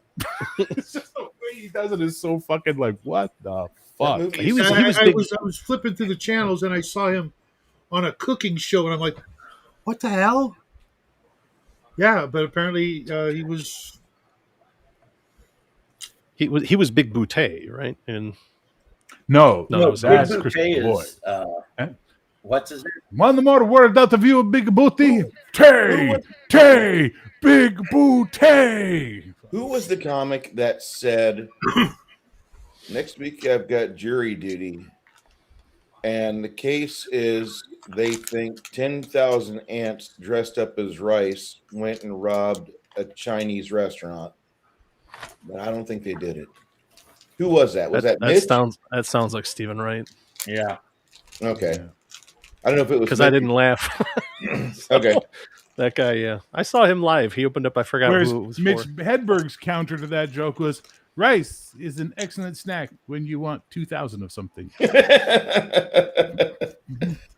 Yeah. He was I think fun. my favorite comedians growing up, Tragically fun. besides like Norm Macdonald's, was probably, well, of course, Eddie Murphy. I mean, you know, Everyone loved Eddie Murphy. Come on. like Delirious was really just outrageous stuff. Comedian, Delirious, and then Raw was like, missed it by just that much. You know, Yeah. it was so close. Whichever one. Hey, the chicken killer. I mean, chicken fucker. Chicken killer. I don't You're muted and your mic's a Muslim get in here. What? Whichever one it was, where he talks about his Aunt Bunny and Googly Goo Goo and That's all that Delirious. shit. Oh Googly my Goo Goo. God. She's a Bigfoot, ain't she, Gus? You shaved the bitch down, taught her how to talk, but she can't climb the fucking stairs. Bet she climbed the fuck out of a tree, though. Yeah. Fucking love that. Yeah. I was like, what, 12 when that came out or something, and we had the videotape, and my friends wanted to watch it, and my parents didn't give a fuck if I watched it, but they called all my friends' parents to see if they were allowed to show them this. And one kid, Derek, his parents were like super religious. They were like, I think they were Baptist. I can't remember. They might have been United. And they were like, no. So my mother had to drive him home. We had to leave the fucking party. Like, how fucking sad, you know? That's pretty We didn't go like, bye, Derek. See you later. Fuck it. You know, but now as an adult, I'm like, that had to be like a little traumatic for him, you know? Like, good God. There was one of the specials. I think it was Delirious, one where he's wearing the red like leather jumpsuit. Someone in the audience yells something out, and the entire place cracks up. He like drops his microphone and is like covered his face. Yeah, it's Delirious. I could never figure out what the hell the person said. I taped it. I was playing it back. You can't make it out. No. Well, I've got a story for you involving Delirious, kind of, but not really. When Eddie Murphy finally hit it big and become a millionaire, Charlie Murphy, who was in the Navy, was allowed out, right? Because there's a rule, like if you're in the military and you become a millionaire, they just let you out. Hardship discharge. Because, I mean, it's like, what are they going to do? You're a millionaire. So, you know, you're going to go do whatever, right? Only if you can stay in the military if you can actually articulate a reason to your commanding officer. I still want to be in here. I might have all the money that I need. Oh, shit. I got the answer for you, Doc. Oh. But I can blow up people. So in the middle of the show, as he's doing that, a woman yells out, "Take it off," and a man immediately replies, "Shut up!" And that's what breaks Eddie Murphy. Nice. Yeah. Neat. Hey, real quick before you tell your story, wouldn't they have to have adjusted that dollar amount over time? Because like $1 million is nothing now. Nope. Shadow, just I go. don't think I'll it's have like some a of that fixed nothing. amount. I think it's just one of those, okay, this guy has a lot of money. Yeah, let's just go back to discharge what him. you were doing, because what you just said don't even make sense. What are you talking about? $1 million is not that much. What are you talking about? Are you literally wanting to argue that it has to be more than exactly $1 million now because of inflation? No one cares. Anyway, so Charlie Murphy gets out of the Navy, right? I was going to And say, if one Eddie of you Murphy says $1 hires million him. isn't in the Bible, I'm finding where you live. And Eddie I'm Murphy joining hires you. him for Road his trip. security, right? Except What Charlie if I Murphy type it? crazier than shit. And at one point, they were at a party. And do you guys remember way back in the day when that dude got his neck broke playing football? Ooh, who got their neck broke? Joe Montana? One of the football players literally got their neck snapped and was paralyzed playing football, right? Okay. This guy's in his wheelchair talking shit to Eddie Murphy. And Charlie Murphy snatches him up and it's like, I don't give a fuck if you're in a wheelchair. I will beat your ass right here. At which point Eddie Murphy is like, yeah, we need to move Charlie to like one of the backstage positions. This guy's nuts. And then, of course, Charlie met Chappelle years later, and the rest is history. because you got true Hollywood stories with Charlie Murphy. I was gonna say that's what's great about meeting guys like that who have a million stories. He's just like, hell, just give him a segment on the show, and it's just Charlie Murphy talking about the crazy shit that he saw. And that's what that was. That was 100% just freaking Chappelle saying, "Okay, Charlie, go." The Prince and Rick James stories were absolute classics. my Yeah, him threatening to drop kick Rick James out that window. Unity. Oh my god. It's like, I don't care what y'all do. Yeah, I'm gonna when his drop kick him security out this comes in window. there and he's like, "If either one of you makes a move, I'm going to drop kick this motherfucker right out the window." and they're all like, looking He's at like, him. I'm sorry, Charlie Murphy, I didn't mean it. Yeah, that was Charlie always his Murphy. thing. Like, Charlie Murphy, I'm so sorry, Charlie Murphy. I'm sorry, Charlie Murphy, I didn't mean it. Here, let's smoke a blunt. And The stickiest of the and then he was like, ickiest. "Bitches, have sex with Charlie Murphy." Charlie Murphy's like, "Well, okay then." But then Charlie Murphy said it didn't matter though, because at some point in the future, Rick James was guaranteed to do whatever the hell he had done again. He was going to do it. Charlie Murphy called him a habitual line crosser. He said he just couldn't help it. He was going to do that. Like when he walks into the freaking club and smacks Charlie Murphy right on the head with the Unity ring. Unity. Charlie Murphy's just like, fuck. Darkness, everyone. Darkness is descending. Yeah, darkness is spreading, y'all. This is way before Wesley Snipes. Yeah. Before was Or Eddie and I were like the blackest he people in goes to their Hollywood. house and he's like jacking up their couch. And he's One like, time I started put my dirty. Who kind of man puts his dirty feet on his couch? That's just Charlie Murphy. So I put my feet on his couch. Yeah, like he justifies it by he's like, man, that's Eddie Murphy's couch. He could buy another couch. He could afford it. yeah, that's what I said. Shit. He's like, that guy got money. He can buy a new couch. But they punched, They should never given you N-words money. yeah, I they love that punched fucking him in the scene, man. leg so much that he had to crawl out of the place. Because he couldn't walk. He had to crawl, drag himself out. Apparently, Rick James in his final years loved that sketch so much he had it on like DVD, and he would show it to anyone who came to his house because he thought it was the funniest fucking thing ever. Well, he wasn't wrong. It's pretty freaking funny. I mean, Not it's- long after that, Cocaine's a hell of a drug. there was a guy named Rick James who was running for mayor in some town here in Florida. He on all his sides said, "I'm Rick James, bitch." Did he win? I do not know, actually. Well, I will have you know, there's a town in Kentucky, and every year they elect a dog to be the governor, That Mayor. tracks. like an old hound dog.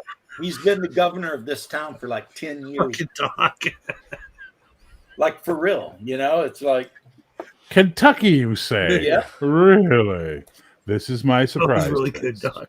well, I'm kind of surprised, not surprised. I'm kind of pleased by it because it's like they could have done a lot worse, you know? So, Well, it's coming up on 6 p.m., boys. I got to go make supper. So it's been a slice. It's been nice seeing you all Good, again. good seeing you again, Don't Bear. wanna be well, back, hopefully but all right, I you will. whatever, and I'll send you whatever needs to be sent on the whatever, and we'll chat about some other whatever stuff. Are we having a fucking 80s espionage meeting? It is a cold day for pontooning. The rooster crows at midnight. What the fuck? Actually, You'll send the me way to it worked Discord in the link. army is they would say the challenge word like lightning, and then you would say the response, which would be like goldfish, and then you could let them in. But the two things never had anything to do with each other. But yes, we're having an 80s secret meeting, you and I. All right. Well, Only you and I are going to know about it. when the snow is on the barn roof of Oblivion, I will see you then. Well, Bye, it's a boys. good thing you live in Canada. Take care, Bear. Later. Take care, Bear. There's probably got to be a goth club in Canada called the Oblivion, and I guarantee there's snow on that roof.